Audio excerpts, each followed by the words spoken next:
January in Wijk aan Zee, the Netherlands. For this cozy, coastal town, the holiday season isn't over. In fact, the most wonderful time of the year has really just begun. And look at the intense focus on Magnus's face. What a performance it has been. Once again, Wijk aan Zee starts the new year as the center of the chess universe. This year as host of the 85th Tata Steel Chess Tournament. A magnet for the best players in the game, some recognize the Masters field of 2023 as its strongest in recent memory. Of course, it helps when 8-time Tata Steel chess champion Magnus Carlsen is back. The world's #1 looks to further cement his legacy in this event and the game's history. Chasing Magnus will be amongst the best in chess. Several have been crowned champion here before. Some have even shocked the world in doing so. We have the winner of the tournament, and it is Jordan van Foreest winning the dramatic Armageddon. And don't leave out those poised to capture their first Tata title. Although winter, Tata Steel Chess is also known as the place new stars come to bloom. Magnus won here as a teenager. This year's event has its fair share of young players on the rise, each hoping to follow in Carlsen's footsteps. Look at Prag. He smells blood and he is not letting this game go. The Dutch refer to Tata Steel as the Wimbledon of chess. For 85 years in running, this tournament continues to be steeped in prestige and legacy, and does so again in this welcoming little Dutch town by the sea. Mein Vrienden, it's the 85th edition of the Tata Steel Chess Tournament, and it starts right now.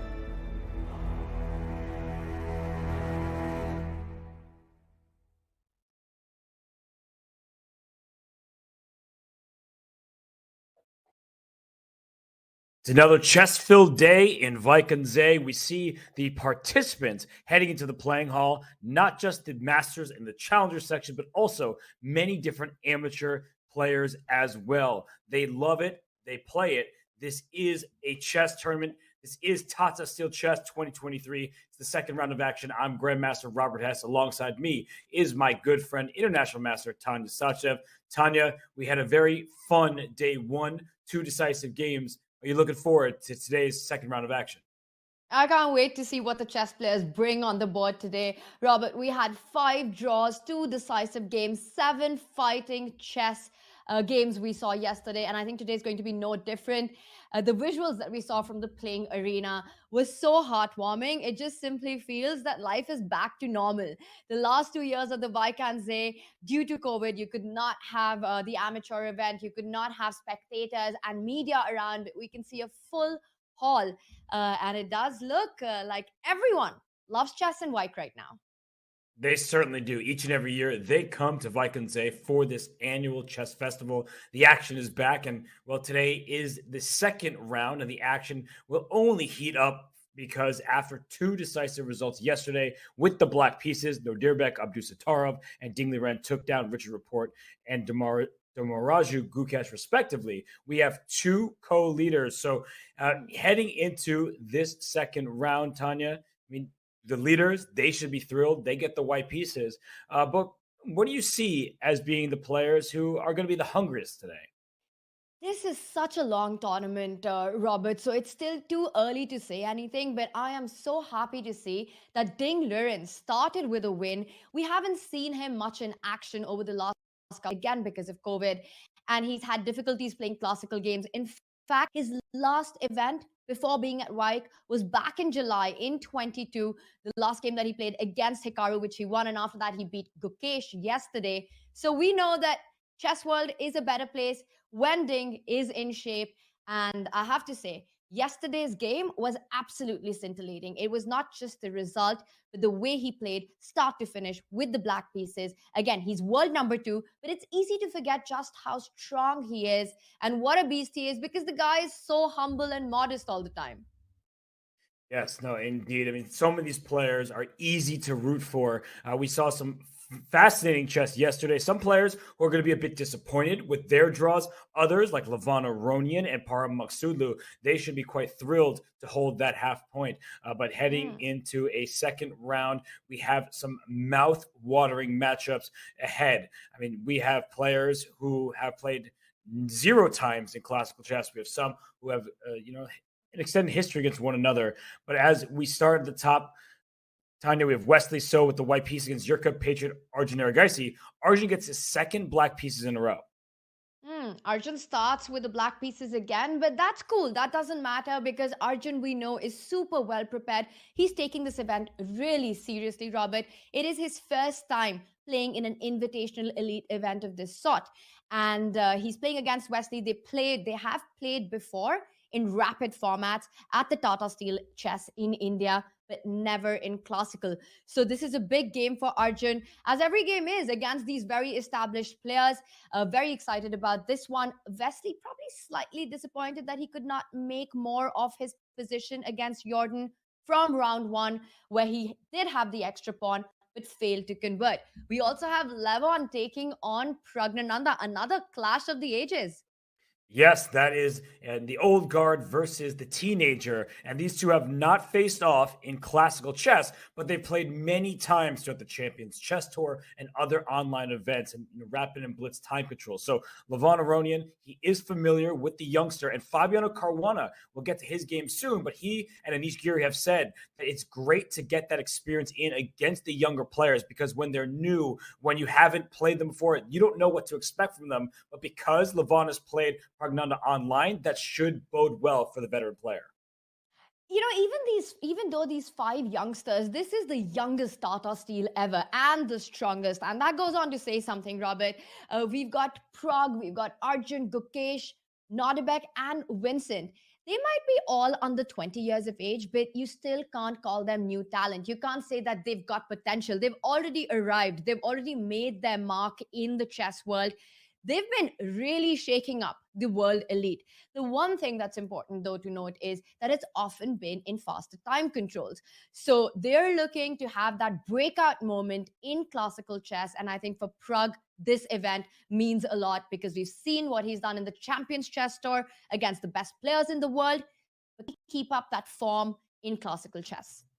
It's the big question, and you said how the younger players have thrived in the quicker time controls. Nodebek Abdusattorov, he is the former world rapid champion, but some players, and of note, Vincent Keymer and Gukesh, they actually don't play too much rapid and blitz. That sounds strange because Vincent himself just got second place at the World Rapid Championship, but they don't play as much online as some of the other youngsters like Praggnanandhaa, like Arjun Erigaisi, like Nihal Sarin. So speaking of Vincent Keymer, he gets the white pieces against the world champion all 3 formats, Magnus Carlsen. That's a big task. A big task ahead of Vincent with the white pieces, and a big game for us. The two have played before in online formats at the tour as well. So this is going to be a fun one to watch. Vincent in his interview mentioned that he is really looking forward to playing against Magnus. These youngsters, they always take it as an opportunity to play against the best player in the world and give it all that they've got. With Gukesh, I completely agree with what you said, Robert, that for him, his forte is classical chess. We saw him skip the World Rapid and Blitz so that he would have time to prepare for this event. He did have a shaky start yesterday, lost against Ding with the white pieces. He needs to find the rhythm back, and he's up against Anish today. So many tough matchups for these players, and the field consists of 14. The 14 names you see there. It is a 13-round event. 13 of the players received invites, whereas Arjun Erigaisi qualified by winning last year's Challengers tournament. The scoring is typical: 1 point for a win, half for a draw, and of course, the player with the most points at the end of the event is the Tata Steel 2023 champion. So as we look in the playing hall, there are 14 participants, all of whom are vying for that championship. Some have won this event before. Magnus Carlsen is an 8-time champion. Levon Aronian has won it 4 times, but Ding Liren clapping in the foreground right there. He has yet to win in Tata Steel, but he got off to a great start. Tanya, he won game 1 yesterday with the black pieces. Today he gets white, and I think that he might strike again.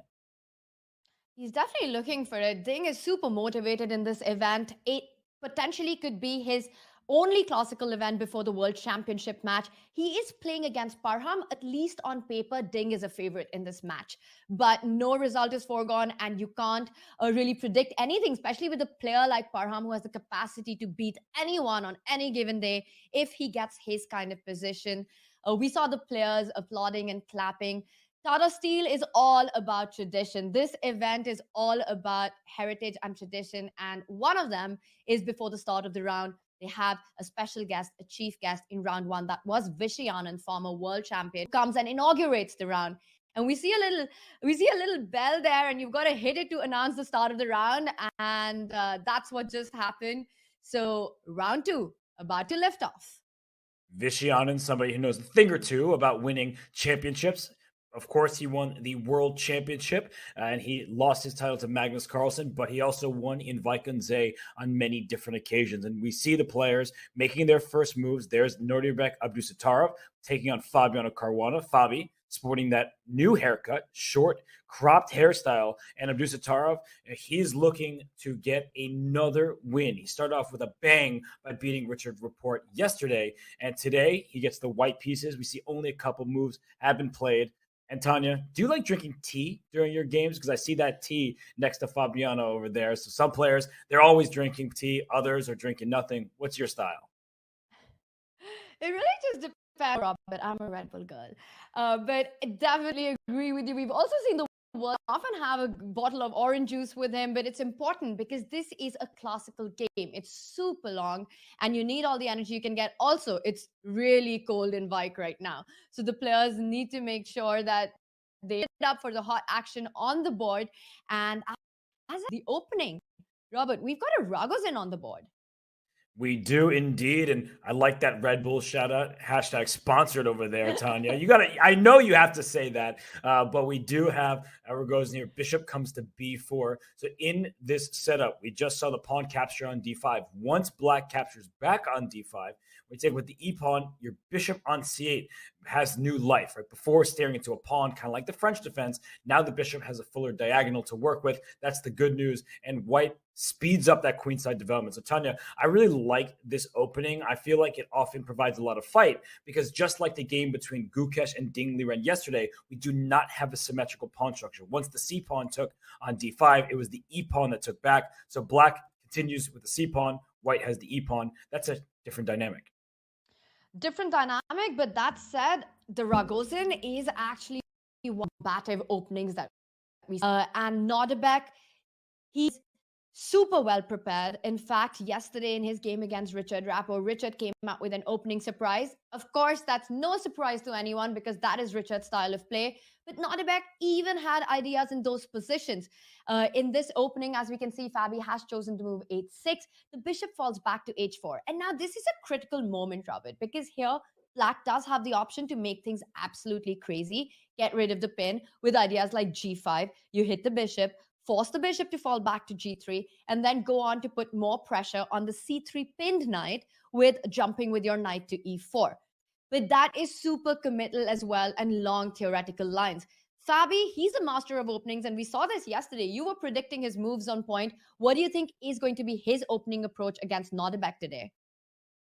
You kind of foreshadowed it well that Fabiano Caruana, he's a very concrete player when he knows his opening. So the move g5 is committal. It's going to be harder to castle kingside, even though often in the Ragozin they still castle kingside. But the point is you strike in the center with c5. You play moves like knight to e4, trying to exploit the pin, as Tanya mentioned. So it is a very direct approach. And Fabiano, he knows these types of openings inside and out. But if you didn't expect the Ragozin for today's game, then you might not have studied the opening last night or this morning, and that may make you feel a bit uncomfortable. What does Nordebek want from Fabiano? Is Nordebek trying to play some kind of tactical sequence where he has an engine-prepared novelty? That's the scary thing in an opening like this, Tanya. So whether or not he plays g5 might depend on how recently he's looked at the line.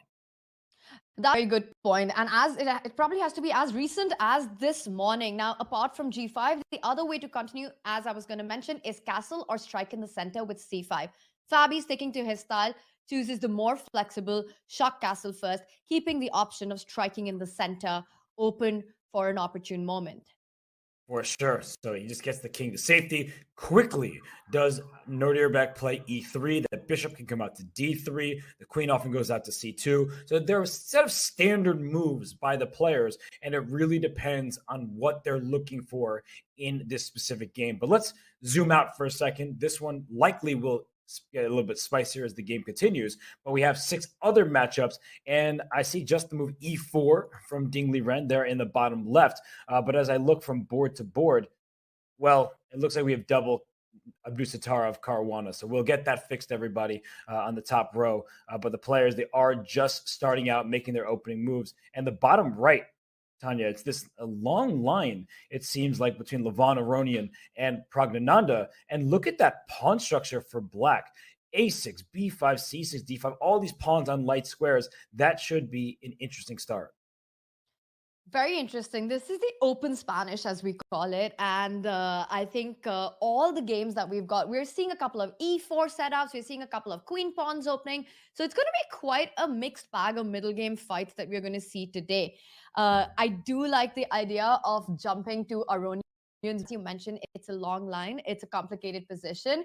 And maybe we can take it from the top. Okay, let's dive right in, just like that knight has decided to dive right into the e4 square. So it's an interesting opening in this one. We're going to pull up the game between Aronian and Praggnanandhaa. Both players drew in round 1, and here in round 2, we saw the start of the game as a Spanish and a6. So none of this Berlin, where I know so many people have said, oh, just anything but the Berlin. So we don't have it. Praggnanandhaa plays a6, and we get this variation, Tanya, where black takes quickly on the e4 square, and white strikes in the center. So white is ahead development, black temporarily a pawn. How much experience do you have on the white and black side of the Lopez? I do play it from the black side, but not the open. I used to for a short period of time, got some good results, but it's also such an interesting opening, because even though it's a kind of position where an attack is possible, but it's also extremely strategic, as we can see as it develops with all these dark squared weaknesses that happen for black. It's definitely a line that requires a lot of prep. You need to be up to date with all the changing ideas. And it's really a matter of style. The one thing Prag in this event, Robert, is there with his trainer. He is in Wijk, along with his sister as well, who's playing in the Challengers, but also with his longtime trainer, mentor, Ramesh, who's with him. And I know from experience with them that they are heavy on prep. They're extremely serious about the opening part. It's something that a lot of time and thought into. When you're playing against a player of Levon's stature, it's never easy to be sure what you can expect out of it. So interesting to see how it's going to be handled in this particular position. Developed d4 was white has just sacrificed the e4 pawn. And the reason that you've done that is because black has wasted time. The king is still in the center. You're dreaming of opening up that e file. You want to get your pawn and make the most of the pin along the e file. It is really what it all hangs on, the sacrifice of the e4. That's right. And black played b5, kicking that bishop back to b3, and then pawn to d5. So claiming space in the center. And after knight takes e5, we saw a swap of knights, and then the move c6. So the pawn on d5 needed a defender. This knight on e4, it looks very promising, but at some point it can be kicked out with the move f3. And as we see in the game, bishop e7, pawn c3, giving the bishop an escape avenue back to c2, or if the black king castles, it will stare towards h7. So in the early going, we have a trade of a knight and a pawn per side, and it seems like a very normal looking position. And well, I'm getting word that a normal position, I'm sorry to take us away from here, Tanya, but we have a normal position in one of the other games. And if we look in the top right, Ding Liren has played e4, and Maghsoodloo has not moved, but he is at the board. So that is very strange that he only just decided to play a couple moves after sitting in the chair. You know, he saw Ding Liren's first move, and then he just decided to spend a bit of time. So that's a strange thing to see from a player like Parham, who usually plays at a blistering pace. That's really fascinating, because it's not as though he was not on the board. But the one thing to remember here, Robert, is that Parham is a last-minute replacement for Jan Krzysztof Duda in the tournament. Now, he's mentioned that playing in Wijk has been his dream since, so there's no way that he would refuse the invitation. But the drawback has been that he's had no time to really prepare against these players. You often know who your opponents are going to be months in advance. So Parham's come to the event without much preparation. I think every game he knows that a few minutes with so much time on the clock board to just get his thoughts together of how he wants to approach the opening. It is the most important part of the game to set the tone for the rest of it. Every player, I think, has a different style when they arrive at board. Do they immediately make a move in response to your opponent? You take a couple of minutes to slow down, look around, get your things, get your pieces and things in order. Robert, what about you? When you go to play in competitive chess, do you immediately make your move? Are you more of the let me just take it slow and ease into things? Well, it depends on who I'm playing and what the situation is. And my answer to this question will actually lead me to explain why Parham did not move instantly. Sometimes when I'm playing somebody who I'm familiar with, and I played a number of times, I'll sit and pretend to think just to, I don't know, get into the rhythm, make them wonder what in the world I'm doing, and just as a bit of a distraction tactic, right? Because if you make the moves instantly, the player just says, all right, it's a game of chess. But if they're sitting there thinking about what I'm doing, they're not being singularly focused, which is what you need in an objective game. So now getting into that, what was Parham doing? Ding Liren played e4. Let's go back to move one. Ding Liren e4. I said that. But Ding Liren often plays d4. So what is Ding doing in this game? In the candidates, he was playing the English with one c4. He often plays d4 in previous candidates and throughout his history, but today he chose e4. So what Parham was doing is like, I clearly was not preparing for the king's pawn in this game. What is he expecting from me? So if Ding Liren is expecting me to play a Sicilian, as Parham has done time and time again, I think about the Olympiad when I was coaching Team USA. Fabiano Caruana played the white side of a sharp Sicilian against Parham and won that game. So Parham goes, I think he's preparing for the Sicilian. Let's go for e4, e5. And then we get into a Spanish. Now, as we see the position unfold here, the downside of playing the Spanish against Ding Liren is he plays the Spanish himself with the black pieces. So just because he doesn't typically play e4 does not mean he is not well versed in the intricacies of this opening. So Tanya, I think that is why Parham sat and thought, and I mean genuinely thought on move one, because he was worried about what Ding Liren had up his sleeve against a Sicilian. Ding Liren coming up with a semi-surprise on move one with e4. Of course, now when your opponent king pawn opening, you're not completely shocked because it's something that life and you know what you want to do. But an important moment, and what you pointed out, Robert, for Parham to take a call that perhaps my opponent has prepared better than I have in the Sicilian. So I'm going to mix it up and counter surprise with moving my own king's pawn. And he's Archangel's variation in the Spanish here. Ding immediately responded with the move a4 in this position. So he has a threat. He's targeting the b pawn because of the pin along the a file. If it was white's move, white would simply take capture because the rook on a8 hangs. So Parham needs to decide what you want to do. And one of the ways to continue in this position is you either decide to move the rook aside or you play bishop to b7, developing your bishop, defending the rook on a8. What Parham goes for is the move rook b8. So he takes control of the b5 pawn, defends it, also sidesteps from the pin. He does sidestep from the pin, but he also sidesteps from a potential open file. So oftentimes the trade AB5 happens, and the rook on A1 is extremely happy. It's developed in its starting place, whereas the rook on B8 is staring into its own pawn. Not the end of the world, but a slight edge for the rook on A1 compared to its counterpart on the other side of the board. So it's a necessary decision. Bishop B7 can be played, but there are many details in a line with bishop to b7, where is the bishop really well placed there? Because often you want to move the d pawn and develop on its first diagonal. So it is going to be an interesting strategic battle between these two. When I think of strategic players, I do think of Ding Liren, and I often do not think of Parham Maghsoodloo. He prefers tactical positions. He likes sharp games, and right now he is not getting that in the slightest. Well, he is playing with the black pieces. So, Archangel is an opening, in fact, which is considered quite the dynamic one when you develop your bishop to c5.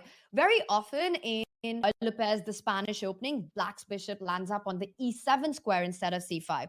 So it's a more active approach, sticking to his true nature and true style, going for this.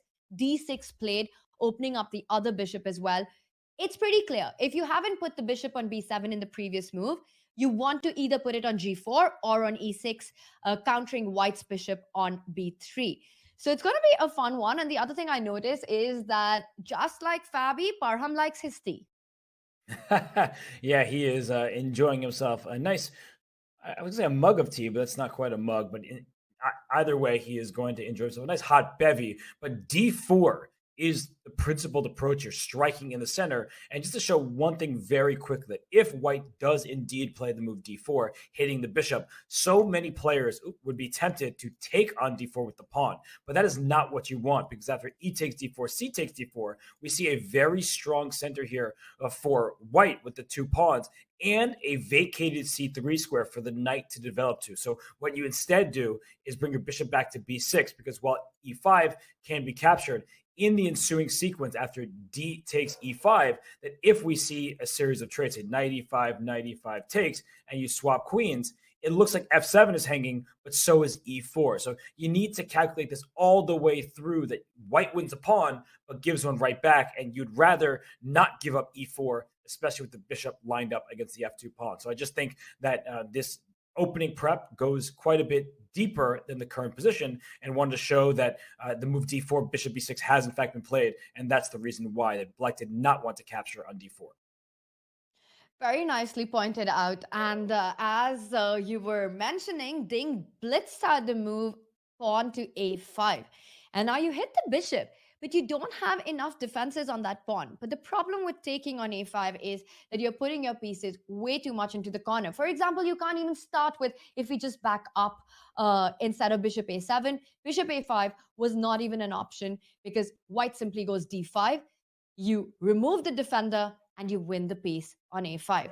Knight to a5 is also a bad idea in these positions, because now White can actually just go on to pick up the pawn on e5 and win a central pawn by giving a side pawn. And that's never a trade that you want in the opening. You want to keep your central pawns alive.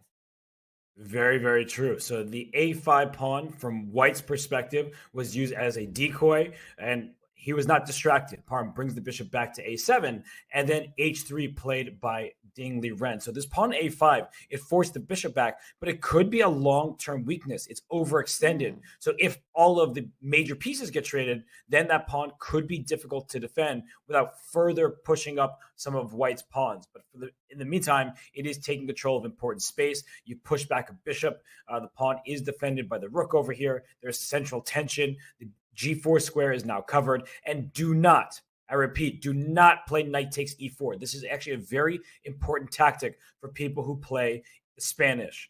Knight takes e4 is almost always met by bishop d5. It is a fork of two different knights. The knights are clumsy pieces here. You're going to drop one of them and you're going to lose the game. So that is why Parham instead decided to castle kingside, get his king to safety, keeping the status quo in the center, not grabbing any pawns. So this game will further develop. But for now, I think Parham, he chose this opening. I don't think he really wanted it, because he wasn't expecting e4 in the first move. Wow, this is going to be a strategic battle, and it's going to be a long one. And I think both players are ready for this. A nice provocation there to block the queen side, forking a5, fall back with your bishop, keep things under control, and then develop the game on the king side or the center. Let's take a look at the bird's eye view, because there's been so much opening action, Robert, and many interesting approaches here by the players. All right, we have 7 games underway. In the top left, that's the game between Nurdirbek Abdusattorov and Fabiano Caruana. C5 hasn't played. We'll see if that G-pawn moves. In the bottom left, we have Vincent Keymer and Magnus Carlsen. Very early stages there. Still interesting to see Magnus play a type of Grunfeld with the black pieces. Next to that, second from the left, Wesley So against Arjun Erigaisi. That is central tension. The D5 pawn is under attack by so many different pieces, and we'll see if Wesley wants to pick that off. Levon, we started out on that game a bit has changed, but we'll get back to that in a bit. Anish Giri against Gukesh, a bit of a positional flair. But in the bottom right, that's the game I would like to go to, Tanya, is the game between Jordan van Foreest and Richard Rapport. These two players are so creative. I think very combative. They don't like draws. And unfortunately for Richard, that meant a loss in round one. And for Jordan, he did draw that game against Wesley So where he was worse. But look at this position. I mean, this starting to Petrov. And now we see that White is castled with the rook on the open file and a lot of tension at the d5 pawn. Having this unique creative style of play is a double-edged sword, because what gets you so much against world-class players, but it backfire, because very often the ideas are not object sound but practically very appealing and difficult to find as well. So Richard Rapport and Jordan van Foreest are definitely two players whose USP has been a creative style of play. In fact, Jordan was in Magnus's team for the World Championship match, and Magnus often mentioned and acknowledged that in his team, Jordan was definitely the one coming up with the most fun, entertaining, and creative ideas that they would sit and analyze. But he's playing against somebody who also has that exact same style. So this is not a clash of styles, but actually two players who have a very similar approach to the game. They seem to be playing and be more tempted to beautiful options, even than what would be objectively or maybe sometimes practically something you want to go for. So this is going to be an exciting one. And as we can see from the opening itself, it's not a position that we see very often. No, it's not. This is already into a relatively rare territory. And just to sort of echo what you were saying, these are players who are creative, who often have decisive games. And, in their history, they've only played each other 3 times in classical chess, but there was only one draw in those 3 games. So Jordan van Foreest right now, he suffers a deficit in the head-to-head match. Richard Rapport leads with 2 wins and just that 1 draw. And both of the wins that Rapport has had have been in Tata Steel. So, Tanya, that's especially interesting to me because Jordan van Foreest was the 2021 champion in Tata Steel, but also he's overperformed in every event he's played in. He feels right at home in Wijk aan Zee. He has shown great opening preparation. I remember his game against Niels Grandelius when he won the Tata Steel Championship 2 years ago. So I just feel like he's always coming with his best in Wijk aan Zee. And for Richard Rapport, suffering a loss in game 1, now the black side of this particular position, and look at him with his head in his hands, I'm a little bit concerned for him because Jordan is ready to strike. It's amazing to see alternative ideas. The two with Jordan, as you mentioned, is the 2021 Tata Steel Masters champion. And that was such a monumental moment. Just cannot get out of our heads the tie-break match that happened between Anish and Jordan, which Jordan eventually and went on to take the title. But this event, it means so much to Jordan. He started it as a kid in the amateur section. He played the open event first. And he mentioned that, in fact, at that time, more than being concentrated on his own game, his focus would be to look at the top players, the world's elite, play in the Masters. And he aspired to play against them one day. And slowly and steadily, of course, he's been a prodigy. He won the event. He won the amateurs. He went on to play all the different he played in the challenges and then finally in the A group and managed to win in 2021. And that championship just means so much to Jordan because it's been a childhood dream for him, which came true. But after that win, Robert, one had the feeling that somewhere Jordan didn't realize, or at least the performances were a bit, we didn't see him win too many other events. I mean, Tata Steel Masters winning that is such a breakout performance. But then it seemed to slow down the chart. He also went on to help Magnus with the World Championship, be a key part of his World Championship team in the Dubai match against Jan Nepomniachtchi. And it's going to be interesting to see how that experience has also shaped Jordan. He's looking for a big result. He's always inspired to play on this stage. And he's playing against who himself plays such inventive and imaginative chess. It's going to be a fun one. The position that we have on the board is already fun. Because take a look at this, Robert. White has got a double bishop pair advantage. Not just that, you've got the rook on e1 already on the open file. Richard's king is still in the center, so he is behind in development. The center is ready to explode, putting pressure on d5. Speaking of an explosive center, Richard, not backing down, picks up the pawn on d4 and is taking the fight head on. He steals that pawn on d4, and just something you said, I wanted to mention that, if Jordan van Foreest has spent his whole life wanting to watch the Masters section games, it's good that he's in that section now because he can just watch his own game and focus. And he's going to need to focus because he gave up a pawn in the center. It's all part of his plan. I believe the queen on f3 slides back to the d1 square. And at home on d1, if we can analyze for a second here, the queen comes back where it puts some pressure on the knight on d4. So if you think you're just going to castle, there could be a discovery with a capture on h7. Not to mention the tension between c4 and d5 is an important part of this position. So let's say black takes on c4. White can just simply take back, and you think, all right, I'm going to castle. I'm ahead by a full pawn. That's the good news. But look at this queen on d8. It is overloaded. It's protecting the knight on d4. It's also protecting the bishop on e7. So rook takes e7 is a thematic sacrifice, but it's not really a sacrifice because once you take here, pause, black is up material. But the knight on d4 lost the queen's defense over here. And after queen takes d4, queen e1 is check, but not mate, because the bishop slides back to f1. And Tanya, this would be a way for Jordan van Foreest to steal some material. So there are tactics in this position already. The black king, as you were highlighting, is stuck in the center, and it's not going to be easy to castle if and when white plays the move queen to d1. You've got to love the nerves on Richard. I mean, just to be able to play knight d4 with your king stuck in the center, it just goes on to show how much at home he feels in these absolutely crazy positions. You would just be thinking about how to go castle, how to make your position safe. But Richard is ready for a fight. Knight into d4. You're pointing out the queen retreat as a way to handle this position with white. I love this idea that you mentioned with sacrificing the rook. But Robert, what if white gets even more aggressive? One way to go for it is queen d1. But the other thing that comes to my mind is I really want to find a way to stop you from castling. And what if I go queen h3? I'm eyeing that h7 pawn now. And it still takes away your right to castle because let's say you think that we castle right now. I then take on d5 with my knight, deflecting your defender from f6. You can't capture on d5. 7 will be a mate. I'm going to be super happy with this. Yes, it won't happen. But as long as you can't cook shot castle, your king is in the center. That's exactly what I want. Why not queen h3 here?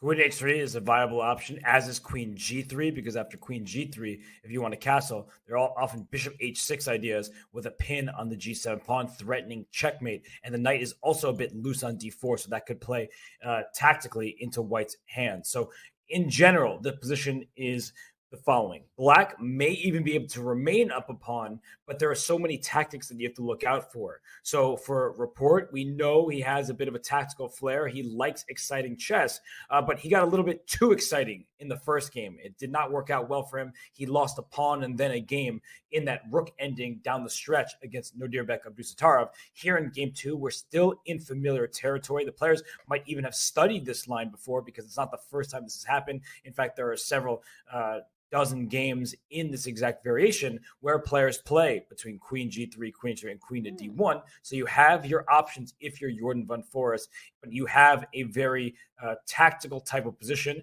and he has the bishop pair. So in open space, the bishop pair thrives. We'll see if he can make the most of it, as Richard Rapport left his chair, probably looking at some of the other games. So why don't we follow Richard's lead and go back to the bird's eye view, see all 7 games as they are underway. And Tanya, we have many exciting options. Where do your eyes land? My eyes are currently landing on Levon Aronian on our screen. We saw him. It's good to see him back with his colorful shirts on. So that's the Lev that we know. And they were slightly surprised with his black shirt, very unlike Lev. So going to be interesting to see if that also influences his style of play today. As you were mentioning, a fun game between Jordan and Richard for sure, but there's fun everywhere. Robert, let's do an opening tour. What catches your attention first? I love how I asked you, you asked me back, but you mentioned Levon Aronian, and he has a great style, both in terms of his fashion sense and his chess. He likes to play all sorts of openings, and it was a Spanish. We actually tuned out from this game because Parham had yet to move. So let's go back to that moment where we saw a swap of knights. The pawn came to c6. White developed, black did the same. And in the last few moves, something has changed because after bishop c2, there Pragg went with f7 to f5. Now, that's a very committal move. The f2 and f7 pawns are known as the golden pawns. They defend the king. But now it's defending the knight and also having aggressive intentions if you can push the pawn to f4. So, en passant, remember that rule. If a pawn goes 2 squares and you could have captured if it went 1, on this and only this turn, you could take en passant. That's what Levon did. And Tanya, the position is opening up. Black has completed the development, and White has finally decided to strike with f4. So the eval bar off to the side says, maybe not. Maybe this wasn't the best choice for Levon. Maybe it's this bishop on e3 that won't find the best diagonal. But what do you make of this? I like this kind of style from both the players. Again, we've been talking about Richard and Jordan being imaginative players, and Levon's right up there with them as well. He is known for his creativity, and I think that's what he's going for in this game as well. F4, regardless of what the eval bar says, it makes a mess out of the position. And then very often, Robert, playing against a player like Pragg, your best chances probably is to make a position that your opponent's not comfortable. Neither of the players have any idea what the objective evaluation is. So I like this approach of f4. It is a little committal, of course, because you're weakening your king a bit. There are sacrifices on h3 in the air. The bishop on e3 is always a little loose right now.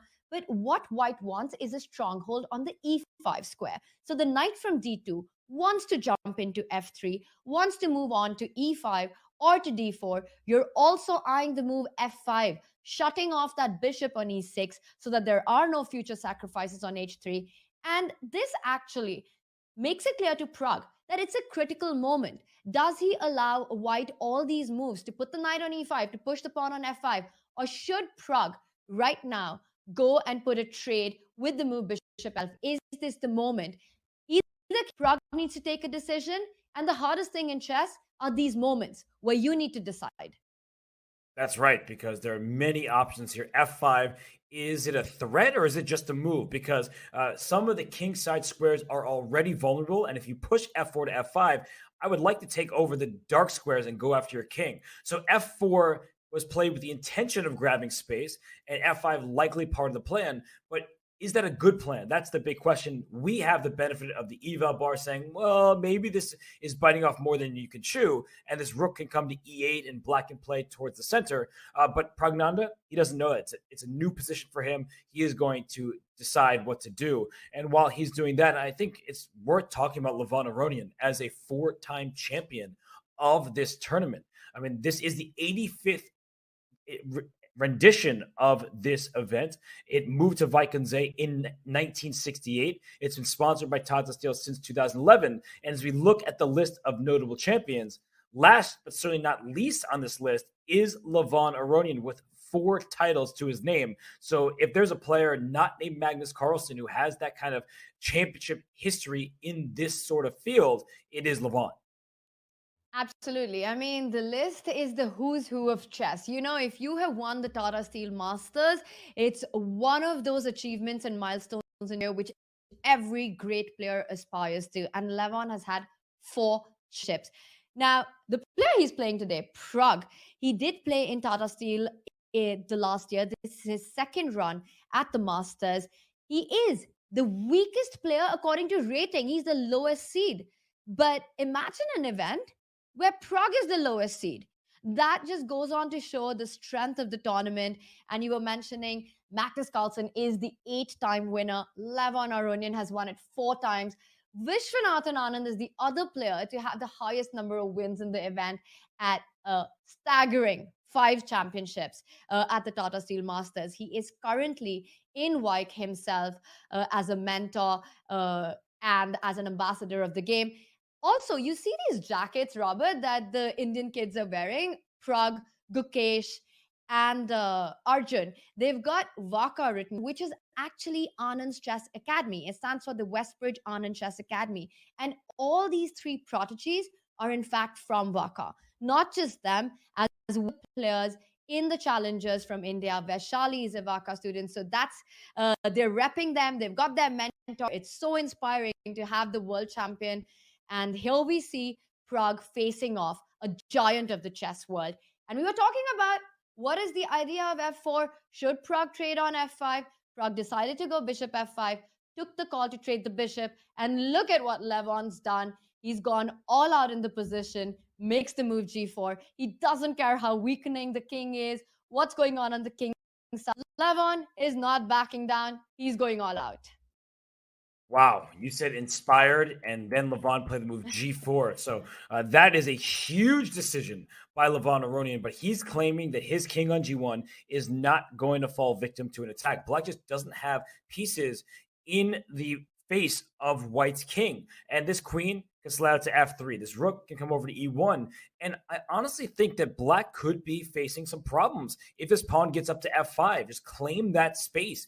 Give me the territory that I desire. And I feel like this could be an issue for Pragg. So he played that bishop f5 move that you mentioned. Not at all a bad move. But now that the smoke has cleared a bit, if White had played f5, and just to go back a second here, and there's a bishop on c2, that would be a bad piece. But now that the bishops were traded on f5, once White plays the move f5, there's no bishop behind it. So if queen to d7 and eventually pawn to f5, you're not blocking in your own piece. So I think White can play a move like queen f3, rook a to e1, things of this nature. And White has an extra pawn on the king side. We have 3 pawns here compared to 2 for Black. So that's the side that White wants to play on. And Black has an extra pawn in the center, the only player with the d pawn. You would like to get your pawn going, but it's not going to get very far. White's pieces are perfectly situated to stop that progress. And on the other side, maybe there's an f5, g5, f6 if you're not looking out, and Black's king could face some problems.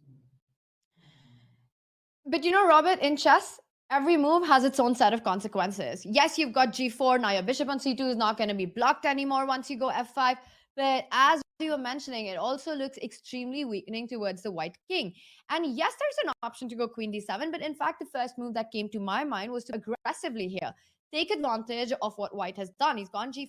Why not go 3? Hit that bishop on e3. Try to make the most of the weakness that White has created on the king side. I think what Lev has in mind for queen d3 is not the natural f3. Might be tempting to go for the same ideas, but then that allows Black to get the rook onto the center, not a pleasant position. But if we just go queen d3 here, White has the move rook to f3. And suddenly your queen doesn't have a good square. I'm threatening to go bishop c5. Right now it's not possible because bishop c5 would be a check. But let's say bishop c5 is an idea in the air. Bishop d4 is an idea. f5 now would actually end up trap queen on d3. So watch out for that. Very approach, g4, it does weaken the king. But again, I think it's a game where all 3 results are possible once White has made the move. g4, we see Lev, he's not on his chair anymore. He's walking around. We can see him on our camera. Looks pretty relaxed.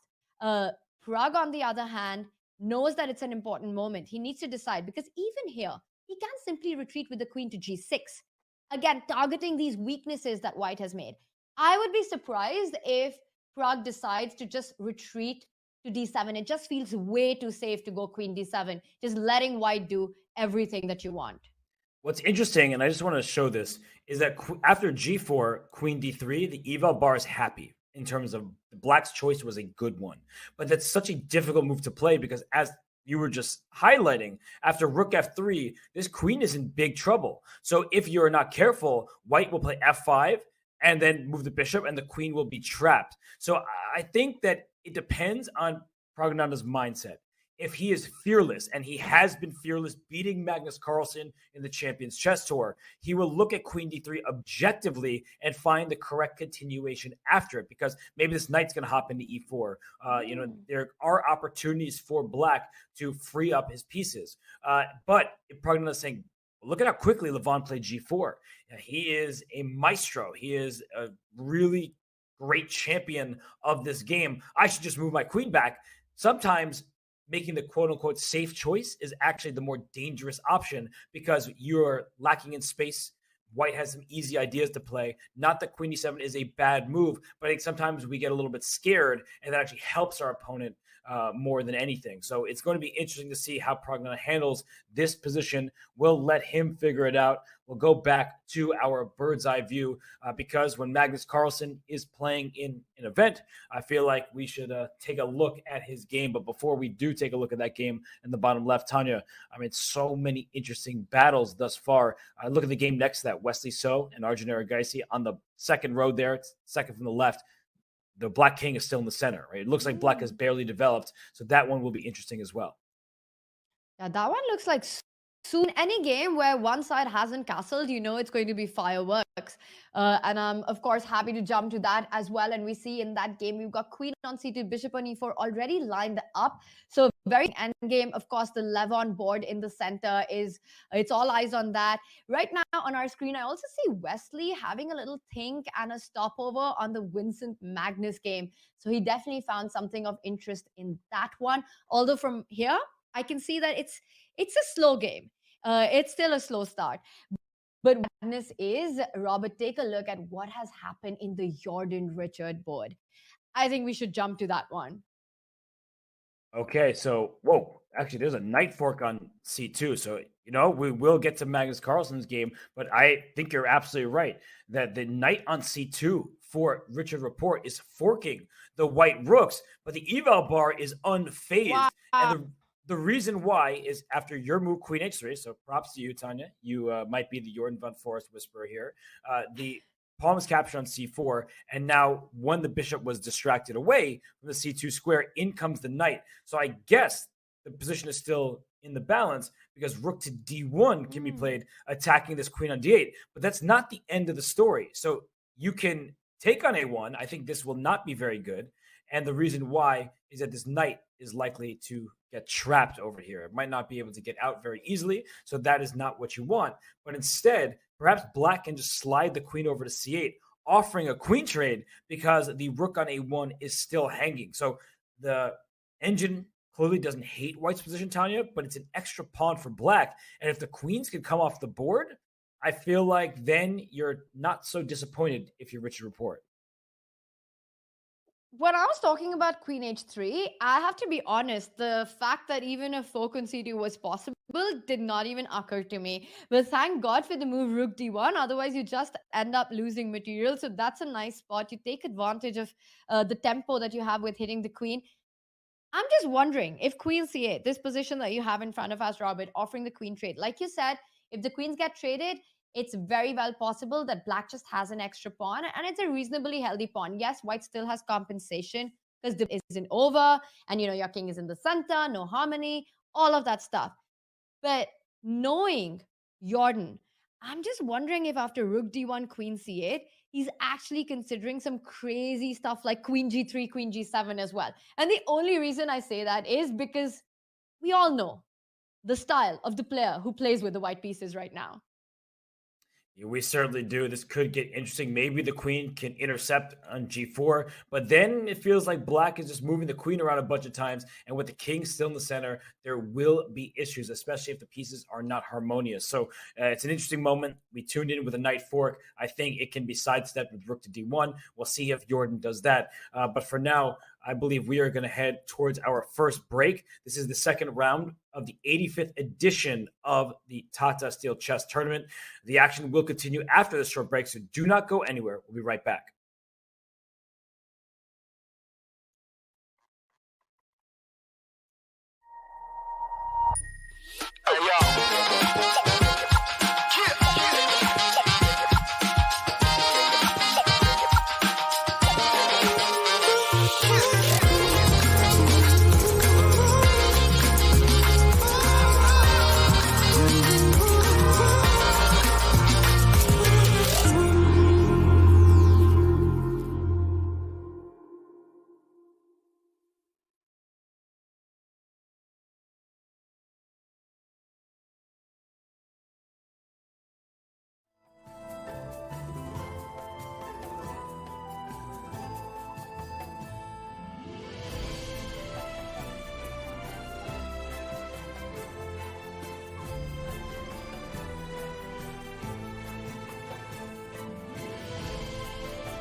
Welcome back to Wijk on Zee. This is round 2 of the 2023 Tata Steel Chess Tournament. You see the Grandmasters pacing around, thinking about not just their position, but those of their fellow competitors. So it is all action underway. And yes, Tata has the best playing hall of any tourney. This is the second round of action. I'm Grandmaster Robert Hess. Alongside me is International Master Tanya Sachev.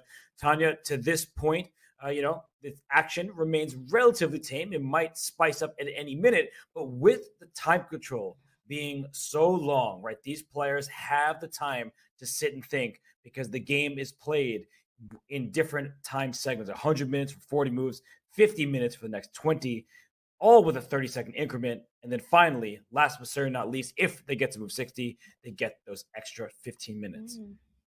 Robert, this is as classical chess gets. The only other event which is longer than this in time format are the World Championship and the candidates that have got this kind of format. Usually open events also have classical time controls, but way less time than this. So the players really have to come in with a well thought out approach in the opening, but also make sure that they navigate the middle game and the end game really well. Very often in rapid and blitz format, one gets the feeling, let's just play this move. We'll see what happens. You can't have that approach in classical chess because if you go for the moves that look fun but are not, the only person who's going to be having fun is your opponent. So it requires accuracy. It requires absolute precision and finding the right moves. And this is what makes classical chess beautiful.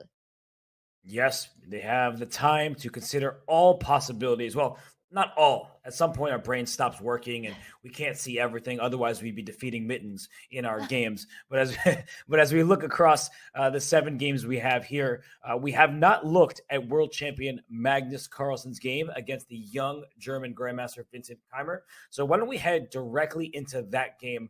We're only 10 moves in, so it's not like the players are nearing that time control that we were mentioning, but they still have plenty of time on their clocks. We're just getting underway, not even an hour into round 2.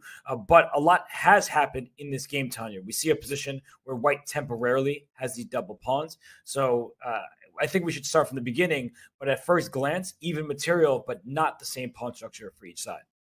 It's a really crucial game for both Vincent and for Magnus. Magnus, traditionally in this event, often starts really slow. He doesn't seem to have the greatest starts, but then goes on to pick up some points. And at least 8 times has gone on to win the championship.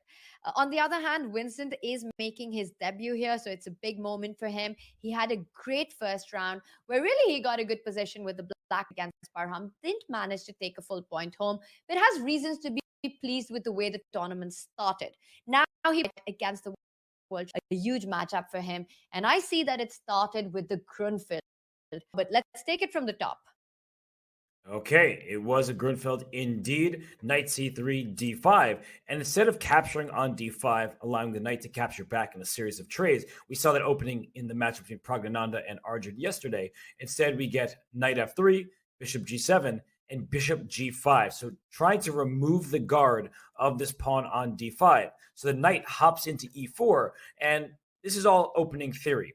If you take this knight on e4, that would be a bad decision because your pawn on d4 would fall. That's just out of the question. And if you start taking the pawn on d5, you have to look at your bishop on g5. So the bishop slides back to f4, the knight captures, and we see a position unfold where the next few moves seem very logical, Tanya, where White has just played bishop e2. So if we take stock of the position, we have double pawns, but they're not bad because at any point you can undouble your pawn with c takes d5. What I like for Vincent is he has more pawns towards the center. When you have a double pawn like this, it's away from the queen side and closer to the center. So at any moment, we can see a trade and the next pawn going to c4 once the white king castle. So I do like the contours of this position for Vincent, but Magnus chose this opening for a reason. You don't see the Grunfeld from him every day.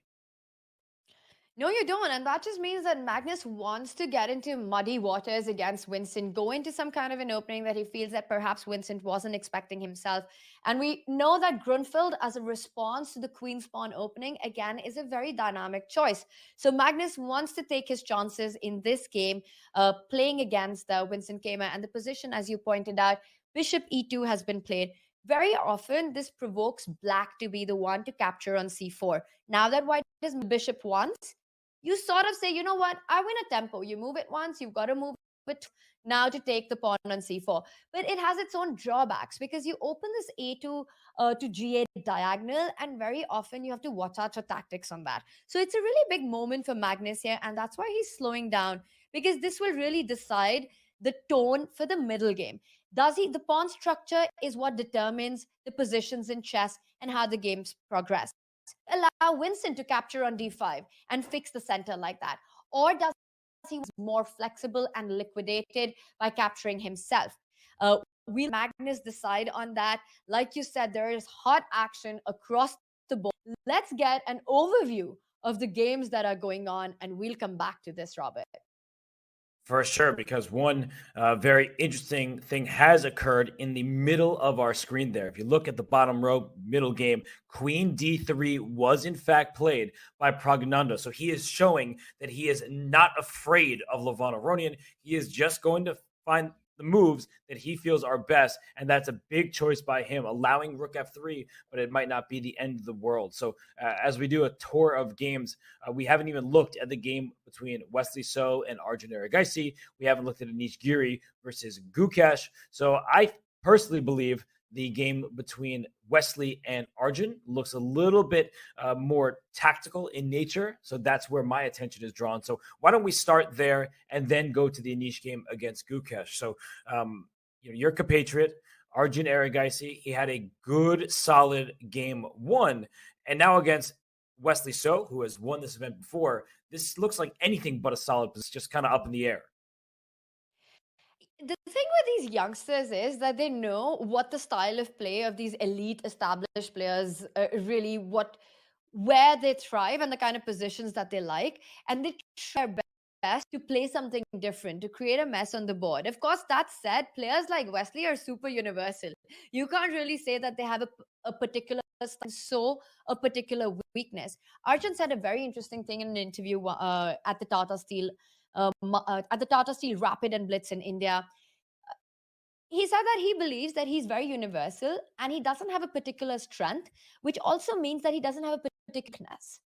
And I think that's one of the characteristics to be one of the best players. You need to be able to play any kind of position. And sure, we've gone on to know Wesley as a player who enjoys strategic battles, but he is a great player in pretty much any position. The thing that Wesley does is he waits for him. The moment he gets an opportunity, when he gets an advantage, his technique it's impossible to come out of his crutches then. But very often, he's not the first player to go and get a mess on the board. The thing that we see right now is just full of fireworks already. Queen on C2, Black hasn't castled. Robert, do you want to take this from the top just to see how we landed up in this position to start with? For sure. But before we start from the top, I think we should mention that these two have never faced each other in classical chess. So that is important to note. They have played each other online in the Rapid and Blitz formats, and Wesley being a former champion of the Masters event and Arjun winning the Challengers last year, it's an interesting storyline. Is Wesley the favorite because he has proven himself at the highest level, or is the teenager Arjun Erigaisi, who has defeated all the top players in the planet at this point in quicker time controls, can he prove his strength in classical as well? He did gain 90 rating points in the last year, or from 2022 into 2023 and the year before it. So Arjun, he's showing that he is a great player, but Wesley So has been around for quite a while. So let's take it from the top of this game. You noted some interesting characteristics of these players. Wesley So is a very calm positional player often. He can find tactics when they're presented to him, but he doesn't want to have fireworks from the early going. But look at this. I say that, and he's the one who plays a position that's about to blow open the center. We were talking about these two players. Arjun is someone who's had perhaps the most spectacular rise seen in the chess world in recent times. He was around 2550, and within a year and a half, he was touching 2700. And that is often considered in the chess world as the most difficult rating bracket to actually many points in. So, in a very short period of time, he had this skyrocketing rise, which took the world by storm. And in fact, his breakout moment, Robert, was right here where he is playing against Wesley when he was playing the Tata Steel Challengers in 2021. He won that event with a round to spare and booked his spot for this year's Masters. He faces, as you mentioned, one of the most established player of the chess, Wesley, so he's pretty much done. And this is going to be a big fight. It's going to be about who will get the positions that they like to play more. I think Arjun wants to try to create a mess. He doesn't want to go into a strategic fest. So you were mentioning this move D4, this opening approach. I don't think Arjun's disappointed with it. I think he's also going to get what he wants. Let's take a look at how Arjun reacted after D4 in the center, because look at those 4 pawns facing each other. Who's going to blink first? Who's going to capture which pawn? It was Arjun decided to take on d4. Now, the main move here is pawn to e6, which keeps all the pawns staring at one another. Instead, he plays c takes d4, after knight takes e5, striking in the center very quickly. And the reason why people don't play this very often is because after this series of trades and bishop g2, you do have a problem on the d5 square. If you ever push that pawn, your c6 pawn is hanging behind it, and White can play bishop g5 to remove the guard and go after this d5 pawn. But Arjun Erigaisi, he is as well prepared as pretty much any player on the planet. We keep talking about his 30-plus moves of preparation, where he astonished Vishwanathan Anand when Vishy was talking to him about his game from the Tata Steel India Rapid and Blitz. Here he goes, rook to b8. He says, please, have this pawn. I want you to take it, because after the captures on the d5 square, White does in fact win a pawn. But after knight takes d5, the queen will take back on d5, because if you take with the bishop, there's still this bishop b4 check move. And the issue for White, if you play bishop d2, after the capture, the b2 pawn will be loose. So your king has to move. So the big question, is it worth a pawn in the center if your king can't castle? Wesley says, that's not my style. I don't want any part of that. Even if the engine says equality, please get me away from this. So instead in the game, he says, all right, I'll castle. And now d4 is played. Wesley could have captured this pawn on c6, Tanya, but it's a stylistic choice. If bishop c6, bishop d7, you have to take, and after queen takes d7, it's not really a position that Wesley wants. This queen will later come to h3, maybe h5, h4 alpha 0 style. So, Tanya, I would like the look of this for black. 100%. I mean, imagine queen h3, knight g4 in this position, and you're already giving checkmate on h2. You definitely don't want to capture this pawn and allow a black to trade these bishops. And that is a key idea for if black is able to get rid of the light square in this position, Arjun's going to be super happy with that. So instead, after knight e4, the knights got traded on e4, knight e4, bishop e4, and now with jumping into the attack from g4, as we were pointing out in the other line, black goes on to defend the c6 pawn.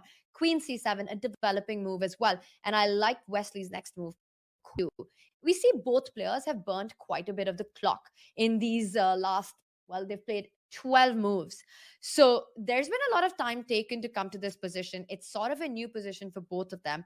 And now the big question for Arjun is, how does he count development? Because the bishop on f8 still needs to find a good spot.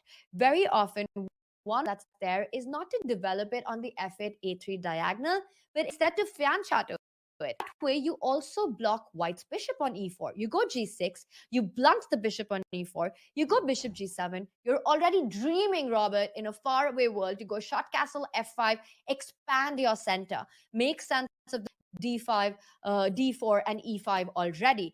This is one way that Arjun could be considering to finish his development by fan shadowing, going short castle, expanding on the king side. Yes, no, that is definitely a plan of action. But the problem is, if you delay your castling for too long, maybe White will be able to strike in the center. So if you play g6, it looks like a very natural move. I think that e3 also feels natural. Let me take on d4, open up this e-file, and if you don't get castled soon, you may never castle. And that's a big issue for black. So you want to move this bishop, but you really don't want to move it to any one of these squares. That's not a useful diagonal. And you can't castle very easily, as you were pointing out. The bishop on e4 with that queen c2 staring at h7. So I like g6 from the perspective that it blunts that bishop on e4, but I am worried about how much time it takes to keep moving a pawn and not developing your pieces. But as soon as I say that, I'm thinking AlphaZero style again. Can I go full AlphaZero? Can I play h5, h4? My king isn't under attack just because it's in the center. So I'm wondering if you can throw the pawn up to h5 because that defends the pawn. Because now I can castle quickly without hanging it, and maybe I'm threatening to push it forward. I mean, you point out this idea, very AlphaZero-esque, and I love it already. And once again, we see Arjun not looking on the board. He's looking elsewhere. This is very classic Arjun. Very rarely, actually, it is very chessboards, where you don't appear to be actually looking at the board, but all the variations, the positions, they're running through your mind. Don't be fooled by this. Complete focus on what is actually happening. And I think one example of this that comes to mind, somebody who does this a lot, is Ivanchuk. I don't think I've seen him play in Gibraltar, and Vasil Ivanchuk is one of those players I feel you just never looking on the board. He'll be looking everywhere else, and then suddenly he'll look and make a move. So all that while, he's just been thinking about what to play. Is my favorite ever chess interview, was that you interviewing Ivanchuk in Gibraltar, where he talks about his game for half an hour, but every single variation in the world that he was calculating. So, Vasil may not be looking at the board, but he is calculating.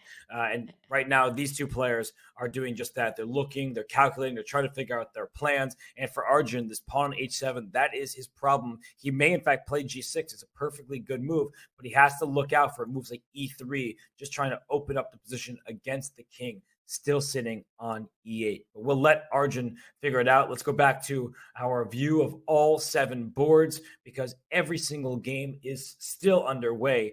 And as I look across the screen here, Tanya, I'm looking in the bottom right. The queens are off between Jordan van Foreest and Richard Rapport, and the eval bar is in Richard's favor. He is up a pawn. That's very bad news for the Dutch fans out there. And I'm also looking at the middle of that bottom row there. That queen is still on d3 for Praggnanandhaa, and Levon is just operating around it. He made the move pawn to f5, so that queen could be in some danger. It doesn't have any safe squares at the moment, but we might see some trades as well. So I don't even know where to take us. The game in the top left, Abdusattorov and Caruana, also looks pretty interesting to me with black shattered pawn structure. So I'm just going to let you take your pick. Oh, we haven't looked at Gukesh. I said we would do that. So I am sorry. I know I just gave you the option, but we didn't look at Anish and Gukesh yet. We could Gukesh point out Jordan is a pawn down, but that was exactly his situation yesterday against West. And then he just kept everything under and managed to save half a point. Finally, with the white pieces, this position, if he's not able to find enough initiative, that's going to be tricky for him. But right now, let's get an update on the Anish Gukesh board. Gukesh is the youngest part of the Tata Steel this year. He's making his. And meanwhile, I say the youngest one, he's all of 17, Robert, and he's already 27, 25, I think is his current live rating. And that is insane. Think about it. 17, how are you 275? I wasn't, so I can't answer that question. But Gukesh, he's had an absolutely blistering last year. He in the Olympiad won a gold medal on his board. But something else that's pretty amazing is Anish Giri's clock management. I asked the team because I couldn't believe it. My eyes are looking at more time than he started with. You start with 100 minutes. He currently has nearly 103 minutes on his clock, which means he is within his opening preparation. That must be scary for Gukesh. And that's the problem with being young, is that you don't have experience. And Anish is saying, I'm going to get Gukesh out of his comfort zone, play an opening that he has no experience in, and he's now has more than double the amount of time. That is really a surprising lead on the clock. Yeah, that's actually, the players start with 140 on that, and Anish is at Anish is also the ambassador of the event. He's played it several times. He's come close to winning it, never has really won it. So we saw him in round one, played a fabulous game against Fabiano. A little bit of an initiative, some great sacrifice in that one, but didn't manage to convert it. It ended an exciting game. So I think Anish definitely ambitious in this one. This play is, I mean, look at the difference. Gukesh is at 45 minutes, even though, Robert, this line is quite theoretical. It has been played before, and I'm just wondering what was the point which made Gukesh slow down? Because if we just quickly take it from the top to the live board, we see that it's an opening quite popular currently. It is. In the Ragozin. This Ragozin is played quite frequently. In fact, in this round, we saw Nordirbek play it against Caruana, and H6 played, he take on F6. So instead of C takes D5 first, which is what Abdusattorov chose, he plays Bishop G5, takes on F6. And as this game continues here, it's a position where Black has the bishop pair, but White has a lead in development. Look at this. 3 different minor pieces already developed. The rook on the opening C file. The White king is castling as well. So White has a lead in development, and Knight E4 is played, attacking this queen, getting a tempo. Another tempo gain, A3, hitting the bishop. Taking on D4. So not B4 to overextend, but taking on D4 and rook C2. That was the new idea, that in previous games, players chose a bunch of different options. There's queen C2, there's queen E2, there's bishop A2. There's ideas where you play B4 as well. But instead, Anish plays rook C2. And just by the look of it, Tanya, when I see someone play this move, I'm like, what are they actually doing? What is the aim? Are they going to double on the C file? And he showed us that he was lifting his rook to E2 because the rook could go to E1. But that's such a deceptive move. I think the aim is also primarily to really just confuse your opponent with this shift in the way you place your pieces. You know, it's not the first way that comes to mind to go rook C2, rook E2. And as we see, if we just go a little ahead with the way the game developed, and then goes to C2 in the end. The rook from A1 finds itself on the E5. Black has a queen as well on E7. So Black always has to be slightly careful of tactics along that. The rook from F can come to D1 as well to defend the D4 pawn, as Gukesh's last move, bishop B6, threatening D4 pawn.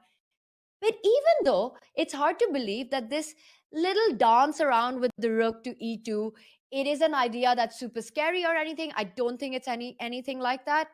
It has managed to confuse Gukesh, him to burn the clock a little bit, trying to understand the subtleties. Anish is known as one of the most well-prepared chess players of all time. So when you're playing against somebody like that, who's anyway blitzing out, move up, then he makes this slight, small, different, unique way of continuing in the game. It makes you take a pause. Gukesh needs to be careful, Robert, because we remember from his game against Ding, the clock really mattered. In the end, he fell for a trick. He had to save a difficult position. So he had to make sure he doesn't land up in the same spot because the game is just starting out. Bishop B6 played. He's hitting the pawn on D4. I'm expecting the move rook D1. Would you be worried about bishop D4 and ignore it, or do you think it's tough on? I think rook D1 is a very logical move, and the main question I have is how much time will Anish Giri spend on this turn? Because if he has more time than he started with, if he's at his chair, you have to imagine that it is accurate. He does have more time than he started with. That is crazy. He's up nearly an hour on the clock. Wow. It's only 16 moves in. So the position isn't scary. It's kind of like what you were saying before, Tanya. That's not like it's a tactical sequence where Gukesh is going to get checkmated or there's a sacrifice. Nothing of that sort. But the top players, they often win by causing their opponents little problems because they add up. You can't just beat somebody by having them blunder their queen. I know a lot of you out there that happens to you. I'm so sorry. But for Gukesh and Anish, they don't typically blunder that kind of material. So you have to just cause these little problems, get a lead in the clock. And if we remember yesterday, Ding Liren beat Gukesh, and he was helped by his big lead on time. Gukesh got in time trouble, and even if the position could have been held with optimal play, you're not going to find moves in a tricky position if you just have minutes on your clock. So Anish is seated there. He is thinking, Tanya, to answer your question, rook d1 looks very logical. You could play that move pretty quickly. But because Anish is thinking, it leads me to believe he's out of his preparation. And perhaps that means that the pawn on d4 isn't actually going to be captured. Let's say I make just move like rook to e1. Can this pawn be captured? That's the big question, because if that's not a threat, then what do you have to be scared about? And the eval bar is going very high. I made a random move, Tanya, so I'm going to make another move. Bear with me. Does this work? It does. Okay, I'm helped because the eval bar went up. Oh my God. I said this yesterday. This is real. Robert, you should be there and not here right now. I mean, no. This is an insane idea. So wait, let me just get my head around this. You first sacrifice a pawn on d4 and then you're just giving me a knight. I'm giving you the knight because I'm going to try to blast things open against your king. The king on g8 does not have pieces defending it. And I didn't spy this out. I made a random move asking if bishop takes d4 worked. And because the eval bar went up very high, I'm like, oh, there's something here. And if we just go back for a second to this position, it doesn't look like anything. What, knight takes d4, rook takes d4, that's not it. So by process of elimination, I quickly figured out there must be a tactical sequence. And with the threat of checkmate on h7, you take the knight and rook takes e6. Pawn takes e6, rook takes e6. Your king is just wide open. There will be discovered checkmates if you move your queen somewhere. That is mate, because double check to this king. The h7 square is under white's control. And if you have to give up your queen in this way, your king just doesn't have pieces around it to help out. I believe that you can play knight takes d4 because queen c5 check will pick up the rook if you take back, and it's just game over. This is a bombshell line. I mean, this whole sequence, you first give up a pawn, then you give up a knight, and just all of it based on the fact that black's speed, if you just go back to the live position, is in fact all the forces are on the queen's side. And the thing is, I think what you pointed out, that Anish has slowed down. Rook d1 just felt like such a natural response to defend this. But the fact that he slowed down, he's of course looked at this position before. So he knows that all these dynamics and these tricks do exist. Whether they exist in this particular move order, in this particular position, these ideas are already in his head. And Robert, I think you're on point with your judgment that he realizes that d4 pawn can very well not be on pre in these positions with these tactical motives. The most important, the key of the position is that black is still underdeveloped with that knight on b8, the rook on a8, doesn't have a piece close to the king. Is Anish Giri realizing the importance of that? And will he play in this manner, putting these sacrifices out? You know what he did yesterday against Fabi? Robert, I won't be surprised if we see something similar. Rook e1, I love it. If bishop d4 doesn't work, you want that rook on e1 and not on d1. You want pawn on e6. You want to x-ray that queen on e7. So rook e1 would be amazing if black can't pick up the pawn on d4. Yes, and I wonder if Anish is out of preparation or if he's setting up a trap, because if you sort of act like I'm figuring this out on my own, but in reality, you have that engine prep up your sleeve, that could really be a problem for Gukesh. Now, Max Vormadam won a really nice game yesterday, and Max and Anish, they're compatriots. They play on the Dutch team together. I believe they've worked together as well. He played some kind of h4, knight g5 stuff, but h4 makes it a little bit too obvious. And I didn't see knight g5 in advance. So I'm going to be fully transparent. I did not see that idea. But now that I know about the idea, I'm thinking, oh, can I just play h4 so I can play knight to g5? But it's way too obvious. There's no way that Gukesh will take on d4 if Anish plays the move h4, because it's obvious that he's setting up knight g5. But rook e1, which if Anish has this prepped out and he's just pretending like he doesn't, he can make this move rook e1 and just try to claim compensation. But Gukesh wasn't born yesterday, right? He's not going to play bishop takes d4 unless he calculates it. I don't know what the engine is doing, because just before we showed that it's completely winning for white. I think that it will do it once again. It's just, going back and forth. But it's clear that this is a problem for black. So Gukesh is not going to be fooled. But I think Anish has a chance in this game. And, well, he's had many chances in Tata Steel's past. Tanya, he's a 5-time runner-up. So he is looking for his first championship in this event. Will he be able to get it? That's the big question for all the Dutch fans. Wow, and he hasn't made a move yet, right? Robert, he's still having a think. He's still having a think. And Barry just got that on camera while it was his own move and the clock is running. He just got up, put off his jacket, came and sat down again, took a sip of water, and continues to think and analyze the position. And we saw Gukesh give him a little bit of a look like, wait a second, why are you getting up? It's your move. This isn't normal. But it just goes on to show that Anish feels something in this position. It's part of a play where he wants Gukesh to leave, that he's not familiar with this, or is he actually thinking and he realizes that there are some tricks in the position? But that was interesting to watch. Just sits down again and calmly thinking. Right now, he's not even looking at the board. You know, when your opponent does stuff like that, as a player, I know it has a psychological effect on you. For sure. I mean, you look at what your opponent is doing, it can be distracting. And right now, it looks like Anish is sleeping, and we don't want to wake up, Papa Anish from his nap. Having kids, you don't often get to sleep too much. But Anish, he's trying to figure this out. And we mentioned one of the big storylines is Anish seeking that first title in Wijk and Zee.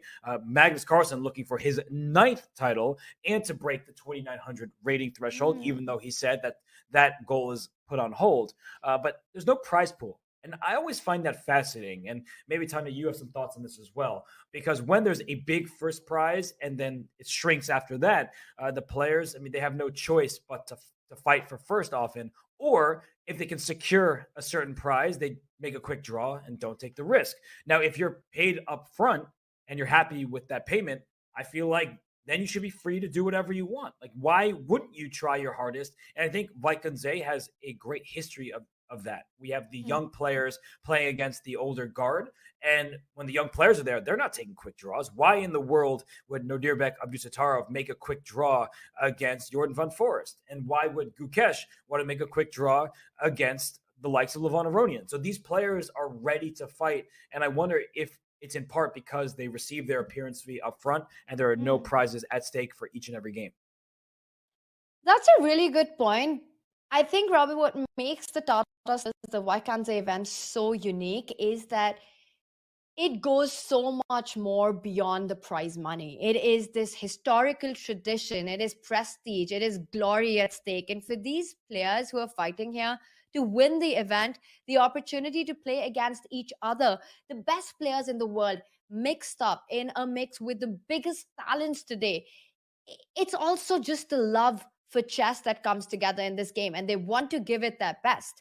Of course, there is the appearance fee factor, and like you mentioned, that we don't see quick Berlin draws in these kind of events, just simply because everyone wants to give their best.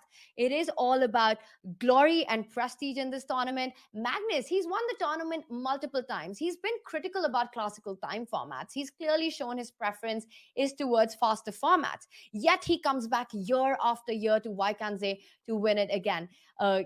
Prize money, thousands of dollars, very often it's not even the biggest motivation for a player like Magnus to return to something that he's had 8 championships in. But it is that with the Tata Steel Masters that keeps the players motivated to give it their best and to play games that are in nature.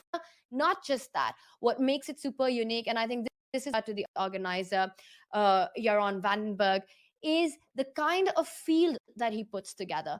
You've got these elite players, you've got the A-listers playing here, but alongside them, you've got the biggest talents, the biggest prodigies who are looking, this new guard, who are looking to shake up the world elite, the world champions of the future. And one more thing I think which is so unique about the event is that even during COVID, the tradition went on. Tata Steel Masters happened. And that is to say something. Jeroen Vandenberg, even without this, we see our tournament hall right now. We see the spectators. They're all jam-packed looking at the elite event right now. But even without them, the tournament went on. So it really comes with so much more than the money when it comes to Tata Steel Masters. Well said, Tanya. And the players, they do give it their all. And we see so many chess players, not just the grandmasters playing on the stage, but so many players from many different backgrounds and ages going to Wijk and Zee each and every year. In fact, one of the years that I was commentating on site, there was a man in his 80s who told me he'd been coming to Wijk and Zee since he was a child, and he really looks forward to the festival every single year. But Anish Giri, in this particular game, the Dutch fans, they root for him and for Jordan van Foreest. Anish, now he's thinking, and one last note I'll make before we go away from this game is if you're in Gukesh's shoes, you actually might be even more nervous than Anish is thinking, because when he's not thinking, you know you're probably playing the best move. And so he's playing the engine line, the top choice.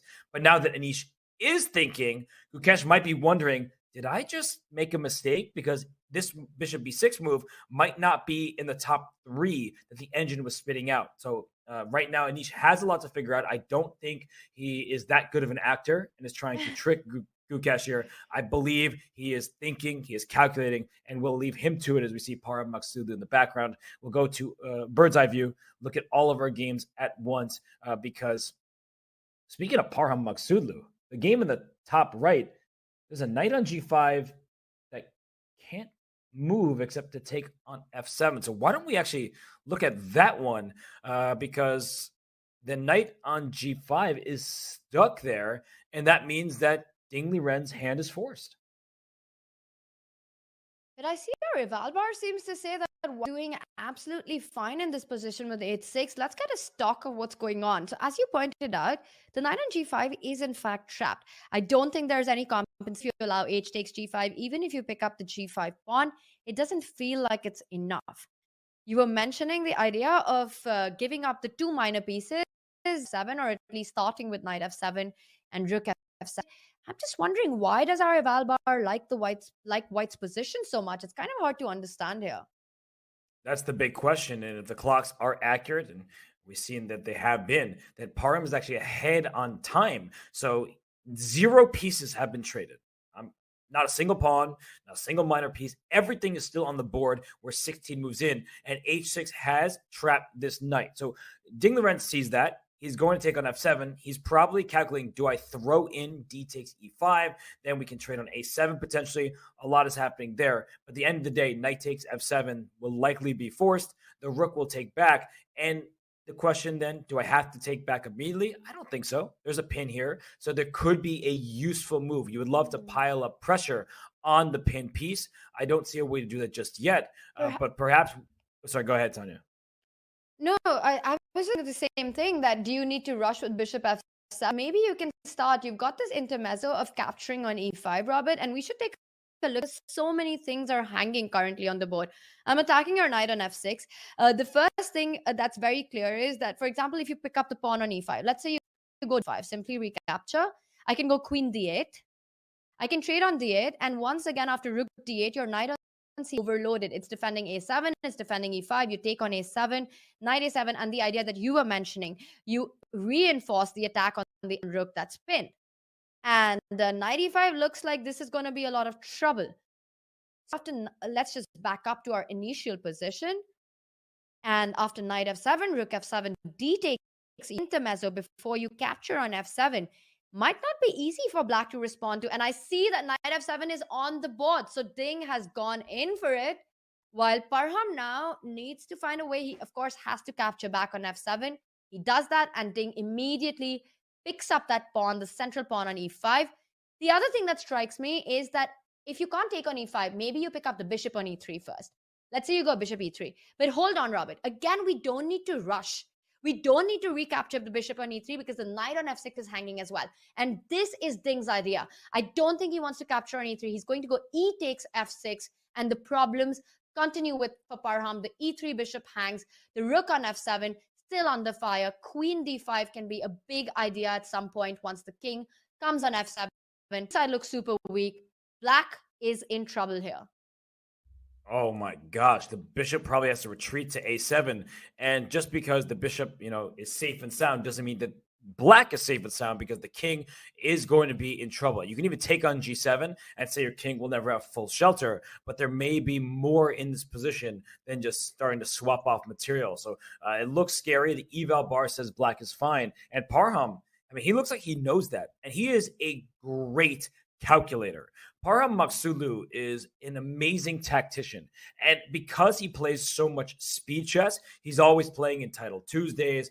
He was a mainstay of the Junior Speed Chess Championship. He tries to qualify for the main Speed Chess Championship. He was in the Rapid Chess Championship. He knows how to make moves in shorter time controls. And so he still has an hour and 16 minutes. And if he can make great moves without time on the clock, with over an hour there, he is going to be able to work his way through what look like muddy waters. So Parham, he has played in Wijk aan Zee before, not in the Masters section. He played in the Challenger section 4 years ago now. It was a plus performance, 7 out of 13, but he has grown as a chess player since then. So he's a much different person now than he was when he was 18 playing in Wijk aan Zee Challengers.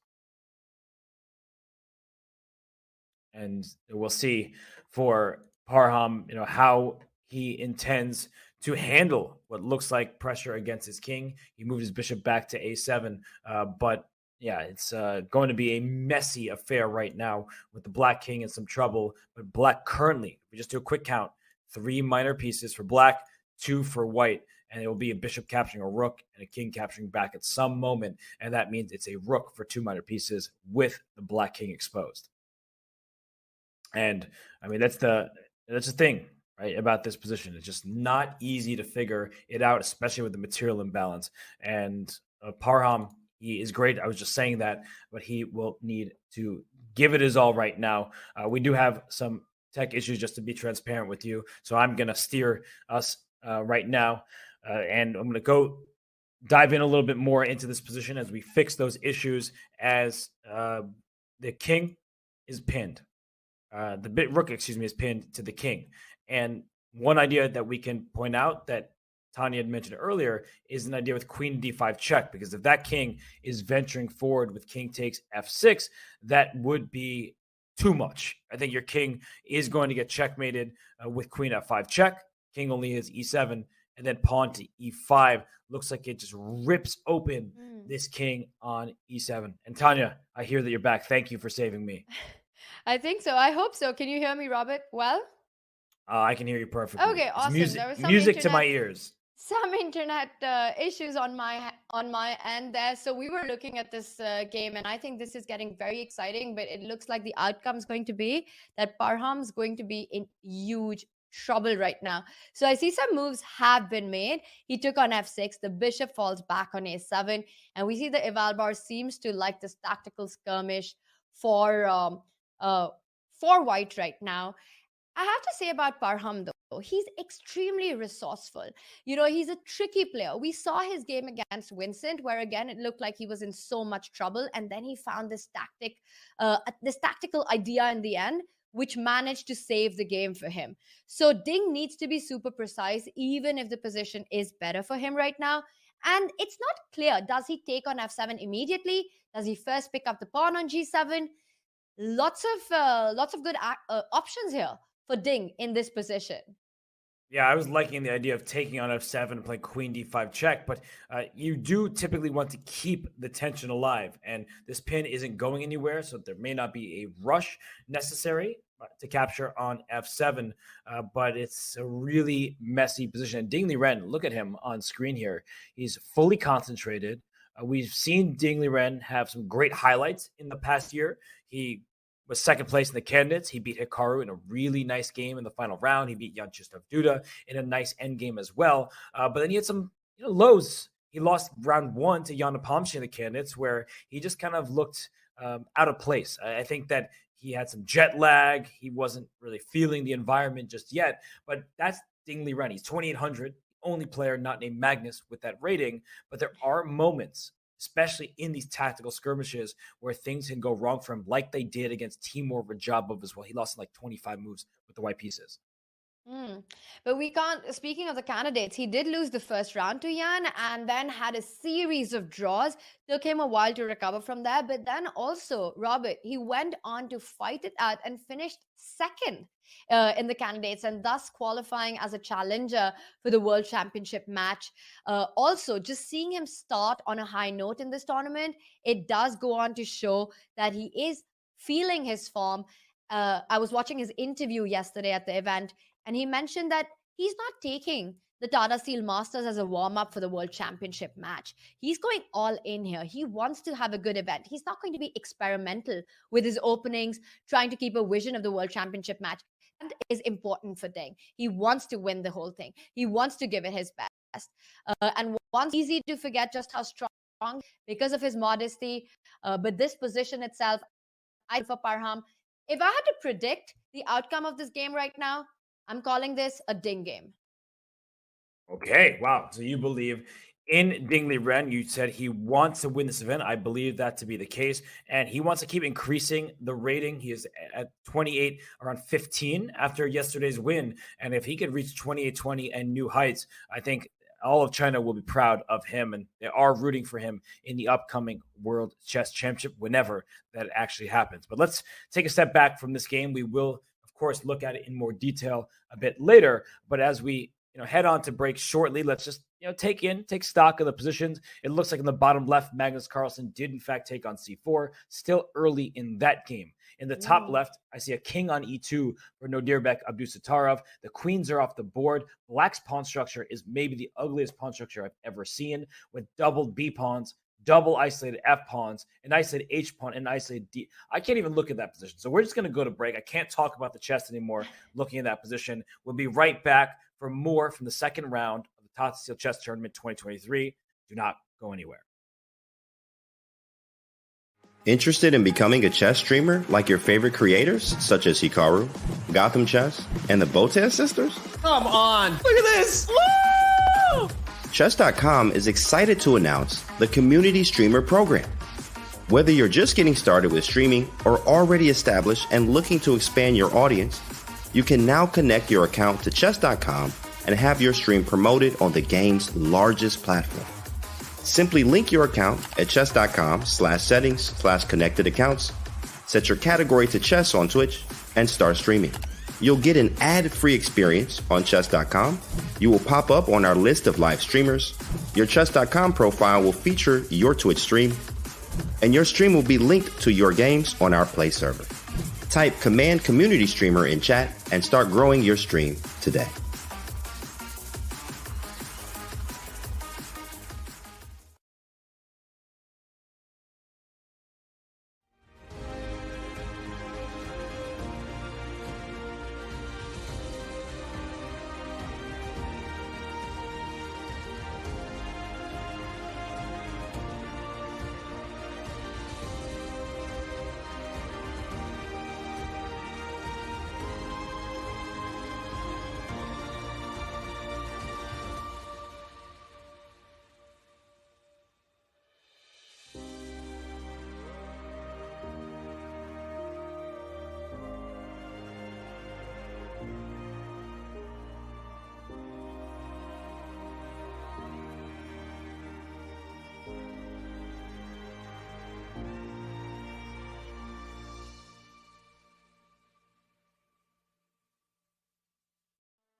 January in Wijk aan Zee, the Netherlands.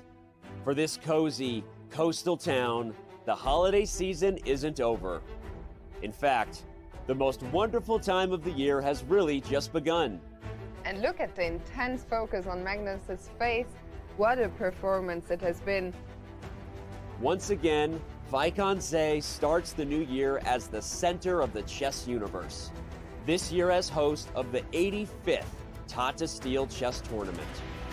A magnet for the best players in the game, some recognize the Masters field of 2023 as its strongest in recent memory. Of course, it helps when 8-time Tata Steel chess champion Magnus Carlsen is back. The world's #1 looks to further cement his legacy in this event and the game's history. Chasing Magnus will be amongst the best in chess. Several have been crowned champion here before. Some have even shocked the world in doing so. We have the winner of the tournament, and it is Jordan van Foreest winning the dramatic Armageddon. And don't leave out those poised to capture their first Tata title. Although winter, Tata Steel chess is also known as the place new stars come to bloom. Magnus won here as a teenager. This year's event has its fair share of young players on the rise, each hoping to follow in Carlsen's footsteps. Look at Prag. He smells blood and he is not letting this game go. The Dutch refer to Tata Steel as the Wimbledon of chess. For 85 years in running, this tournament continues to be steeped in prestige and legacy, and does so again in this welcoming little Dutch town by the sea. Mein Vrienden, it's the 85th edition of the Tata Steel Chess Tournament, and it starts right now.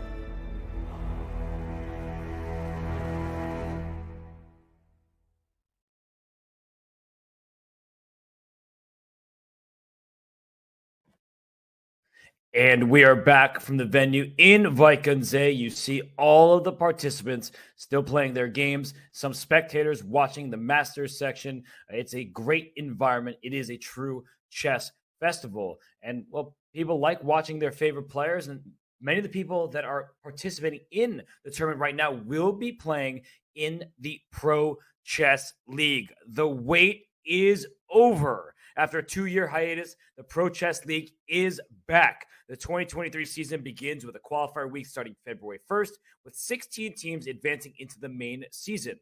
Past Pro Chess League participants include Magnus, Ding, Nepo, Fabi, Hikaru, MVL, and Anish Giri, so we could not be more excited for the league's return. And with over $100,000 on the line, it's looking like the 2023 season will be one for the history books. Use the command PCL in chat to learn all about it. Tanya, Pro Chess League will be exciting, but this second round already is exciting. And when we left, I couldn't keep my eyes on that game in the top left. I mean, it is just a really ugly pawn structure for Fabiano Caruana. The evaluation bar doesn't seem to hate the position as much as I do, but I really can't look at that pawn structure very much. We will have to dive into that position at some point. But which of these games catches your eye the most? You were talking about the pawn structure, and I was thinking about it. I want to just say a little bit about it, Robert, because yes, it's very surprising that why is it that Black has got, well, how many pawn islands is that? That's 1, 2, 3, 4. And that just goes on to show how much of a weakness it is. But our eval bar seems to say Black's doing just fine. And I want to make a little sense of that really quickly. The problem here for White is that, sure, Black's pawn structure is bad, but just imagine if Black captures that knight on c3. After that, White's pawn structure also breaks down. You can double up on the a file. The a2 pawn will be hanging, and I think Fabi has his own trumps. So I know the position looks absolutely ugly right now for Black, but I think the problem is that White also needs to be careful about his own weaknesses. I'm expecting Fabi to go for a trade in that one. But you're absolutely right. That isn't the most fiery position on the board currently. It's got to be the Magnus one that we have to get an update on. I mean, take a look at that. C4 was traded off. Right now, the bishop in C4 is hanging. B5 has been played. Magnus is taking a think. Lots of pieces, lots of pawns currently. Let's bring that up on our board. Let's get the world champion and Winston Keymer on our screen and get an update on this one. And I'm just going to say something very quickly, that Anish Giri did play rook f1 to e1 after a sizable thing. So either he is a much better actor than I gave him credit for, or he found it on his own. But we are going to focus in on this game for the moment. The pawn on c4 was captured, and then black decided to strike with b5, going right after this bishop here on c4. So the bishop, in all likelihood, will retreat to e2. And the reason why e2 looks better to me is if you go to d3, I'm already looking at some kind of c5, trying to make c4 happen. You're in forking territory, whereas bishop e2 is just a little bit farther away from the pieces, and I think that it gives white a few more options. So I do expect the bishop to retreat. But then, Tanya, the question is the e7 pawn. Is black going to strike with e5 at some point? You have to defend the pawn. What's going on with this pawn structure? Is it weak? Is it strong? Will white eventually be able to play move like a4 or c4 once the king castles? So there are big strategic and structural questions at play here. And Magnus started to strike with b5. And if Vincent hasn't responded yet, he's trying to figure out the best place for his bishop. I have to say that b5 is super committal. You've made c6 a weakness for quite a while. I mean, unless you're able to break the center with a move like c5, which will be pretty hard to achieve considering the b5 pawn will be a weakness. I know Arav Albar says that black's doing fine, but I kind of feel like white should be happier with the opening outcome. It just feels like a more flexible pawn structure. Black has got more problems to solve here. I think Vincent is pleased with the position he has, whether he goes bishop d3 or e2. I do like the e2 square a little more, Robert, and that's only because I feel that the bishop on e2 just feels a bit more compact. You know, far away future, you're imagining things like bishop on b7, maybe c5. You want to keep the knight on f3 defended. In those kind of circumstances, it just feels like you want the rook on d1 to be on an open file. Keeping all these things in mind, I like the move bishop e2 quite a bit here. I think it would be a move that at least when it comes to blitz, you would make it instantly. But you've got a little more time for subtleties here. We'll leave it to Vincent to come up with an idea. But again, excitement across boards. Let's get an overview, because even the Ding Liren Parham board, let's get our bird's eye view. On the top right, we see the line that has been played. It's an exciting middle game. Not just that one. The Wesley So, the bottom left, the second board that we have, it's just so much action going on with the F-file open as well. Wow. Yeah, that game is very interesting. The game in the middle between Levon Aronian and Praggnanandhaa, it looks like the queens are off the board. Many pieces have been traded.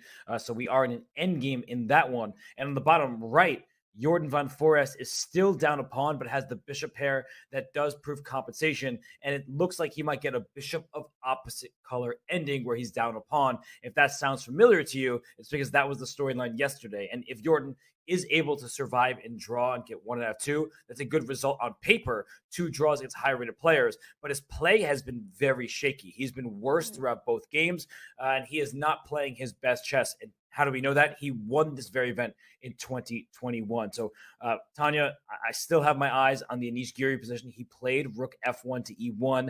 I wonder if he's setting Gukesh up or if he just found it on his own. But either way, I thought Gukesh was about to move. He looks like he's staring at the d4 pawn right now, and I'm worried for him. Just don't pick up that d4 pawn. I mean, let's get that board up. Rook e1 was the line that you accidentally just mentioned to check whether d4 was hanging or not. And we saw this crazy tactical idea, Robert, that you spotted. Let's show that again to everyone, because rook e1, for a second, it feels like d4 is hanging, but actually Gukesh cannot make the big mistake of picking it up because the sacrifices don't stop. No. We showed this earlier. We'll show it again.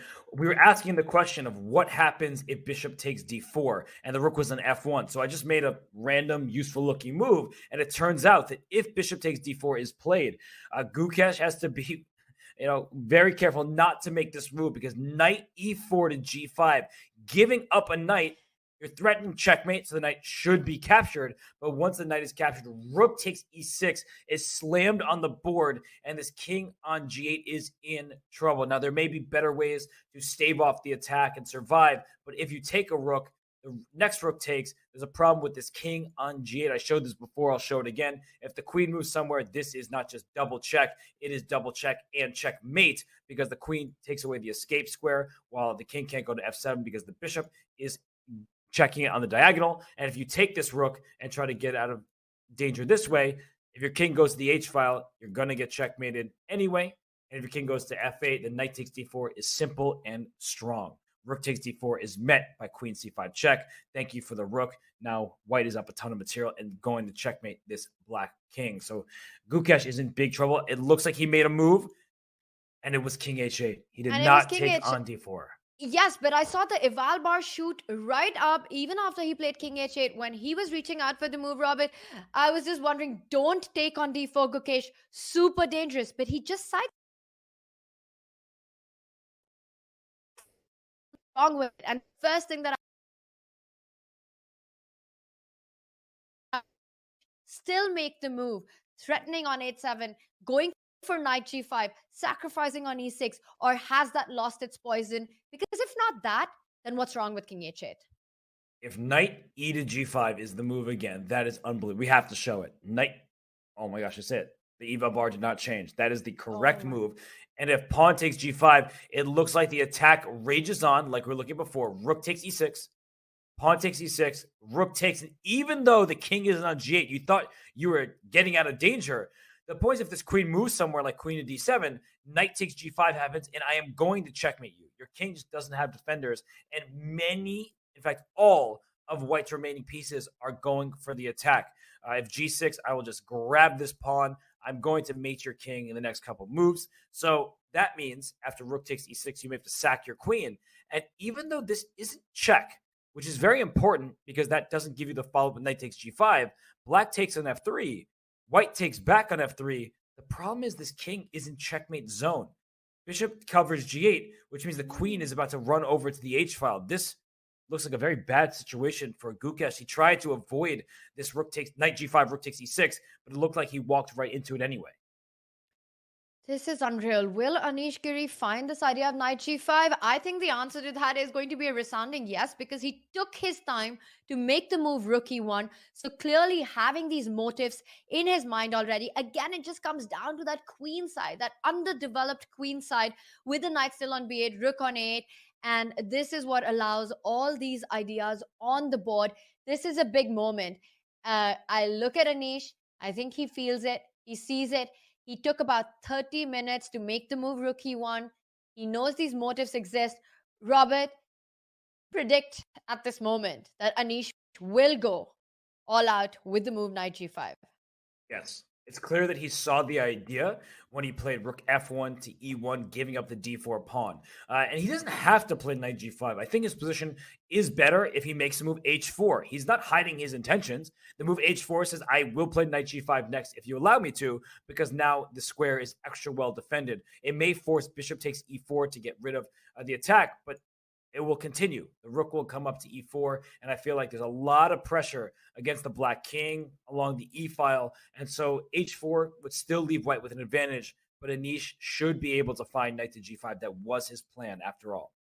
I mean, once you spot this idea of knight g5, h4 just feels way too docile. I mean, give black the option to grab that knight on e4, and Gukesh will do it with both hands because h4 would make it so clear what white wants. I want to see knight g5 on the board. As a chess fan, as a commentator, I think knight g5 is the kind of stuff that we want right now. That said, is there a way for black to fight? Because the positions that we were looking at after the line just looked like they were clearly worse for black. So what happens after knight g5? Is there something better that black can do? All right, we can bring up the analysis board and just look at it a little bit as we have the live position on screen. Rook e6. Maybe there's some way down this variation where it's not completely hopelessly lost, but it's still bad. So the bishop is too strong. We might have to eliminate it. So rook e8 comes to mind. If you play queen g6, then I'm going to sack on e6. And if you take, I get to develop. And I feel like black has just too many pieces against the queen. There's an immediate draw with draw by perpetual check and repetition. And that means that if you have it, minimum a draw, if you're a niche, that entices you to make the sacrifice. You know that the worst that happens is you get a half point here. But I think after rook e8, I would play the move d5. If you're going to take my piece on e6, I'm going to get a pawn here. And if you go rook e6, I might even have queen c8 check intermezzo. And the good thing about this is I pin your knight. It's an eternal pin. And I'm going to take back and maybe get a new queen. So the attack just doesn't stop, Tanya. That's the big problem here, is black can make a move like knight a6, hoping that next move is rook takes e6. But I don't believe that rook takes e6 is going to really equalize when this pawn gets to e7. And at minimum, I keep saying this, at minimum, white has this draw. So if Anish sees this far, there's no reason why he should not go for this line, because he can't possibly lose. Yeah, that pawn on e6 would be absolutely frightful. Anish is taking his time. We see the clocks as well. Gukesh has got about 30 minutes. Anish with an hour and 11 minutes. He blitzed out the opening, managed to get exactly what he wanted. This is our live board. King h8 played. At first, it looks like Gukesh had sidestepped all the troubles in the position. But in analysis and our eval bar, we can see that he might have just walked into what he was trying to get out of. If Anish plays knight to g5, that would be an absolute tragedy for Gukesh. He lost the first game with the white pieces. It looks like he could get blown off the board in game 2 here. He also doesn't have that much time. He has just under 33 minutes, and they've only played 17 moves. So 23 moves to make in 33 minutes. But that position we've been talking about, you'll make the next 5 or so moves quickly after take on g5. That's 1 move. Take on e6. That's 2. Queen takes e6. Bishop takes f3. Those moves, Gukesh will spot. But then after that, it's not easy at all because your king is in danger. There's going to be a passed pawn and the material imbalance. Whenever there's a material imbalance, the positions are not easy to calculate. So Anish has great chances here. He does not want to spoil them. We saw a few players lose their advantages yesterday in disappointing ways. Anish will be disappointed if he plays knight g5 and doesn't win this game. Sorry, I thought I saw him raise his hand and I was waiting for that move, but no move yet. I think the important thing for Anish is going to be whether he is able to evaluate the final position of the line that we just showed as better for him. That's often the big challenge, is evaluating the end of the line. It's a complicated long line where you end up sacrificing a lot of material for the queen. And I get the feeling often with Anish, Robert, he is one of the best players in the world. He's super strong, super accurate. But the thing which I often find is that he underestimates his position sometimes a lot. I say sometimes a lot, which is strange, but he does tend to underestimate his position.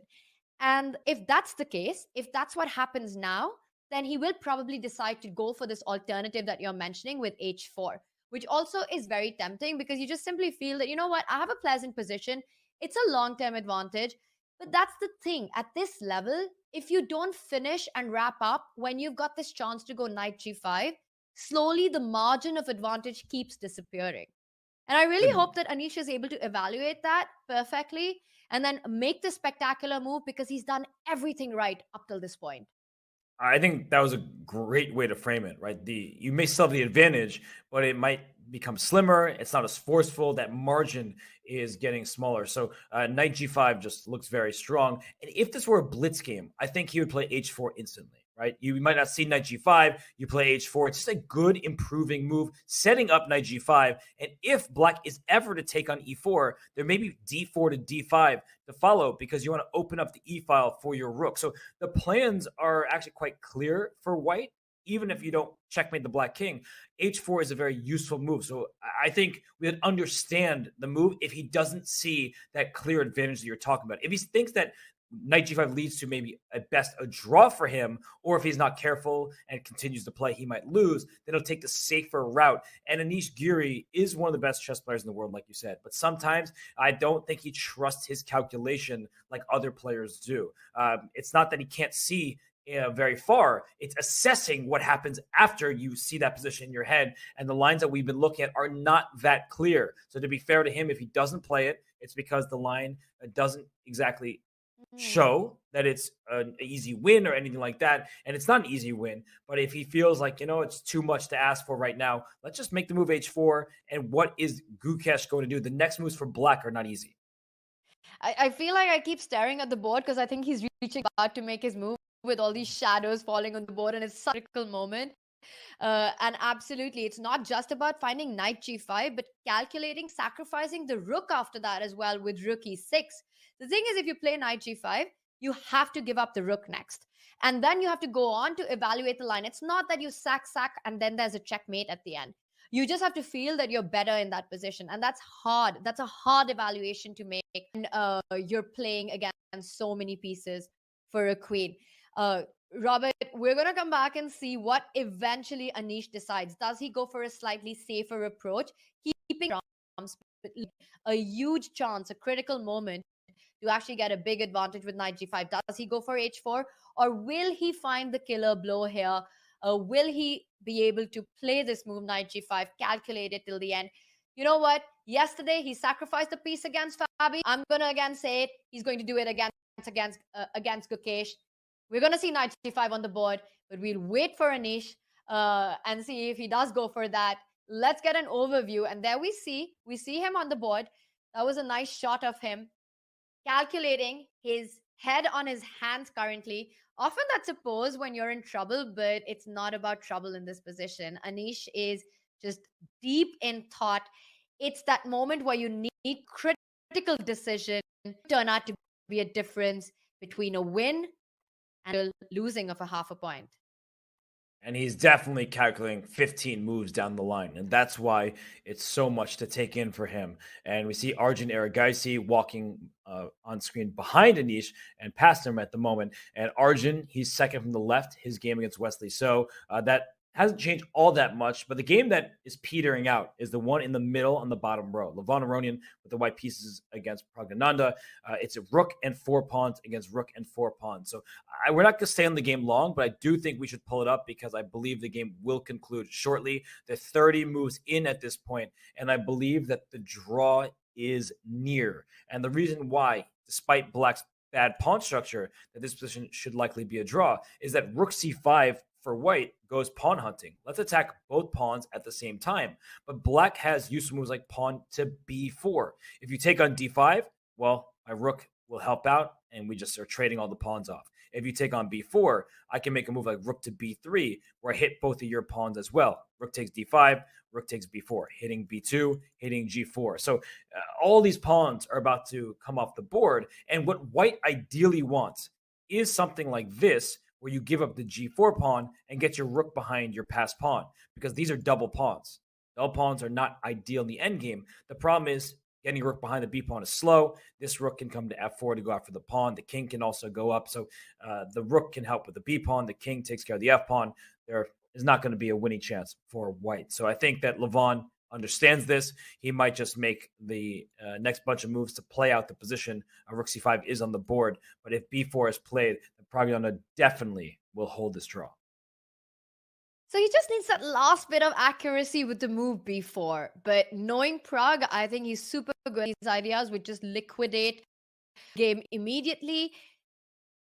These youngsters, Robert, is that they're so precise in their calculation and so concrete in their approach. They don't really play a feel of a position, concrete ideas, which is why very often we see lines which make no sense at all, but simply because they've calculated it. And b4 is one such move. You sacrifice a pawn, but you just calculate a couple of moves ahead. It's the fastest way. Maybe there are other moves as well in the position, but it just feels like the simplest way to liquidation and end in a draw. We saw Pragg not be on his board earlier.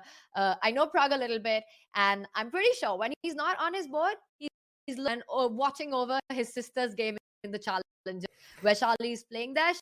She's draw and start a very interesting game as well, a very aggressive player as well. So it's kind of nice when you've got a brother-sister duo playing in Wijk. Yeah, it's great to see that family thrive and come to Wijk, and they get to play, and everyone gets to see these talented duo take part in the Masters and the Challengers. But Praggnanandhaa, he'll play b4. I think we should head back to the bird's eye view just because I'm very confident that he'll hold this draw. We can update everybody when that draw is reached. But I'm looking across the positions. You mentioned in the top left, Fabiano Caruana did just take that knight on c3. So Abdusattorov will take back and when he gets back to the board, and then we'll get an endgame with a terrible pawn structure for black. But Black can also go after some targets. In the top right, we were looking at Ding Liren and Maghsoodloo. It's still a crazy position with chances for both players. Ding Liren not seeming very happy. I actually like Parham's chances. I just believe. Sorry, I know I'm interrupting you, but you have to see what just happened on the Anish board. Oh my God, he's gone for it. He has indeed. Let's go right there. We've been talking about it. Now we don't have to predict it anymore. It has been played. Knight e to g5 was Anish Giri's choice. H takes g5, rook e6, f takes e6. And I don't think Anish will be sitting and thinking for long because rook takes e6 is the only move. White is currently down a rook and a bishop for one pawn. So that's so much material, but he's going after this black king. The key to the king's defense is this queen on e7. If the queen had to move, even if black had the free turn, queen d7 would be up by knight takes g5, and the king would fall victim to a checkmating attack. So Anish will play rook takes e6 here. He doesn't have a choice. I believe he's still calculating, Tanya, like 8 moves from now. That's why he's pausing, not because of this move. He's still just in his head. The wheels are turning, and he's calculating variations in the distance. This is inspired play by Anish, and you're absolutely right that he is and evaluating the different positions. He's the hardest part. The sacrifices. It reminds me of this game between Shakhriyar and Anish, where Anish was in the receiving end of multiple sacrifices, where basically Shakhriyar sacrificed the house and simply went on to mate Anish's king. And that's the similar motive, but this time it is Anish in driving seat. He's given up, as you pointed out, an entire knight and a whole rook for a couple of pawns, but it's not about that. Nobody cares about the pieces right now. It is about that king on h8. Once the queen will land on g6, threatening a check on the h file. With the pawn gone and the diagonal open, it will be checkmate. Rook e6 is the only option. Anish is slowing down right now. I completely understand that, because when you sacrifice so much, you just have and you have time on the clock, you want to make sure that you kind of just take it easy and don't rush into things. Sometimes you can just have this slip and you play one move before you're supposed to play the other one. I like that he's taking it slow. Rook e6, knight e5 is the other move that comes to mind, threatening knight g6, but it's not looking powerful enough. You need to open the a to g8 diagonal. Anish goes for it. He picks up the e6 pawn, picks it up with his rook. Rook e6 on the board. Gukesh in big trouble with just 30 minutes on the clock. And I am curious why he spent so much time before rook takes e6. It might be what you were saying, just you're maintaining composure, trying to find the next sequences after this. But Gukesh, he's picked up that rook on e6, taking it with his queen. The bishop will take back, of course. Well, Anish hasn't taken it back, right? He is certainly going to play bishop takes e6. He does not have another choice, but there it is. He has captured that queen on the square. And that means the king on h8, not fully safe. And bishop takes f3 by Gukesh. Anish tried to get up, go away. And Gukesh says, get over here. You are sitting right back down, just like they do in Mortal Kombat, dragging him back over. And something I'm thinking about, Tanya, I know I defaulted to g takes f3 because you'd capture my piece, I should capture yours. Is there something to be said for queen f5? Can you go for a checkmate immediately? Is this king just being hunted? I love it. I mean, we've been talking about opening up the diagonal and putting a queen on the h file. Queen h5, you've got a massive threat of queen h3. One defensive idea that came to my mind instantly was, is there an option to go rook d4? Well, but I'm getting mated. Let's just show that line. Rook d4. I was trying to be clever that queen h3 is rook h4. But it's not just this checkmate that you've got on the board. You can go queen f8. And after king h7, there's bishop f5 as well. That's and right. This should be just game over. King h8 runs into queen h6, and g6 runs into queen f7. So that is the end of the end. Queen f5, I kind of love it. And we saw Anish get up, leave the board. Gukesh, of course, made the move instantly because there's nothing to be done. You can't leave the knight alive. The knight's going to just deliver checkmate. So he has to go bishop f3. But Anish, I love it. I love taking his time. as we were talking about it, he's not making moves fast, even the first obvious ones, just keeping everything under control. This is a critical moment. Again, when he comes back, will he just quickly grab on f3, which also looks very tempting? But suddenly queen f5, and I'm still struggling to find a defense because let's say you go bishop h5. Then you can just grab on g5 as well. Right. If the bishop moves away, you just give the checkmate you've been aiming for. If you play g6, you've opened up a new square, the h6 square, and that's checkmate. The king can't run away. The bishop covers this. The queen covers the remaining squares. That is check, and that is mate. So, Tanya, after queen f5, we need to even find a move here. Most of these moves just look bad because queen h3 is checkmate, so we need to stop checkmate. And the eval bar seems to that queen f5 is a strong move. We see Anish come back to the board. He has to be a little careful because grabbing back the bishop on f3 just seems like so natural and you just make it really quickly. But if he slows down, if he goes into a think right now, then I think it's clear. He's got the idea of queen f5 as well, Robert. If he doesn't rush, I think he will find it.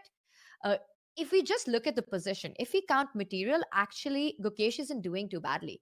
He's actually doing great materially. He's got 2 rooks currently and 2 minor pieces for a queen. That would be completely winning if it wasn't for the king stuck on h8. So queen f5, a massive alternative to picking up the bishop. And yeah, the big question is, how does black fight it? Have you been able to find a way to do that?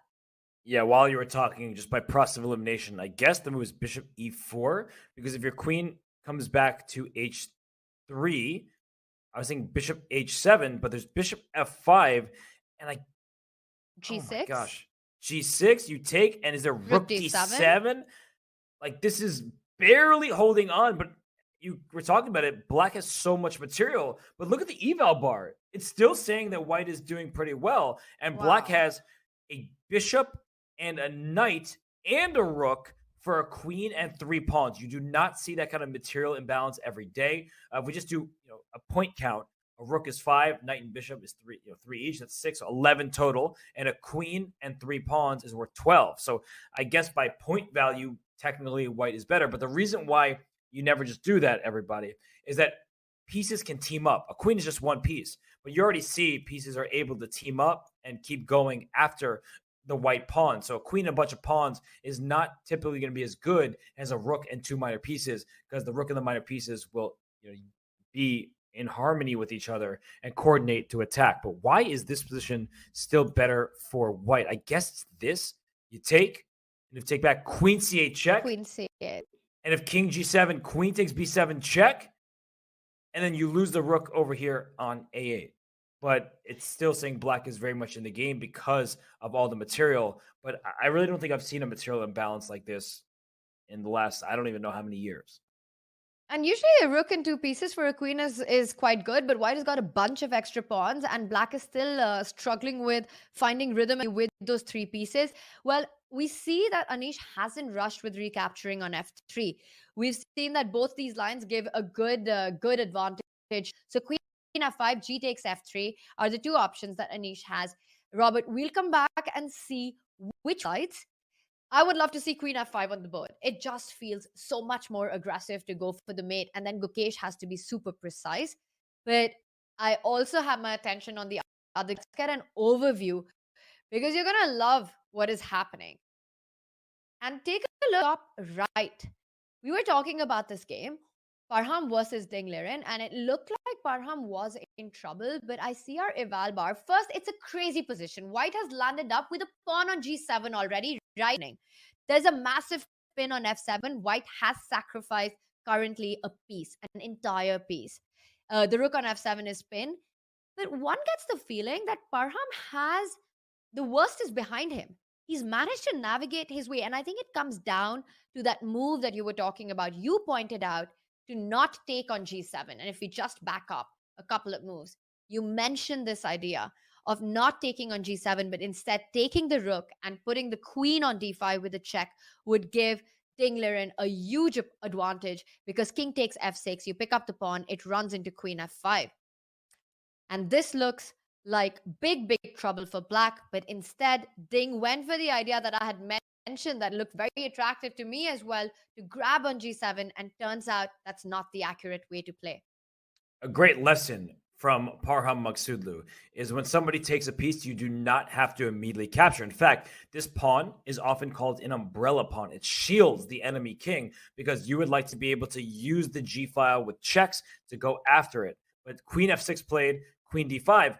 What's the threat? If we gave white a free move, queen takes f7 is already defended, so it's not like you have to worry about that. I probably would just bring my pieces towards the center. Rook to e8 makes a lot of sense. I'm at some point worried about the move e5.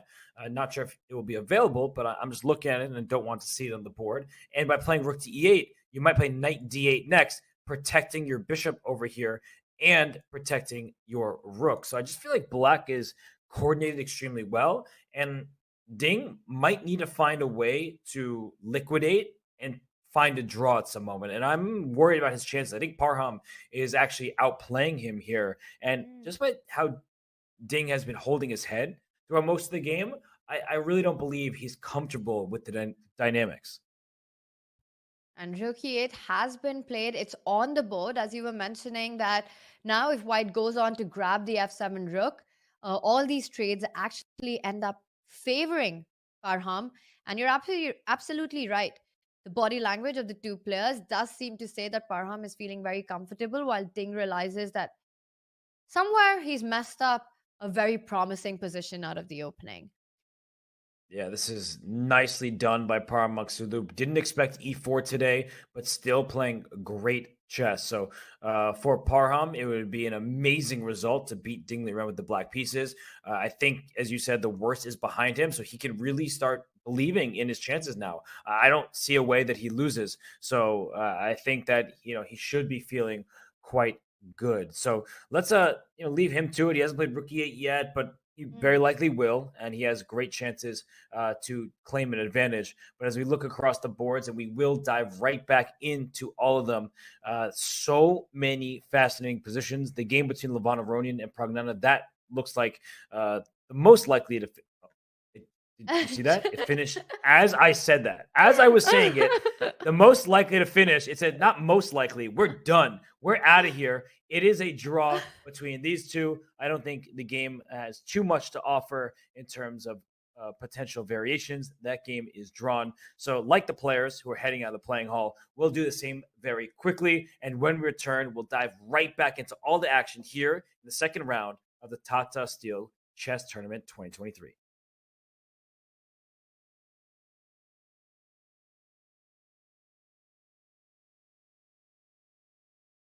What's the best way to follow any chess event, from the World Chess Championship to the candidates, the Speed Chess Championship, Title Tuesday, and so much more? Chess.com/events has all of the top chess tournaments played both over the board and online. Analyze and review games from the world's greatest players with live commentary, cloud analysis, opening explorer, and table bases.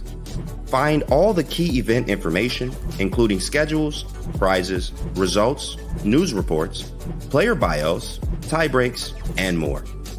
Even compete by voting for your predicted results. Explore chess.com/events today on web or with our iOS and Android apps and experience chess like never before.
The Tata Steel chess tournament is a long one. It's grueling. There are 13 total rounds. So today is the second round. And as you see on the schedule in front of you, it goes all the way through January 29th. So if you get off to a slow start, there is time to come back. If you get out to a hot start, you have plenty of rounds left to continue improving your result.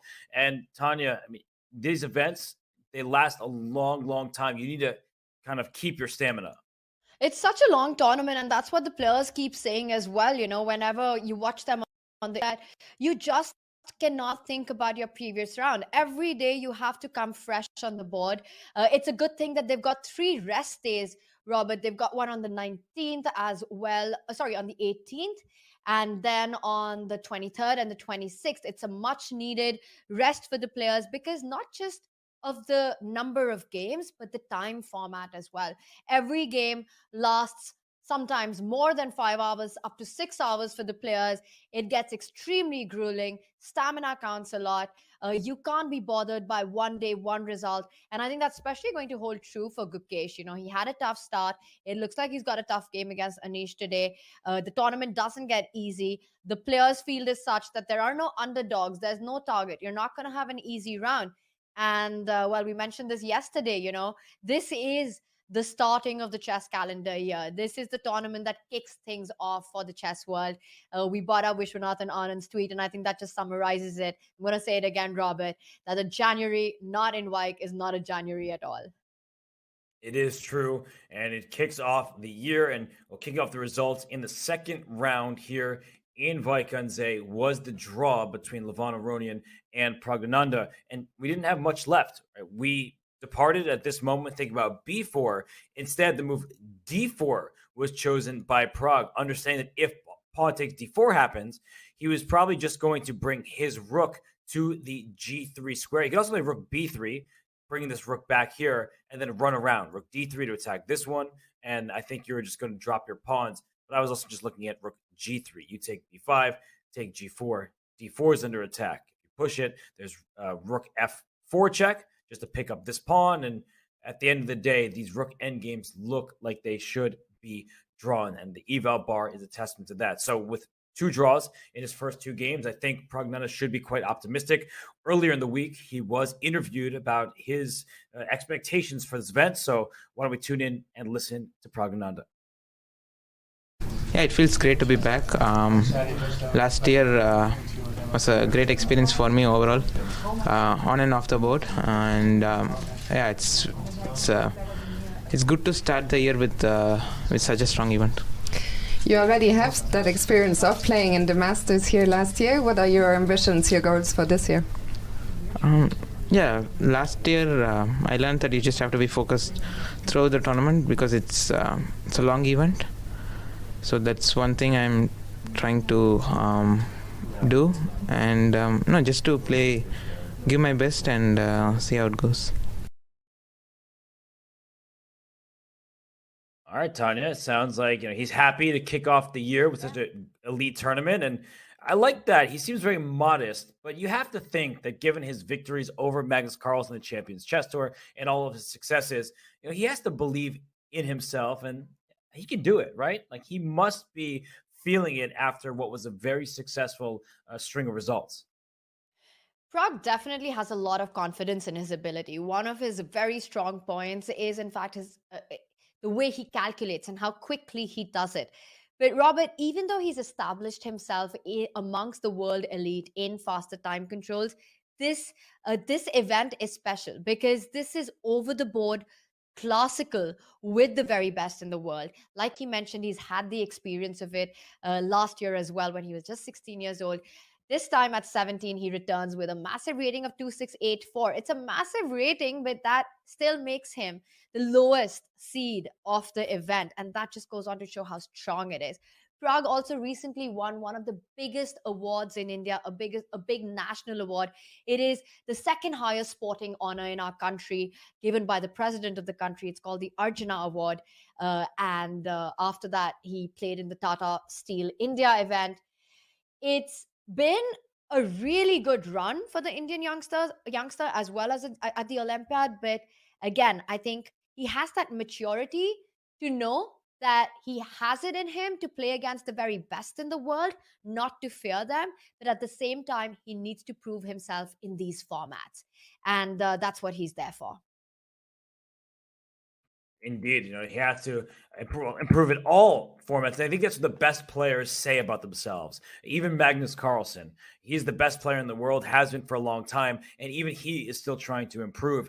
And we were just talking about Praggnanandhaa, his fellow teenager from your home country, from India. Gukesh had a tough first game. So Praggnanandhaa had 2 draws, has been very strong in the early going. Right now, Gukesh is struggling. And I just want to point out that Anish Giri has not moved. So we saw bishop takes f3 was the last choice by Gukesh, eliminating that knight, which is going to help deliver a checkmate. The knight is now gone. And for Anish, he can take back immediately or play this move queen f5. And he is spending quite a lot of time, Tanya, trying to figure out which move is better. And that's good news for Gukesh. It really depends what Anish comes up with and how he follows it up. But that said, definitely the difference on the clock is now not as much as what it was just a couple of moves ago. Anish has burned almost an hour in the last, over the last 3 moves. Going in with knight g5, he took his time for that. Then taking on e6, and now a long thing to decide whether to recapture on f3 or to go queen f5. It's a big moment here, and it's really all about, again, Anish believing in his evaluation of the position as well as his calculation. And that is something that we've seen Anish doubt before, but in this position, he's already sacrificed too much material. He needs to go all out. He needs to make a decision. But Robert, if he decides to play it a little safe, and let's say takes on f3 right now, queen f5 is a line that we discussed already. White still keeps advantages and the threats in the position. You want to go queen g6 next, deliver a mate on h5. You want to go queen f5, delivering a mate on h3. With all these ideas, I think the most important thing is either one of the 2 moves, both are equally strong. Anish needs to stop taking so much time right now. He needs to make a decision. It's between these 2, and it's not like you mess up your advantage with one or the other.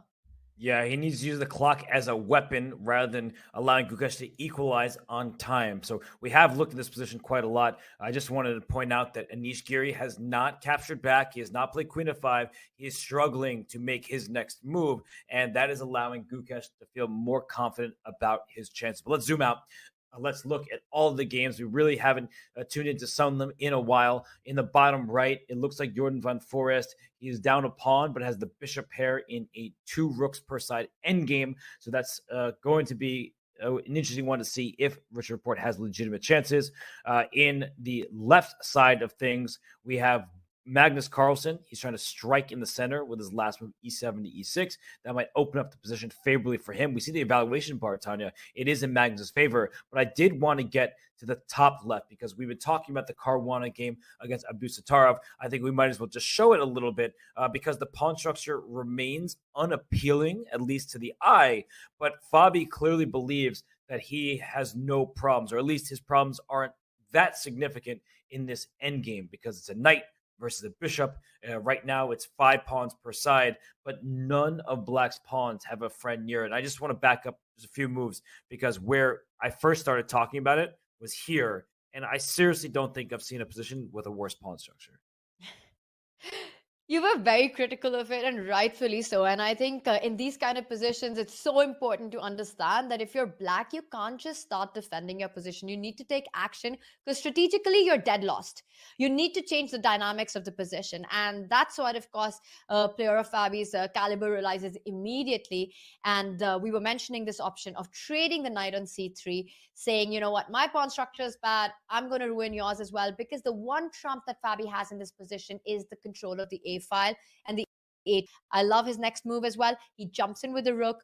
He made the move rook to a3, attacking c3, but it also has the sly idea of doubling up on the A file and putting pressure on the a2 pawn. It's going to be really all about the activity. White put the h1 rook on b1, counter-attacking. I think he played rook hb1 now? He did? Yes. Attacking the b6 pawn with a double up on the a file. The rooks were traded, and after the pawn goes on b6, the pawn gets picked up on a2, and now it doesn't look as bad despite still having a horrible pawn structure. And Robert, the reason for that is piece activity. Black's knight and Black's rook on a2 compensate for how terrible the pawn structure is.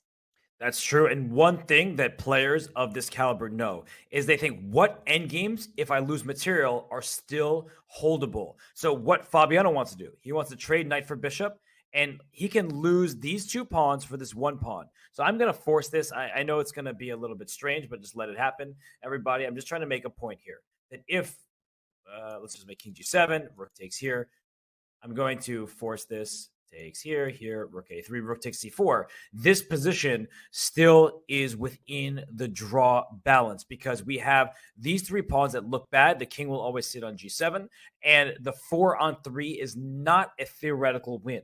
So if you study your Dvoretsky endgame manual and just do your tactics and study positions regularly, you look at this, and Fabi knows in the back of his head, if I can get here, I'm going to make a draw and comfortably do so. So that's what Fabi is probably aiming for if he can make it happen. But I'll tell you one thing about Abdusattorov. He has immense technique. His technique is so strong. We saw a display of that in his game yesterday against Richard Rapport. So if he's able to get that slight advantage, if Fabi doesn't play accurately over the next few moves, this can turn into a very difficult endgame to save. But I think right now, the piece play versus the bad pawn structure maintains a sort of a dynamic equality in the position, and we'll see how this one develops. But we also have their head-to-head score, and it's really interesting to see, Robert, that they have only played 1 classical game against each other, which in fact Abdusattorov won.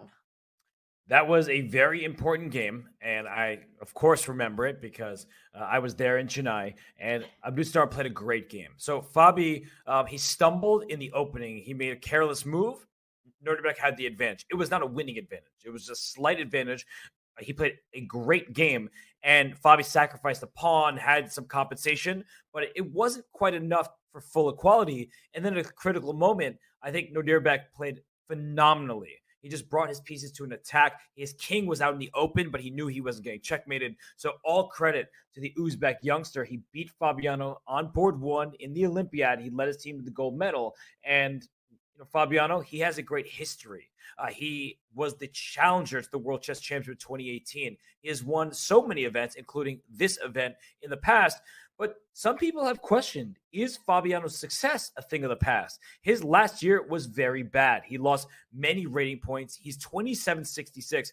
Tanya, most people haven't seen Fabiano with a rating under, say, 2,800 in quite a long time. But in the last couple years, his rating has taken a bit of a nosedive. He would love to right the ship and be able to get back on track and raise that rating back towards 2,800.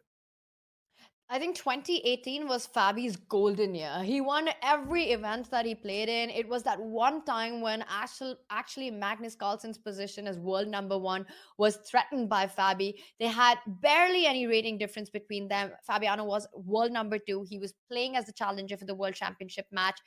Magnus was not able to win the match or to get anything much in that match in the classical segment, and had to go on to win it in the tie breaks. I think a lot of the critics had a lot to say about Fabi's faster time control play, and he answered it in the best possible way this time at the World Rapid and Blitz Championship in Kazakhstan, winning a medal in both Rapid and the Blitz section. He had a phenomenal run. I think he's actively put in work for that. But of course, classical has been his big forte.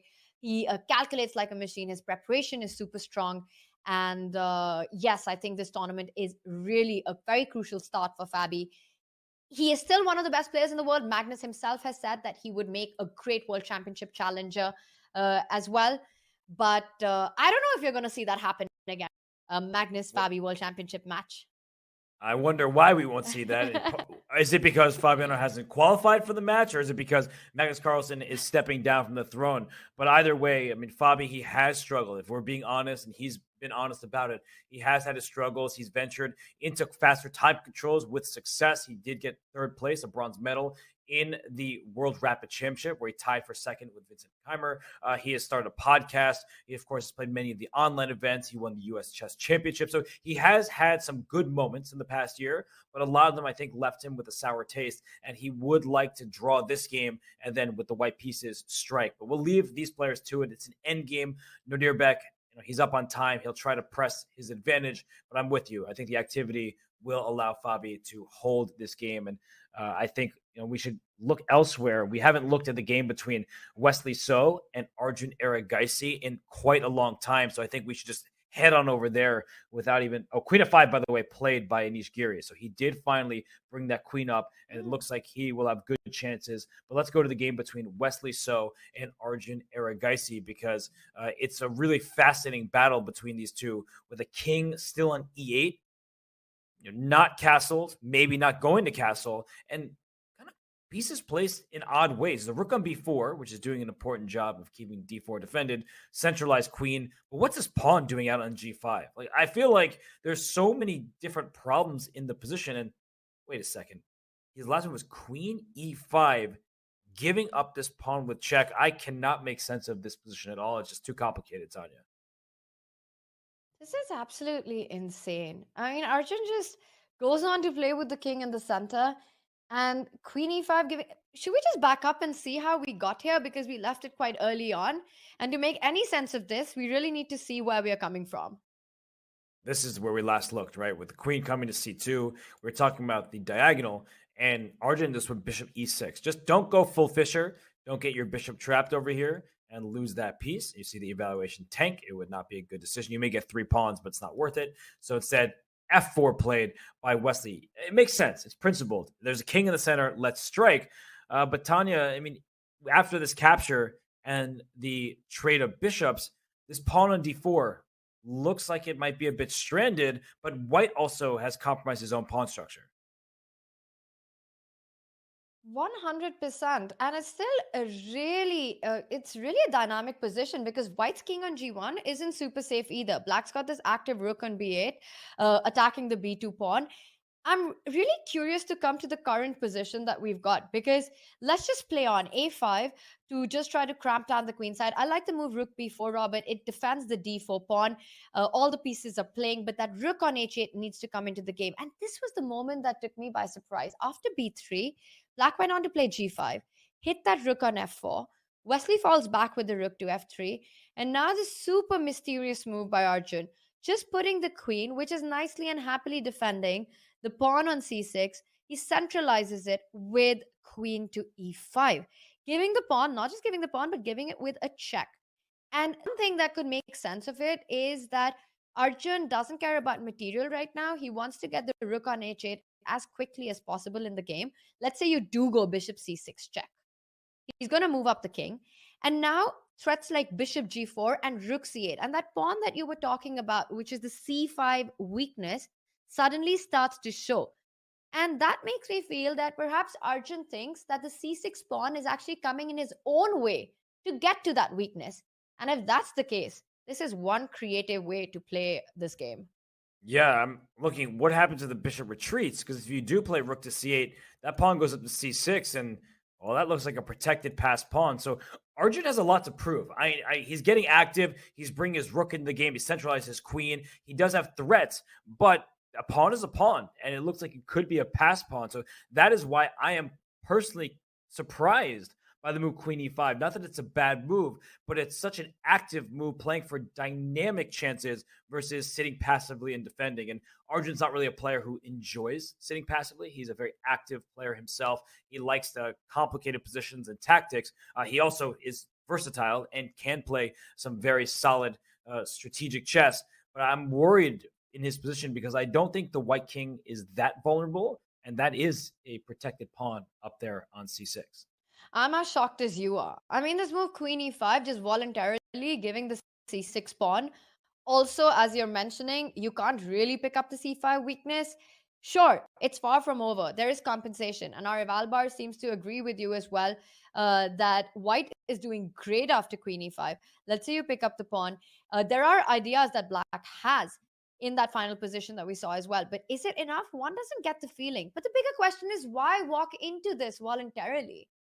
I guess it's because he couldn't castle. If we just go before g5, he can't get his king to safety because h7 is hanging. So if he doesn't have the time to get his king out of there, d4 is a target. You move the bishop out the way, down goes d4. The c6 pawn is still loose if the queen ever moves to defend d4. So maybe he kind of felt like he didn't have a choice, and he decides to strike with g5 and then bring the queen out. And, it has some merit. I'm worried about his position, but perhaps he just feels he can defend it better from a position where he actually has plans and threats of his own. So we'll see if Arjun is able to manage this position. We'll go back to our view of the 6 boards still remaining. Just a reminder to everybody that the game between Aronian and Praggnanandhaa ended in a draw. It looks like Giri against Gukesh, still exciting. Bishop went back to e4. We were looking at some of those lines earlier, but let's go to the game of Magnus Carlsen. No surprise, the world champion is playing. It's going to be a game you want to look at. And for Magnus, with the black pieces against Vincent Keymer, I feel like he has everything he could have asked for and more from the Grunfeld. When Peter Svidler and Maxime Vachier-Lagrave started, playing the Grunfeld nonstop and teaching everybody some important lessons, I don't think they could have taught anybody a lesson that would get them to this position. I think things have gone wrong for Vincent Keymer. Look at the positioning of Black's pawns, shutting down the space for White's pieces. C3, a long-term target. E6 is already threatening this d5 pawn as the knight has joined in its attack. And if you take on e6, you've opened up a new file for a rook to come into the attack. Tanya, I really do not like Vincent's position at all. I completely get what you're saying. I mean, just looking at it, it looks like a dream Grunfeld for Black. That bishop on g7 monster, the knight from b6 can actually jump to a4 and put on more pressure on c3 as well. Meanwhile, Black is already targeting the center, asking White to take a decision. You can't advance the d pawn further. It would be too weak down the board. Magnus has got a dream position out of the Grunfeld, and knowing him, I think he's going to squeeze this one out. And he may get off to slow starts, but in this game, it looks like he is trying to get off to a quick start in the turn. With a win with the black pieces would be excellent. Keymer, he has had a meteoric rise since playing the Challengers tournament last year. He recently got second place behind Magnus Carlsen in the World Rapid Championship. Earlier this week, Vincent talked about how different it feels to be in the Masters. Let's listen to his thoughts. Great. I mean, I always enjoyed playing the Challengers as well, but now playing the Masters is, I would say, still a different level, and it's also a sense of success that I got invited here and the chance to play. You're still only 18 years old. You already had so many successes, but just a couple of weeks ago you became a vice world champion at the World Rapid. Was that for you the highlight of your career so far? Maybe, yeah, because obviously I beat more top players than ever before in one tournament, which was like quite good feeling for me. But of course, you can't really compare Rapid to Classical, so it'll be very different here, I think. Tomorrow you're playing against a certain Magnus Carlsen. Your thoughts going into that game? Well, obviously he's the best player for over a decade, I believe, by now. So it's going to be very tough, but still, I'm really looking forward to facing him and having the chance to play. He's happy about his recent performances. He's beaten more top players than he ever has just in one event. But Tony, he made that distinction between classical chess and the quicker time control. So it's clear based on his answers and just based on his tournament history that he really does seem to prefer playing classical chess with more time on the clock. 100%. I think it gives them a real chance to show their ideas, their practical strength in opening in middle game and end game against the world's best players, and it's where you really feel so much to learn and take away from these established elite players of the world. As he mentioned, that Magnus has been the best player for over a decade. There's a lot of the young generation has for Magnus are hungry to get those games against him, to play against him, and I think that is a good fact, considering his rating, his title, his 15 world championship titles. And I think that's one of the heartbreaks that the chess world has, that Magnus has decided to not defend his title this year. Well, I think in theory, getting the chance to play Magnus sounds like a lot of fun. But in practice, you get positions like this and you're like, why am I playing Magnus Carlsen? This guy's a bully. And in game right now, we see the eval bar, it's sinking in Black's favor. Why? The material may be even. Black's pawn structure is healthier. We have connected pawns, 3 from A to C file, and then 3 from the F through H. White has these split pawns. Isolated pawns are bad because you need to use more valuable pieces to defend them. You would love to slide this pawn from A2 to B2, where you could just defend the C3 pawn, free up your bishop. The bishop is tied down to the pawn's defense in a passive position, closing down the D file. The E4 pawn may become a quick target as well, with rook A to E8 on the docket. And if you want to move your knight out the way, you have to watch out because there is a bit of an issue. Knight D4 or Knight G5, well, Knight G5 is just bad. You get captured on E2. And if you go Knight D4, I guess you get away with it. But even trading pieces doesn't solve all the problems, Tanya. If we get this position, you can't take the rook because then you end up down material after bishop takes F1. You have knight takes G7, but I save my bishop while skewering your pieces. That's no good at all for white. And so you have to take back, and it just doesn't solve anything, although this is what's happening. It is what is happening because I think it's about making difficult choices. In a bad position, there are no good moves. And I think he's gone for knight d4, trades off the bishop. This creates a lot of weaknesses on the light squares. The e4 pawn is weak, the c3 pawn weak, a2 weak. White has got no targets. If you just compare each and every piece on the board, it's worse than Black's pieces. Also, the pawn structure. This is going to be very, very tough for Vincent. And this kind of position, I think Magnus just finds it very easy to play. And look at this. He doesn't even rush with any of the ideas that we were looking at, you know? He even quickly go rook e8, putting pressure on e4 or placing that knight on a4, trying to find a target, queen a4. Nothing of any decisive manner, but just a quiet little move, keeping all the pressure on the position because it's just so hard to play with the white pieces. It's hard to make moves here. A6 played, you just first defend the b5 pawn. You're already considering offering a queen trade with queen a4 next. And I really like that because it's such an unpleasant decision for white to make. If white trades queens, the pawns get even more weak. So a6, a quiet little move, but very dangerous. We see on our screen, Magnus on his hands. He knows that he's better, but he's the kind of player who wants to wrap things up as precise a play as possible in the position. The one move that comes to white for Vincent here is knight d4. I want to get my knight back. I want to block your bishop. Is that a possibility? I was wondering if knight d4, if Magnus can even take on d4. Bishop takes d4, pawn takes, and your move, queen a4. And with the queen trade, if you don't trade queens, you lose the e4 pawn. Your queen has nowhere to go to keep that pawn protected. If you do trade queens, the knight jumps in, e4 is loose, and then so is the c pawn. That queen on c2 is doing a very important task. So I feel like Black's pass pawns are just quicker. We see the eval bar suggesting that Black is significantly better here. And I don't think that you want any part of this if you're Vincent Keymer. The pass pawns just start moving up the board too quickly. Well, if not knight d4 in the live position that we've got, it's kind of hard to come up with a move for white that is active. And I think this just explains what you showed us, Robert, the idea of a6. It is an anticipatory move. You're thinking about knight d4, but he's calculated that endgame after the queen trade is a huge problem for white. So Vincent can't make the most natural looking move. And this looks like big trouble for the German prodigy. Not a fun position to have, being down on the clock, a worse position. He knows he has a worse position. He's trying to make moves like f3 at some point, perhaps, to defend the e4 pawn. It just feels all quite slow. And a6, it's a quiet move, but it does have some threats. Queen a4 is a threat. Rook can come to d8 as well, putting pressure on the d2 bishop, or trying to get a rook into d3, double those rooks. I think everything is going Magnus's way in this game. I feel very confident that he will secure this point. And you look at Vincent here, he just doesn't look like he's having that much fun. He likes beating the top players, but when you're playing Magnus Carlsen, usually people are on the losing end, right? Just because of his successful history as world champion and world number one. Yeah, it hurts. It hurts to play such positions against him, especially to land up in this mess with the white pieces right out of the opening. It can't be a pleasant experience. We can tell from him that he's not having any fun in this game at all. But that said, he's all of 18 years old, and this is such a massive experience for him as well. So there's a lot of takeaway from that. It's never easy to play against Magnus. Vincent will fight on, but Magnus has got a dream position with Black, with the Grunfeld. And I think it's going to be tough for him to save.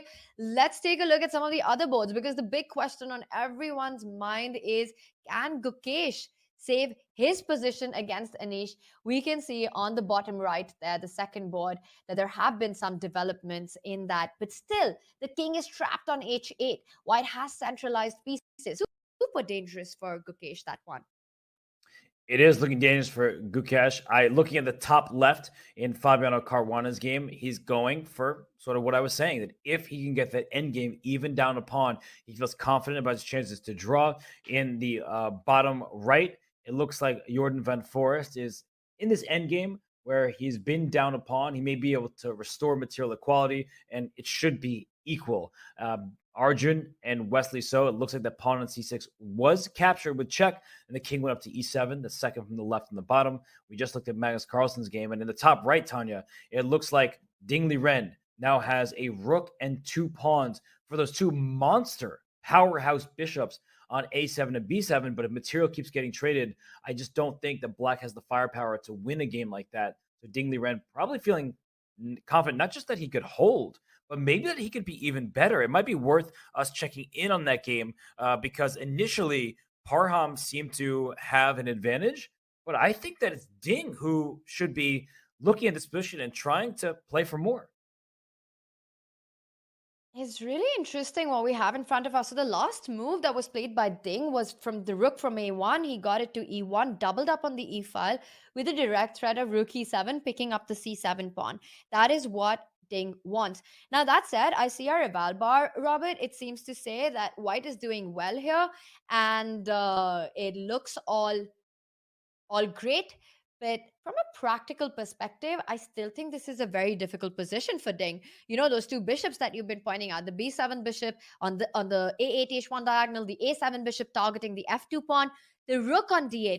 If it is able to join and support these bishops from rook to d2, attack on f2, he just needs a little time to be able to do that. I get it that it's really hard because you're threatening rook e7 right now. But regardless of what the eval bars say, I think practically both players are feeling that they're playing for 3 results in this game. The rook on e1 can't move away from the first rank because then the rook comes with a check. He's played rook d7, stopping the idea that we were talking about with rook e7. Everything under control. It's very hard to imagine white making progress because one of your rooks will always have to guard your own king. And once again, I just feel that the eval bar can be a little deceptive in this position in a practical sense. Yeah, it might not be winning, or opportunities for white to win may not be plentiful, but I do think that black also doesn't have any real chances. Something I mentioned in the Gukesh game against Anish, when we're analyzing that, is when you have multiple pieces for another piece, those pieces can team up, right? That's why 2 minor pieces often are better than a rook. But in this case, this is the inherent limitation of bishops. These pieces cannot actually team up and do anything to attack. So if the rooks came off the board, let's go for rook d2, rook e2, just to get these rooks off. I know rook e7 check would likely be good, but just to show you this f2 pawn is no longer a problem. You can't attack it with another piece. This bishop can't really attack much of anything. The h3 pawn is hard to get to. So I see the eval bar saying that this gave black right back into the game and even a better position, but you can't actually threaten anything, and that's the problem with having 2 bishops. They're great in an open board when you can attack, but here you just don't have enough firepower remaining. So rook d7 was needed just to stop rook e7 check. That would have been a good move. I was just trying to emphasize a point, and as we see, Parham understands he cannot allow that rook up there on the 7th rank. That's a really nice point that you just made, that a rook trade will favor white, or at least get him in a position where you're playing for 2 results. You're either trying to push for a win, or at least you can't ever lose. So that's a safe option. But till the rooks are on board, I still think that Parham also has his trumps. Question for Ding is going to be, how does he make progress here? How does he improve the position? And that's a question that's not easy to answer. Do you take the decision to fix black's pawn on queen's side with a move like b4, just simply not only safeguarding your own pawn on a5, but making sure that black never has any c5 stuff coming in, and just making life a little more relaxing? I'm going to take away more squares from you. Ding Liren is definitely one who's got the answers. He's the player technique. Let's check up on this We'll come back to this one, Robert. Let's get an overview on some of the other boards because I have to say, there is action on. There certainly is, and Ding Liren just made his move King H2. That's a very odd move. I wasn't expecting that, but still a reasonable one. And Anish Giri against Gukesh. That position, the eval bar suggesting that it's nearing equality. It's still a true fight, but I don't think we were expecting that position exactly. So maybe we should tune back into that one. So many interesting games. Magnus Carlsen is just facing that knight d4 move we talked about earlier. And what we see here is, it's the evaluation is sky high because that's no. Bishop. Wait, is this actually what's happening? Is this what's happening here? Yeah, it is. Apparently, this is what's happening. We talked about this line earlier. We actually went through exactly this.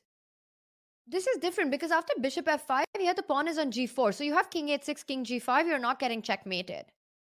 So I guess your king go up directly, you're saying. Bishop f5 check, no g6. G6 is bad, queen f7 check, king here, and you go check and take this pawn with check, and you're just going to hunt down this king. So you're saying king h6 is available. I'm already looking at moves like h4 to create luft for the king and try to get this king in a mating net. So that's the big question at this point, is how to box this king in and checkmate it. One other thing to note, Tanya, is that this knight can't really move. So if you just make a small, pawn push, you can't develop these pieces. This is one of those positions where I think Peter Lecker would say, if this is not checkmate, Robert, then nothing is. And I love the you're mentioning h4. You don't have to rush on h8, although that also looks very tempting. But queen h8, king g5, black then suddenly starts hitting the bishop, and still watch out idea of rook d1 checkmate as well. So white needs to be careful a little bit about his own back rank. h4, boxing up that black king on h6 looks like a great. And don't forget, as you're pointing out very rightfully, and this is what we've been saying from this game, Gukesh's biggest problem throughout has been the lack of development of the queen side pieces. He's basically, even though he's got two rooks and a knight against the queen, he's been playing without a knight and a rook the entire game. He hasn't. He has not developed. And there's back rank checkmates. That's the one thing that white needs to keep an eye on, because if you start giving checks and think you're doing all this good stuff, as you see the evaluation bar going down, because rook d1 is a checkmate threat and this bishop is under attack. So black has two rooks and a knight for the queen. That's a lot of material. The problem is you can't develop, as we've been highlighting, and your king is out in the open. But I do not think queen h8 check is advisable. The move h4 looks promising to me. You could also slide this bishop back to c2, taking away the checkmate square. And that way, when you play queen h8 check, you could take on g7 because your bishop will not be loose on the f5 square. So I think that Anish Giri is well on his way to picking up a full point in this game. So we saw the take on e4, rook takes e4, and then queen f3. So it was a different move order, Tanya. You are correct. We had seen a queen coming to f8 via f5, but with the third of queen h5 mate and queen f8, you had to stop one, but couldn't stop the other. So this is really bad news for Gukesh. So this is a live position. King h7 played, and with the pieces on the queen side boxed up, the king in a mating net, this could end really quickly. We see our eval bar, but let's not forget, Anish, of course, has got zero idea how winning the position is. But undoubtedly, he feels it. But take a look at the clock, Robert. Anish had more time than what he started with. He was ahead by an hour on the clock. Currently, he's burned so much time that he's down to just 13 minutes. Gukesh is the one who's got more than twice the amount of that time. So needs to be a little careful on the clock here. He does, because if you start burning all of your remaining minutes, 15 moves to make, you may make an inaccuracy down the stretch when you can put the game away. But I think that Anish knows that he is winning. He senses it. He just needs to prove it over the board. So I really do believe that he is going to secure this full point. So let's zoom out for a second. We'll just look at all the boards as they currently sit just for a moment in our bird's eye view. It looks like Anish is contemplating a move, but he has not made one yet. And that's the And hardest part, right? You can feel you're winning, but to prove it over the board is what chess is about. And that's the most difficult thing. What about 13 minutes? We will jump back to that. But Robert, this is getting very exciting now. it is. And Anish will see if he finds out that knockout blow. In the bottom right, it looks like Jordan van Foreest has equalized material against Richard Rapport. In the top right, Ding Liren's advantage is growing. That move C5 looks like it might have been an inaccuracy. Magnus Carlsen in charge, and Wesley So, Arjun Erigaisi don't know what's happening there. We'll find out. But first, we will go to a break. And when we return, it's more from that venue you see on your screen in Wijk aan Zee. When I say chess, what's the first word that comes to your mind? The musical and, of course, the board game. Fantastic. Okay, is chess a sport? Absolutely. Very competitive, known worldwide. Battle of wits to the highest degree, I imagine. This is the best interview I've ever given. Howdy, sir. Good. How you doing? I'm doing great. Are you an important phone call? No, I'm not. Okay. Hey, that's not the first time I've had people hang up for me. Thank you. You're a good Look looking at that. guy. Thank you. I appreciate it. Are you kidding me? Is chess a sport? Intellectually, yes. Okay. Kind of like the same type of sport physically that NASCAR is. Okay. Does that make sense? I've actually never heard that comparison as a guy who's been in chess my whole life. That's a great comparison. Hi, sir. Do you play chess? Sorry, speak French. Oh, speak French. Okay. En passant. Hey, that guy was walking en passant. Chess. Chess? Chess, like the game. Chess? I can beat you in chess. If you beat me, I'll give you $10. 10. 10. If you beat me, I bet. Okay, I love it. Okay, I'm gonna move my pawn out. You know what you're doing. I do know what I'm doing. I don't know what I'm doing. It's all right. It's all right. I don't know what I'm doing in life. Okay. All right, bro. That's checkmate. Aw, fool's mate. Fool's mate, bro. I lost. You lost. You got 30 seconds for me? Quick interview? Come on, you look like a chess player. You play chess? Don't play chess. Okay. When I say chess, what's the first thing that comes to your mind? Winning.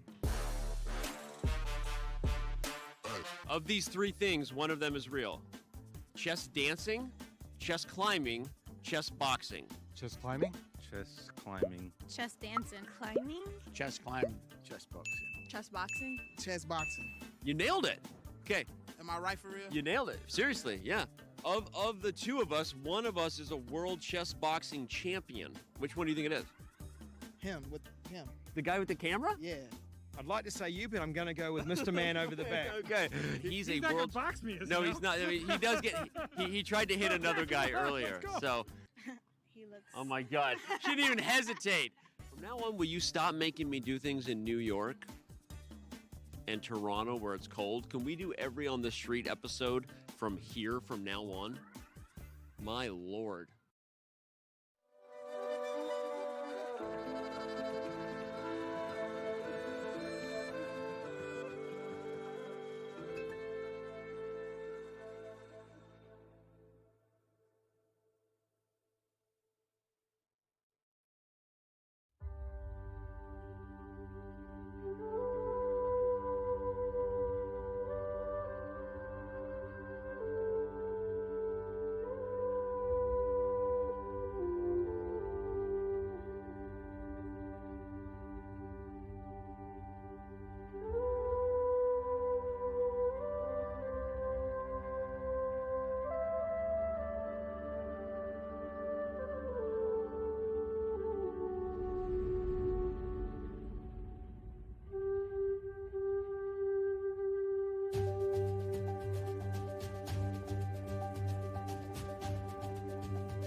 Who is next is the question that everyone wants the answers to. We will find out on January 29th, but right now it is round 2 of the Tata Steel Masters. So many participants in that playing venue, many spectators as well, and we have 6 games still in progress. Some of them electric, tactical, checkmating positions. Others are end games that may be familiar to some because, Tanya, I'm going to bring up the game between Abdusattorov and Caruana. I don't want to say I told you so, but to everybody watching this video, I told you so. Fabiano knew what endgame he wanted to reach, and we are in that endgame. It is 3 pawns for black, 4 for white, but this is a theoretical draw. So unless Fabiano blunders horribly, this game will conclude with the players splitting the point.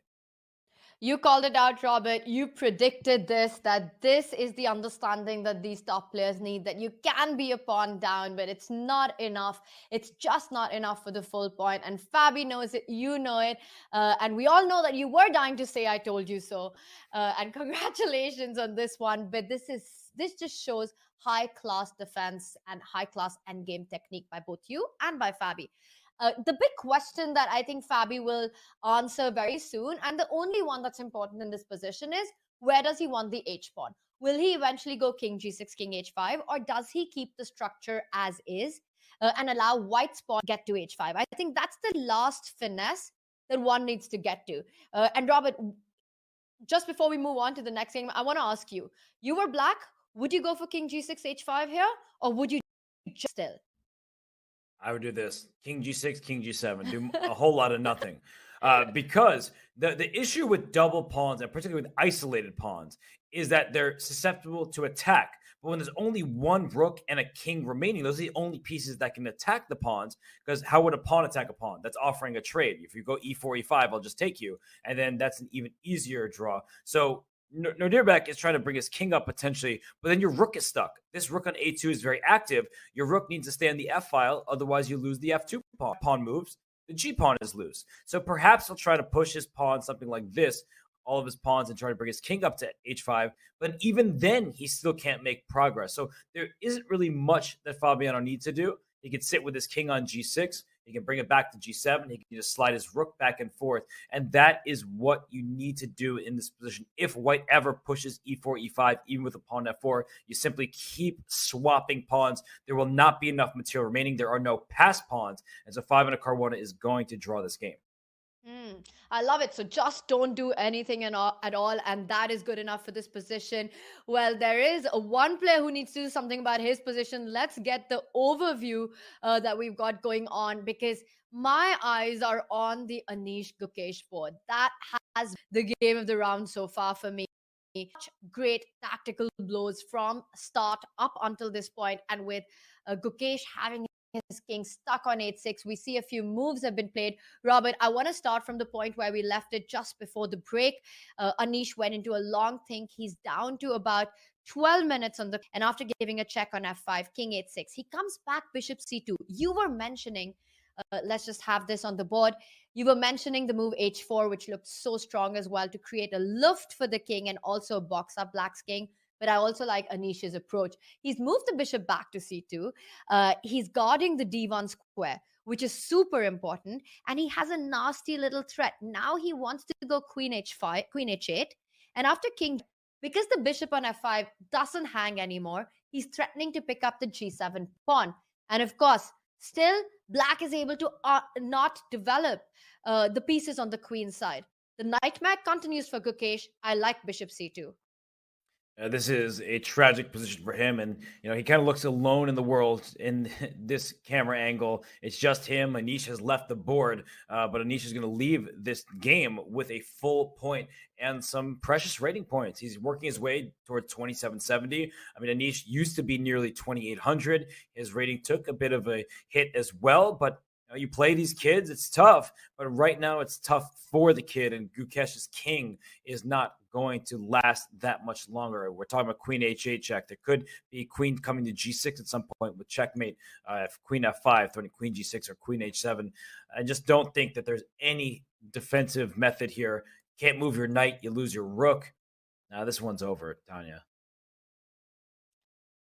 Yeah, it is. It is a bit of a sight, and this just shows how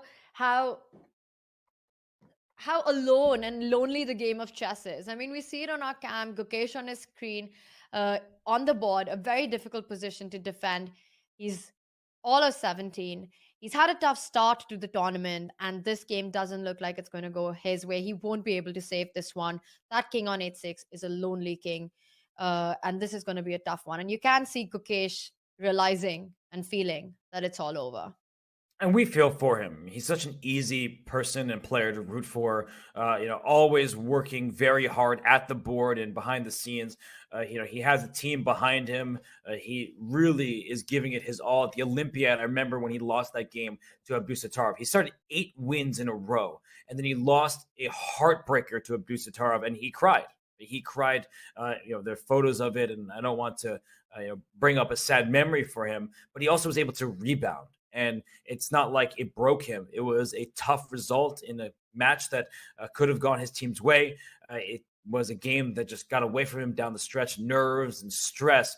But he is here, and he may be losing his first 2 games against Ding Liren and Anish Giri. But any player in the world can lose those first 2 games to those 2 opponents. So he needs to keep his head held high. I know you were talking about this, Tanya, that the last stretch of 2022 was not what he was hoping for. He didn't continue going up the rating ladder, but that's not the end of the world. He is so young. He's the youngest player in this field. It's his first time in this environment.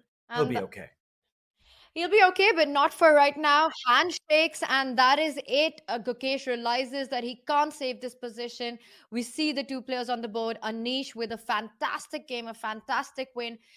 Robert, what you were mentioning, I think this is what makes this young brigade of chess talents champions, and Gukesh is no exception to that. The ability to get over these things. It happened at the Olympiad, as you mentioned, the round against Uzbekistan, against Abdusattorov, and I remember it was Vishy Anand who was telling the story that after that loss, he was mentoring and he was a guide to the Indian team.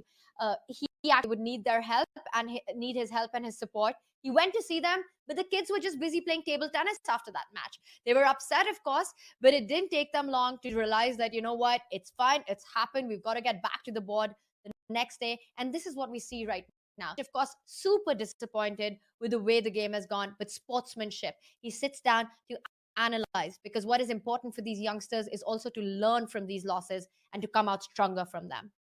For sure. And a lot of respect, mutual respect between these two. Anish Giri, he's been to India many times. He did that match against Vidit. I was there for it, and the atmosphere was fantastic. It was superb.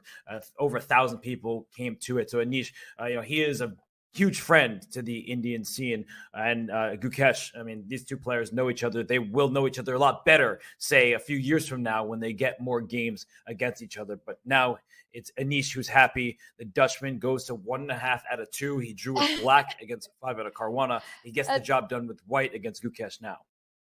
And it's so interesting to see that the 2 players are so involved and invested in analyzing this crazy tactical sequence. And the arbiter's like, no, you guys got to move on. There are other games going on. Hurry up, sign the score sheet. And Anish and Gukesh just don't care. They continue analyzing the game. They continue analyzing the sequence of moves. And the arbiter there forcing them to call it a day.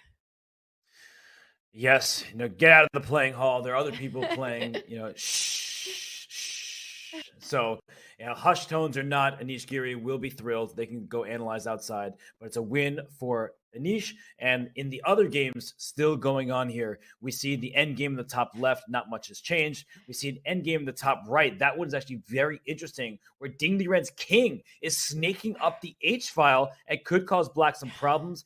At the bottom right, we haven't looked at. I see the players are still just, Robert, they're talking. I'm so amused with this. I'm so amused with what is going on. That they had to actually call another arbiter to get these 2 to move on. I think it's also hard to get Anish to move on. First of all, he talks a lot. And second of all, he's from the Netherlands. You don't want to upset the local hero. But at some point, they will get out of their chairs because their game is over. And all right, it's about time for them to get on with their day. Yes, absolutely. And Gukesh needs to keep this a loss behind him. It's been a tough start, but again, we have been saying this. It's a long, long tournament. And there we see the pieces are being set back again. And Gukesh has this thing, regardless of the result, he always sets the pieces, sits on his board, gets his composure back, calmly gets up. You don't see those emotions. I think the only one time where I've experienced it and seen it was that game at the Olympiad against Abdusattorov, losing to Nordebek. Yes, and he has just had so many successes at such a young age. He is a fantastic player, and just looking at the positions we have left, the Arjun game against Wesley So is interesting, but my eyes are on the bottom left. Magnus Carlsen, he looks like he's working his way towards victory. We've liked his position for a while, but it's gone from an even material and a better position to one where Magnus is technically down material. Well, I guess it's technically even. 2 pawns and a knight for a rook, but in reality, it's black just cruising because the pawns that you have are moving up the board. Your knight is protected by the bishop. Let's just see how we got here, Tanya, but it's clear that Magnus should be able to win this game. So we were discussing about a piece landing on a4, and there we saw Magnus reroute the knight from b6, from a4 to c5, eyeing the e4 pawn, eyeing the d3 square. The b4 knight is not stable. Black can always push it away with the move a5, taking control of the d3 square. So a nice plan there by Magnus, bringing the knight into the game. And Vincent brought his knight towards the center and played bishop g5, going for knight e7 check. And Magnus said, have fun with that. Knight takes e4. It looks like it blunders a piece. There are 2 white pieces staring at the knight on e4. But after rook takes e4, you're not going to take here. You're going to take this knight on d5, and you win a pawn, and we'll go on to win the game. So after knight takes e4, we said knight e7 check. Rook takes, bishop takes, knight takes c3. The rook has to move. It's under attack. And now we see why Magnus has such a big advantage. It's these passed pawns with this great knight on c3. And no one's going to stop these pawns. I mean, we already see the b5 pawn has rolled down to b4.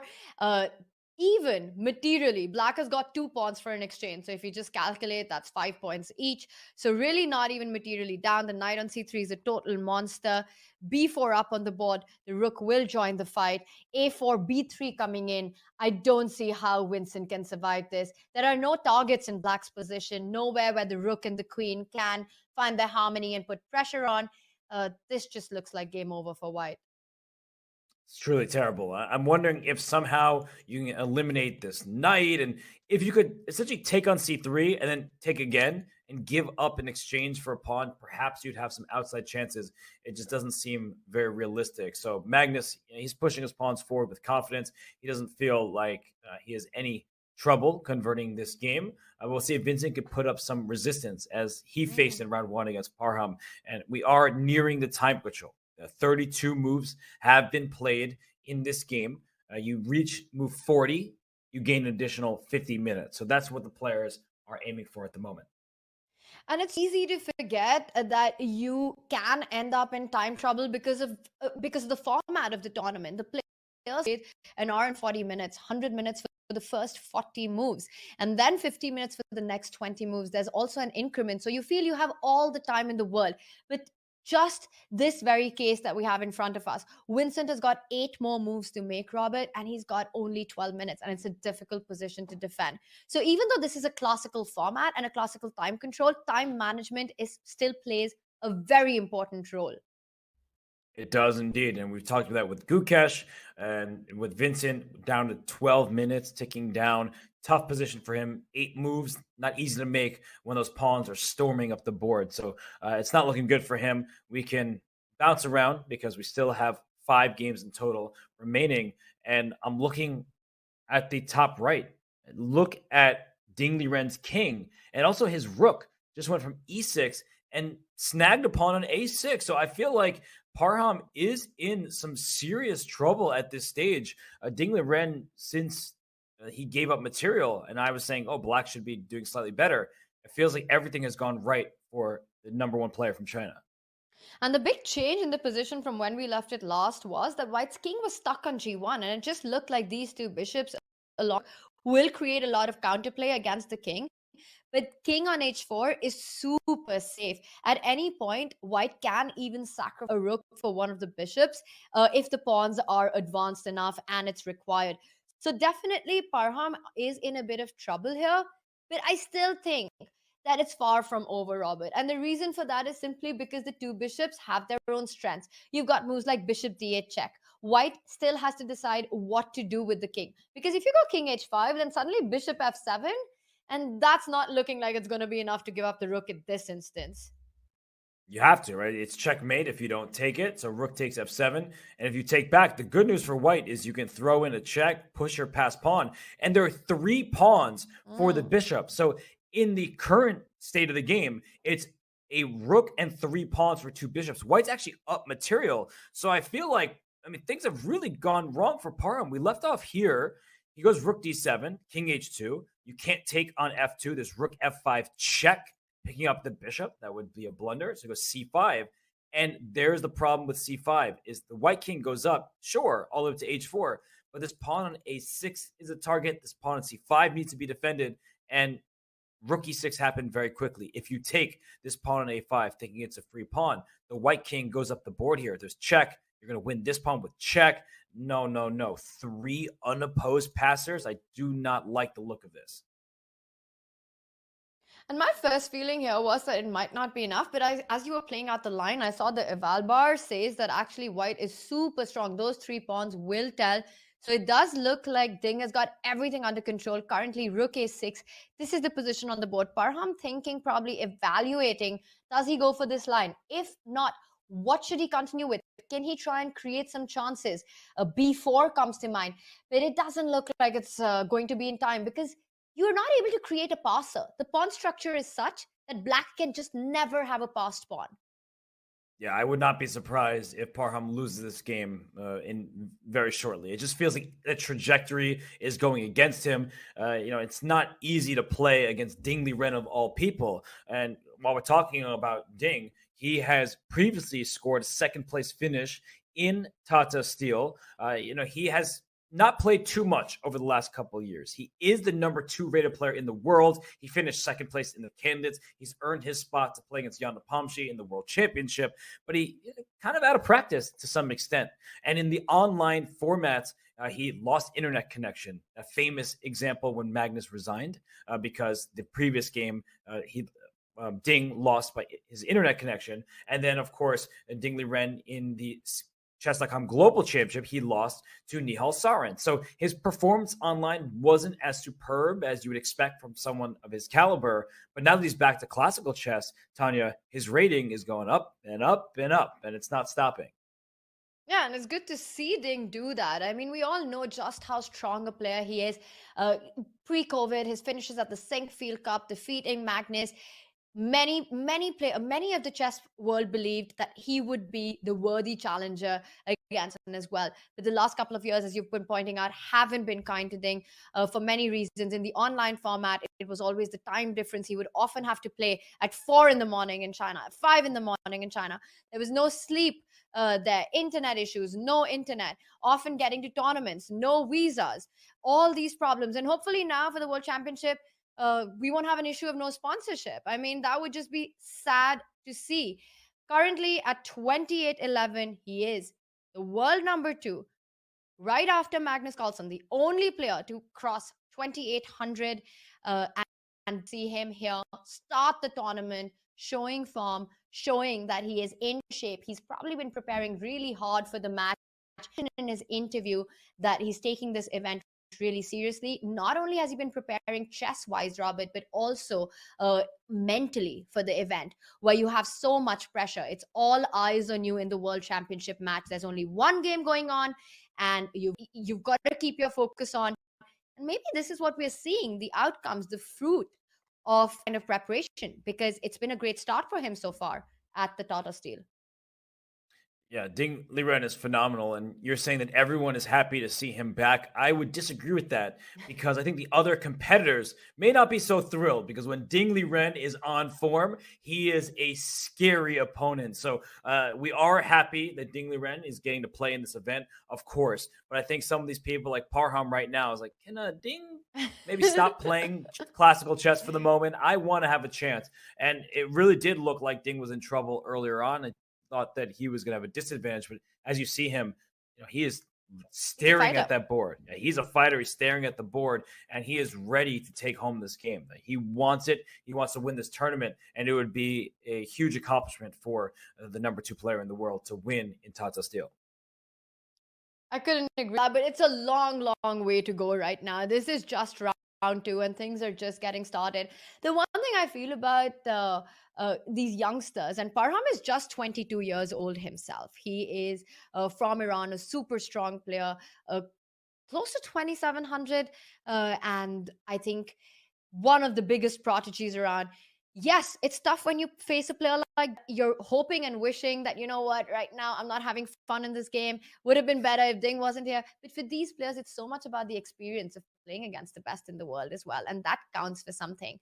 Parham right now is not thinking about the result. He's not thinking about who he's playing. He's just thinking about how can he create a mess out of the position he has. And Robert, we'll come back and see if Parham manages to find some resources. Currently, Ding looking good and strong in this one. Let's get an overview, go back to our bird's eye view of all that's happening and what catches your attention. Well, we really haven't looked at the game between Jordan van Foreest and Richard Rapport, and I just don't think we will for the time being. It could be an endgame advantage for Richard. He had a pawn down rook endgame yesterday. He might get into a pawn up rook endgame today, so we'll keep an outside eye on it. But what is catching my attention is the game between Wesley So and Arjun Erigaisi. I think we're nearing the finish line in that one. There is not much material remaining between those two. So why don't we just quickly tune into that game? Actually, I didn't see the rooks, honestly. So I take it back completely. I missed the rooks on the board. So it's like, oh, like we're in a bishop endgame. But with the rooks there, I take everything back. There's a rook on c2 behind a passed pawn. Black has some work to do to hold on to this game. 100%. I mean, there's a pawn on c7 and it's far from falling right now. That is one strong pawn. Your king on e3 has the option. Black has to make sure the king doesn't come to d4, c5, b6, protecting that pawn. And that would be very difficult to save. You've got a clear path ahead, right? You want to go king d4, you want to go king c5, you want to go king d6, king a7. Black is counting on the move king d6, trying to save it. But then the rook would jump in with a check on c6. This, I mean, I see our eval bar and it says that Arjun's fine, but I would agree with what you just said, that there's work to be done to prove that evaluation. It is so much easier to play with white, right? And king e3, how do you fight king d4? Do you go rook d1 here? You can't play rook d1, just cutting off the king before it even gets there. But another thing to be worried about is rook c5. Maybe you give up the pawn on c7 if it means you can win multiple black pawns. And just to show something, rook c5, if you play king d6, go ahead. Attack my rook, attack the pawn. What if white just starts taking pawns and goes this way and that way? And now you see the white is up a pawn. So instead of having a passer, you're up material and you have a second pawn that can go. White is clearly much better. It's a tough endgame. It's a tough endgame. And it's the kind of positions that Wesley really enjoys, you know, where there's no danger for white at all. White's got nothing to worry about. It's sort of the position that you're playing for 2 results. And this is exactly where you don't want to end up with Wesley. Yeah, even if the engine says slightly better for white, nothing major, I think Wesley wins these types of endgames all the time. And if you're Arjun, you have to come up with a plan. Just like we were talking about in the Fabiano game against Abdusattorov, are there certain endgames where you may be down a pawn, but you feel confident holding? That is not easy to pinpoint in this position because there's more material remaining. So he does, in fact, play rook to d1. I'm looking at rook to c5. I'm wondering how he's going to respond to that move. And maybe it's not king to d6. Perhaps that move isn't quite as accurate as something else. But after rook c5, a5 is hanging, g5 is hanging. The c7 pawn isn't under attack. It's safe and sound. Tanya, I think we need to come up with a plan for Arjun really quickly. I think it's easy to explain rook d1. He has definitely seen rook c5, but he realizes that what he can't allow is the king march down the board. He just cannot allow white's king to shift from the king side to the queen side. That would be game over. So rook d1, I think, is the right path, and the eval bar confirms it. After rook c5, I like what you pointed out. don't give the g5 pawn. And I'm just wondering if there's an opportunity to create some counterplay. Let's say rook c5, and I ignore your threats and I go f5. I'm not going to give up the pawn.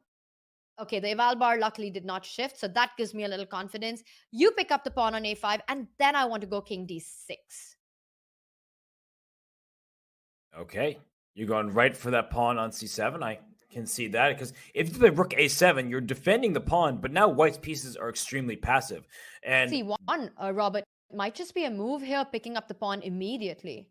Right, because white's not in time to push the b pawn, so you get that pawn right back, and that's not the end of the story. Sometimes this is a special example, but you trade rooks. I have the pawn back; it's equal. But with white's king being so active here, I think that it's likely black loses this endgame, as you have this outside passer could use the decoy, and then you go after the remaining pawn. So you are right that you clearly were right. The engine agreed with your analysis that instead of bringing the king up to d6 right away, you keep the g5 pawn defended by making a move like f5, and maybe at some point black can even go after the h pawn. So it's a messy endgame. And Tanya, there are so many people who are in Wijk aan Zee. They're watching these games. I mean, look at this crowd. Wow. So that adds to the pressure. You're already playing Wesley So, and f5, by the way, just happened, so it doesn't feel that much pressure, I guess. But what do you think, Tanya? Do you feel like the younger players, they might be more nervous than the experienced players because they're not used to having this live audience, at least so many people just kind of hovering around, all eyes concentrated on them? Pressure and energy, it just feels like two different sides of the same coin here. You've got all these spectators who are watching you play, and yes, it could add pressure, but to somebody who's not used to it or somebody who hasn't played at a big stage. But for these young players as well, we call them young, but they're so mature in their attitude towards their game and towards the experiences that they've had playing against the elite, that this is just part of the territory. It just comes with it, and they know it. I think them energy to go out there and to play better. You know what they say, Robert? You're doing something right if you achieve this kind of pressure. If you've got people watching you, people following haters who are clamoring down there to see your games, you know that you're doing something right. And I think right now the players are so games. They don't care about this. I know youngsters, this doesn't bother them at all. They've seen this happen before, especially at the Olympiad and at other events. There's so much fan following as well. When we were on site for the Champions Chess Tour event as well, there were constantly people around, and it just didn't seem to faze them at all. So I don't believe, I think these guys are just too strong and just too focused to get pressurized with this.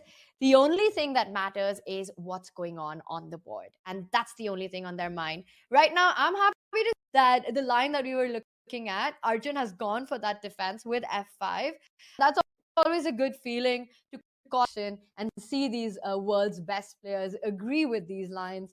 Yes, Wesley can pick up the pawn on a5, but as you were mentioning, the c7 pawn can fall. And what's very fascinating about this particular situation, and I find it hard to believe, Robert, is that Wesley and Arjun have never played against each other. This is the first time that they meet in an over-the-board classical match.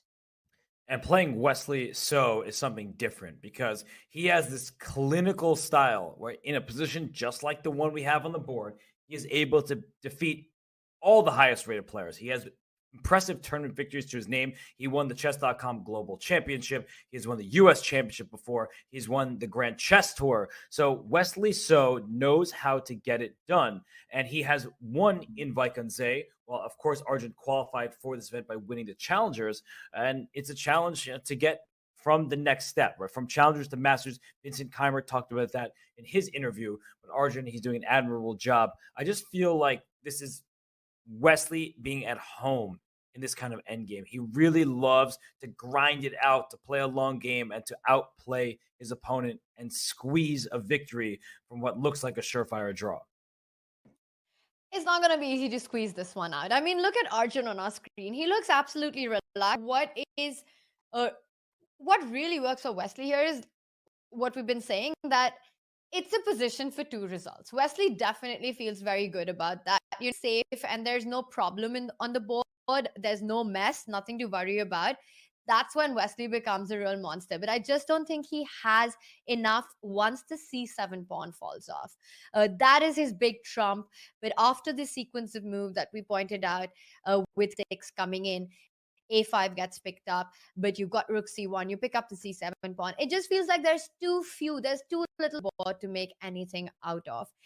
Wesley has won the Tata Steel Masters before, but he's looking for a good performance. He's had a rough 2022, especially in classical chess. He won the global championship, definitely a high moment for him. He mentioned over there that, he wants to focus and improve his classical results, and this is the start of the year. So the first game ended in a draw. He had his chances against Jordan. This one seems like the same narrative, following the same narrative, where I think Wesley, with the white pieces, was never, he had his chances, but perhaps never enough to take the full point home.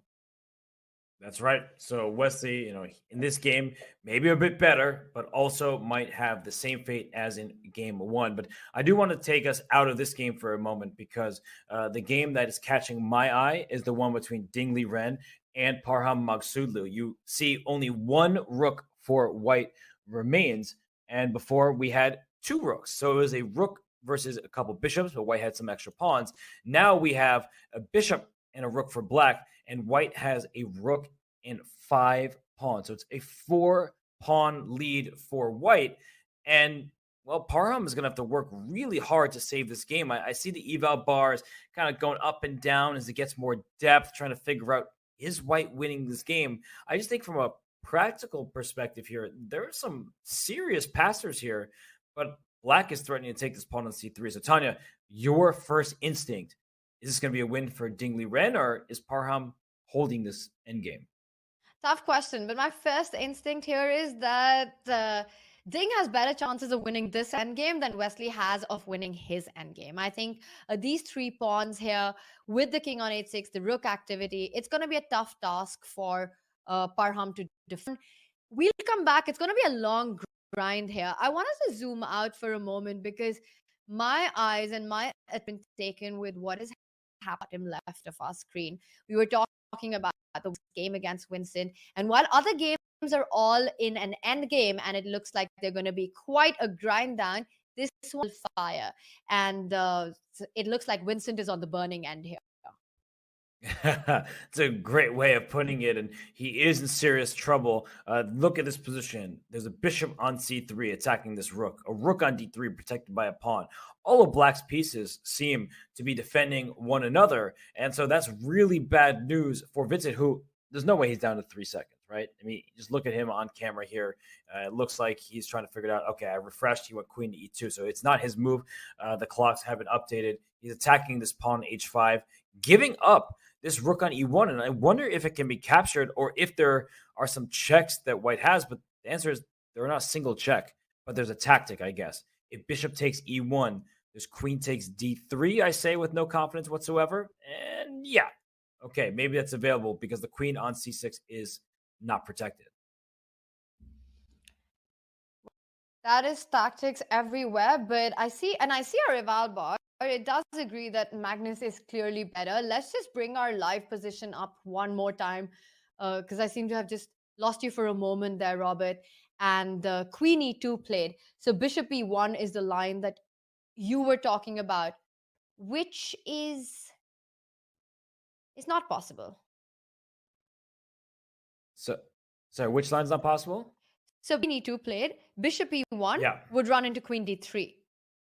Yes, exactly. So that's why Magnus brought his queen up to d5, just getting out of any potential pins. And now bishop e1 is a big threat, but that is not even the biggest problem on the board. You've got ideas like rook d2 coming in. You've got ideas like a4, b3. The pawns are unstoppable. Meanwhile, queen on d5, and Magnus is quite the master of sort of placing his queens in the most active square. The queen helped the rook go to d2. It's centralized. It also defends the f7 pawn against any ideas like queen e8 check. White can play queen e8, rook e7, but then what? Nothing is happening. The queen from d5 defends all of it. It's a beautifully placed piece, and this just feels like it's So I think I almost want to say that I think this is going to be easy for Magnus. I believe that. I mean, look at him. He's got his arms crossed. He doesn't seem particularly stressed out, and looks like Queen E8 check based on that hand motion from Vincent. And, well, there's only one move after Queen to E8. And speaking of one move, Rook E3 was played. That was move 39. It means Vincent has one more move after Magnus' reply to get to move 40 to gain more time. But time is not the issue right here. It's the position. Right now, it's 3 pawns and a bishop for a rook. That's too much material. And the one thing that white has going for him is that black's king is open, but it's not open enough. Right? Even if black plays, say, bishop d4, I just want to get this rook to c8. That was my idea. There's no checkmate here, at least not one that I see. You have some checks, but not checkmate. So after d2, no matter where your queen gives a check, the black king is going to escape, and then this pawn's going to promote. Magnus there just adjusting his king a little bit. And of course, he doesn't intend to move it. But as you're pointing out, that again, it just comes down to this slice queen on d5, keeping the c6 square under control. And there would be no checks to play for. Rook e3 played. Taking his time there. Mm-hmm. And I'm wondering if he had to move his king, like, is it that bad? Like, if he played king h6, I don't think it's even a bad move. And after queen f8, you just go bishop g7 and everything's still fine. Yeah, so that's the good news. But he did say he adjust, and he made it very clear. So he is not going to be moving his king here. I think now that we're just talking about bishop d4 looks very reasonable. Maybe I don't think I really want to take on e3 and let this queen back to give some checks. So Magnus does need to be a bit precise. It's also, if you just take a look at our screen, we're well into the 4th hour of play, and beyond that now, we've still got an entire hall full. It's house full there in our playing. So many spectators still watching the game and watching the best players in the world fight. It is a festival of chess, this event for Wijk. Every year. The tradition continues, and that's our playing hall, Robert. Yeah, the festival is in full swing, and we keep saying it, but it's true. We love seeing all the participants. Look at that. Look at the background there. There are so many people who just want to be near the top players to watch their games. That is, I mean, a treat for them. And the Dutch fans and players, they have such a rich history. This is the 85th edition of the Tata Steel Masters. So 85 years of this event. And people do come each and every year to see the action. It's really great. It's really great. And we can see some of the spectators looking up, looking towards the right. And that's because they've got screens there which are displaying the games. So it's easier for the spectators to follow while they can actually see their idols and the heroes of the chess world fight it out. They can also follow the actual games and the chess action.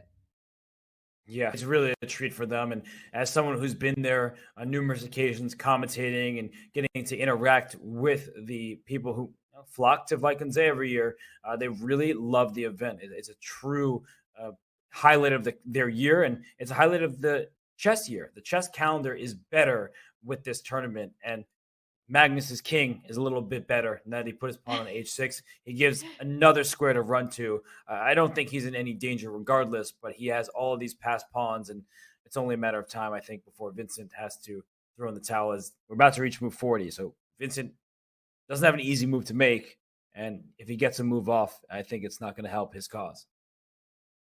He's gone back with the queen to e4, offering a queen trade. And we were talking about the spectators. And as I was mentioning to you, Robert, the players are not phased by it. They're used to it. And they're especially used to it in this environment, in this setup. The tournament is in its 85th edition. So it's quite a monumental year. What's amazing to see is that after 2 tough years, without any spectators, without any media because of COVID, and it is a hall full of people back to life, just the way we like it. It was earlier in Wijk. The tournament used to be held in Wijk, I think, since 1938, and then moved to Wijk in 1968.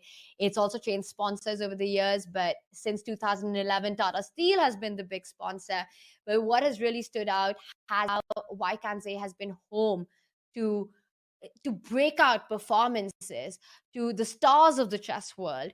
The champions of this event have been the one who've gone on to dominate the world of chess.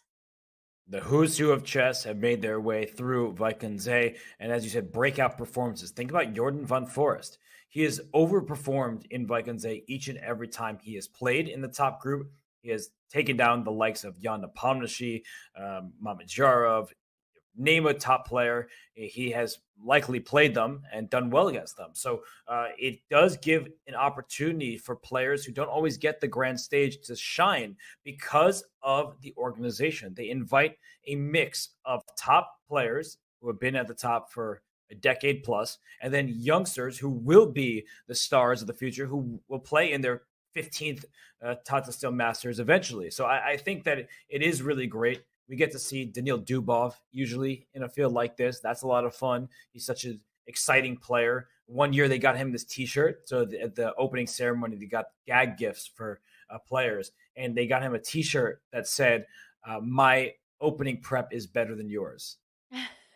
So, they like to have a good time with things in Wijk. And one player who is having a good time and has a history of a good time is Magnus Carlsen. But let's zoom out from his board. They are reaching move 40 here. So Magnus can think, spend some time, whereas maybe some of the other players are in a little bit more of dire straits.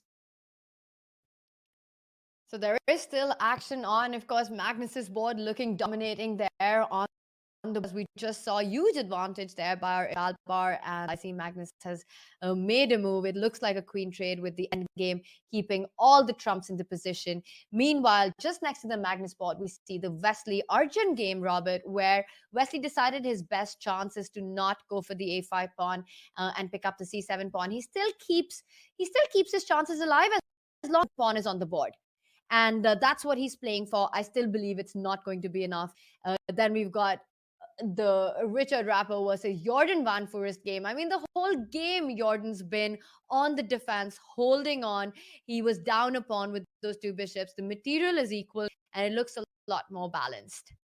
Yeah, I think that Jordan has great chances to hold this game because of his activity. The b4 pawn is going to drop. We can bring up that board if we want, but the b4 pawn is about to fall, and he's been worse. He was down a pawn, then he restored material equality. Now he's going to lose a pawn again, but he can get active, bring a rook to d6, try to go after this pawn on f6. So I'm not worried about his position, but what I am a bit worried about is just the play he's had in these first two games. It's been shaky, and there could be some rust, there could be some nerves. I mean, he has won this event before, so we know what he's capable of.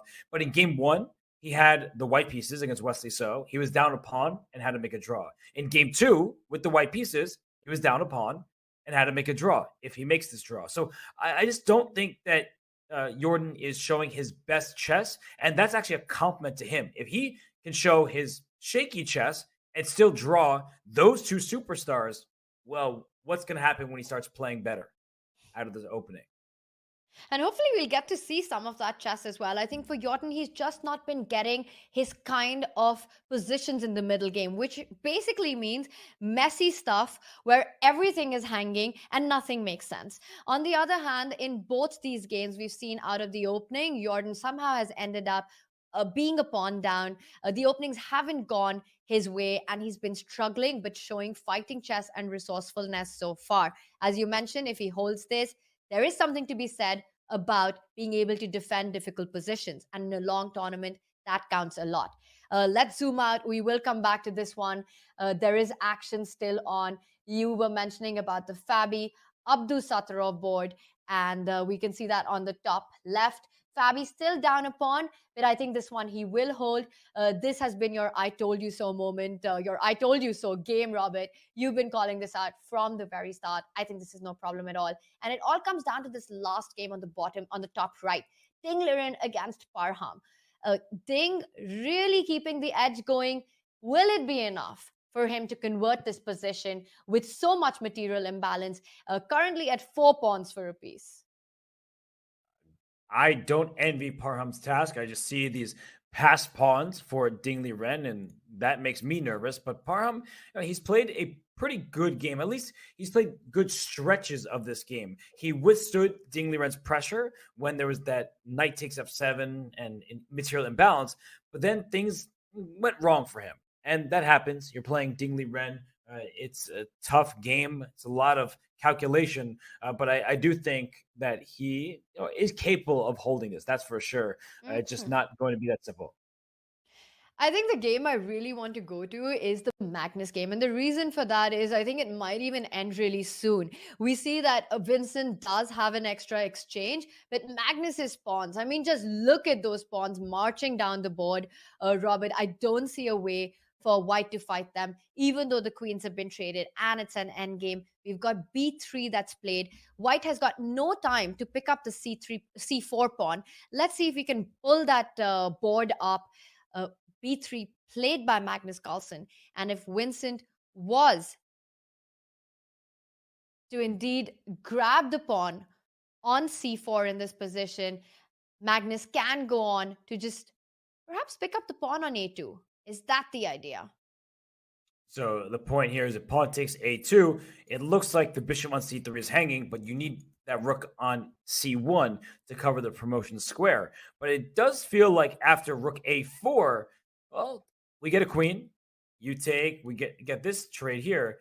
Black is up 2 pawns, not just 1 pawn, 2 pawns. So after rook d5, the reason why the second pawn is important is that eventually, if we can push our pawn to h3, we have a second one behind it. And that's really important. Do not take that for granted. Double isolated pawns, we've seen them mocked. I mocked them earlier in Fabiano Caruana's position. But here it actually plays a pivotal role in any kind of endgame. So in the start here, Tanya, rook takes c4. I'm wondering if there's anything else besides b takes a2. I don't really think so. I feel like that's the only option. b2, the rook will slide to b1. And now if I can take your bishop and take your pawn, White is not in trouble because look at this. The a2 pawn would still be on the board. So b takes a2 looks like a forcing sequence. And Magnus must have calculated that this is winning. Yeah, it's definitely a better version to take the a2 pawn, get rid of that. One of the things that Magnus, as his very strength, is his ability to evaluate positions at the end of lines correctly. We often find him do that. He also has this knack of just great calculation. I mean, there are so many strengths, but I think he knows that endgame after rook c4, you take on a2, you trade, and he just knows that this endgame offers him great winning chances, and he believes in his endgame touch, for which he's quite famous.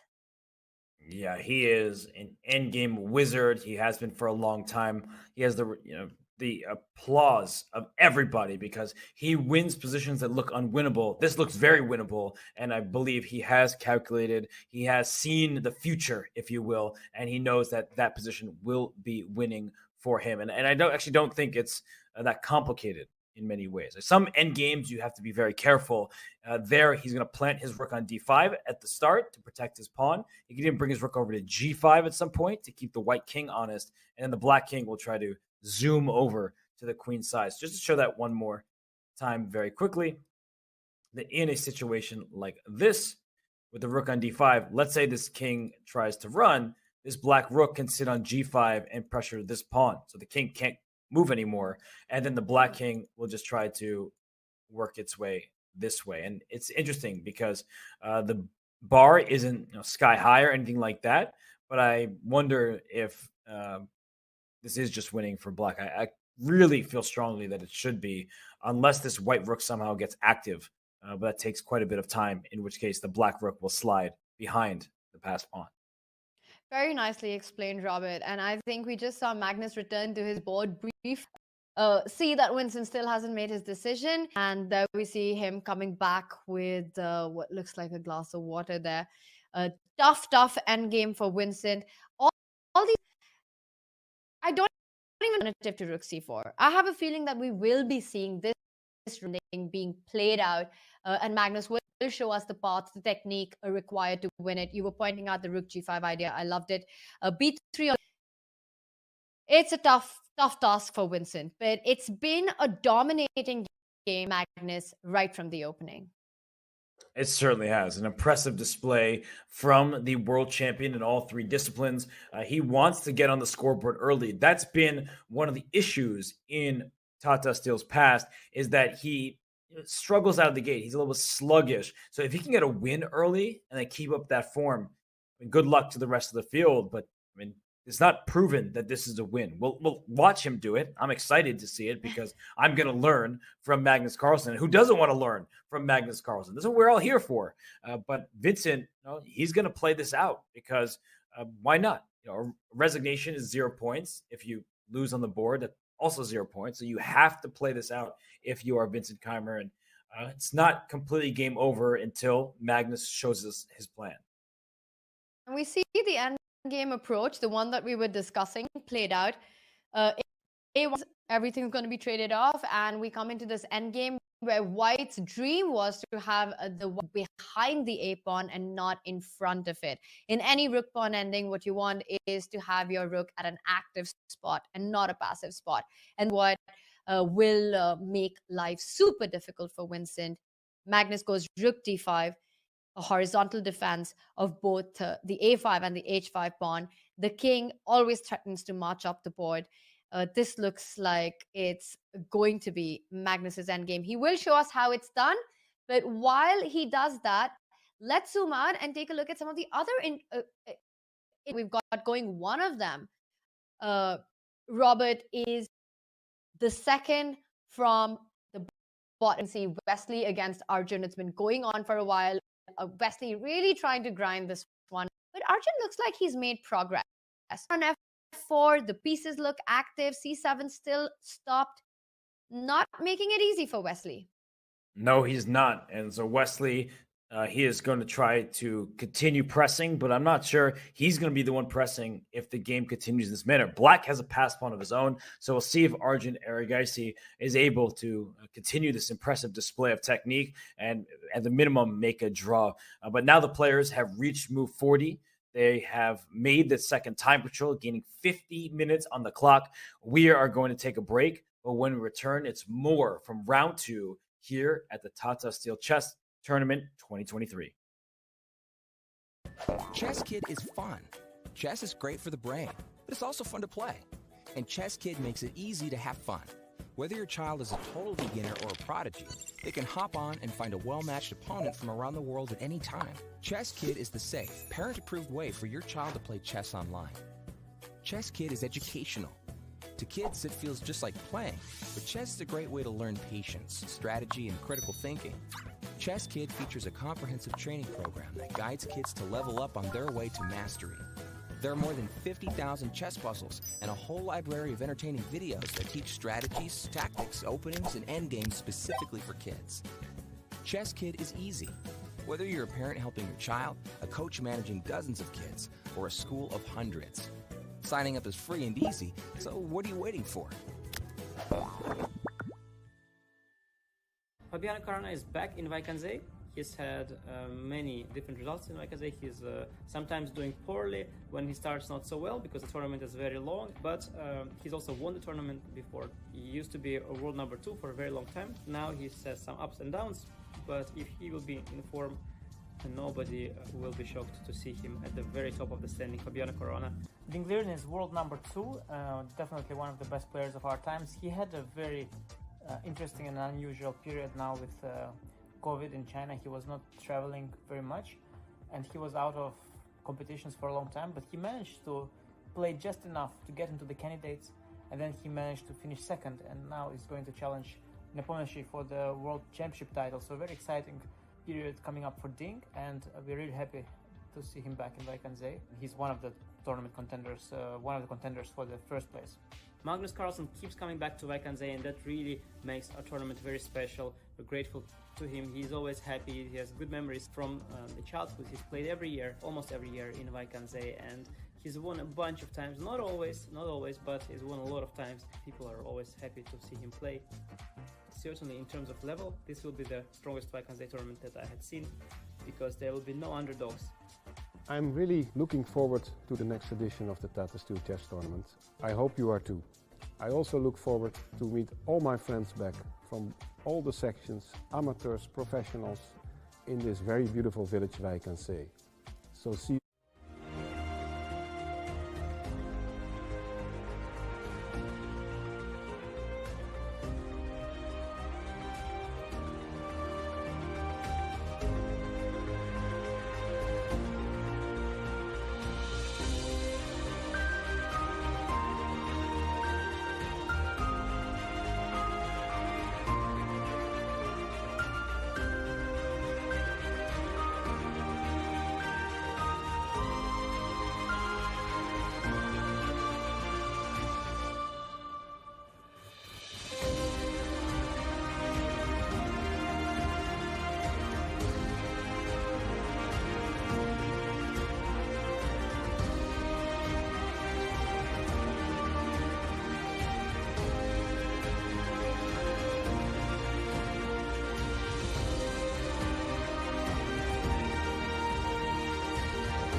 January in Wijk aan Zee, the Netherlands.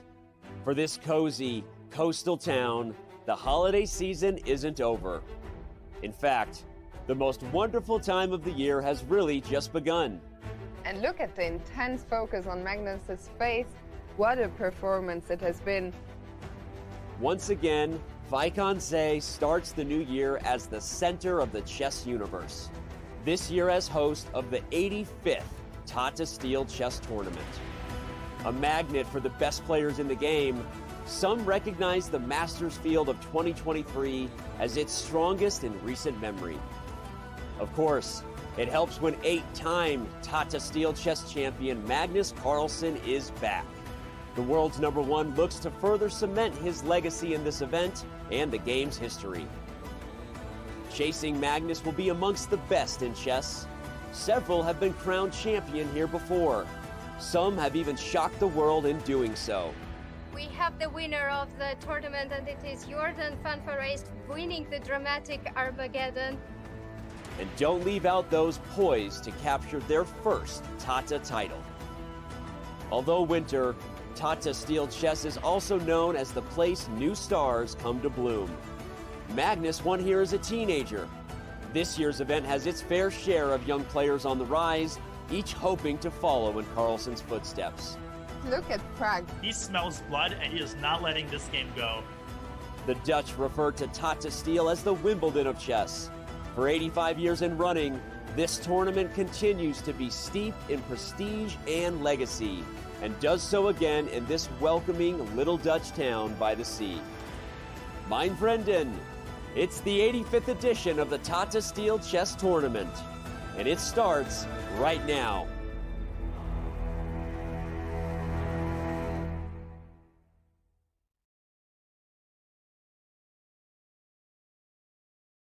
Three games have concluded in Wijk aan Zee. While we're on break, the game between Nodirbek Abdusattorov and Fabiano Caruana ended in a draw. No surprise there, given the position. Anish Giri won earlier. It was a demolition against Gukesh. And then Aronian and Praggnanandhaa split the point. They were the first game to finish of the round. So, Tanya, we still have 4 games remaining. And some of them are actually quite interesting. Some life left in these games. 100%. And Magnus versus Vincent is one of them. It is such an instructive rook pawn ending. We see that on our bottom left. Magnus voluntarily went for this endgame. He knows what he's doing. He knows that he's got his good chances here because White's rook just not actively placed. But it is still a long grind, and he needs to show some good technique here. Right next to him, Wesley's still trying to grind this out, but I have to say that it looks like Arjun's. Do I see our eval bar has slightly moved up to show that Wesley has made some progress? So I think that should be the one that we should go to next. Meanwhile, just really quickly, the Jordan board continues to stay even. Jordan really showing amazing defensive resources and technique in these first 2 games. Meanwhile, Ding Liren, Parham Ding in a driving seat, and it looks like he's made a lot of progress.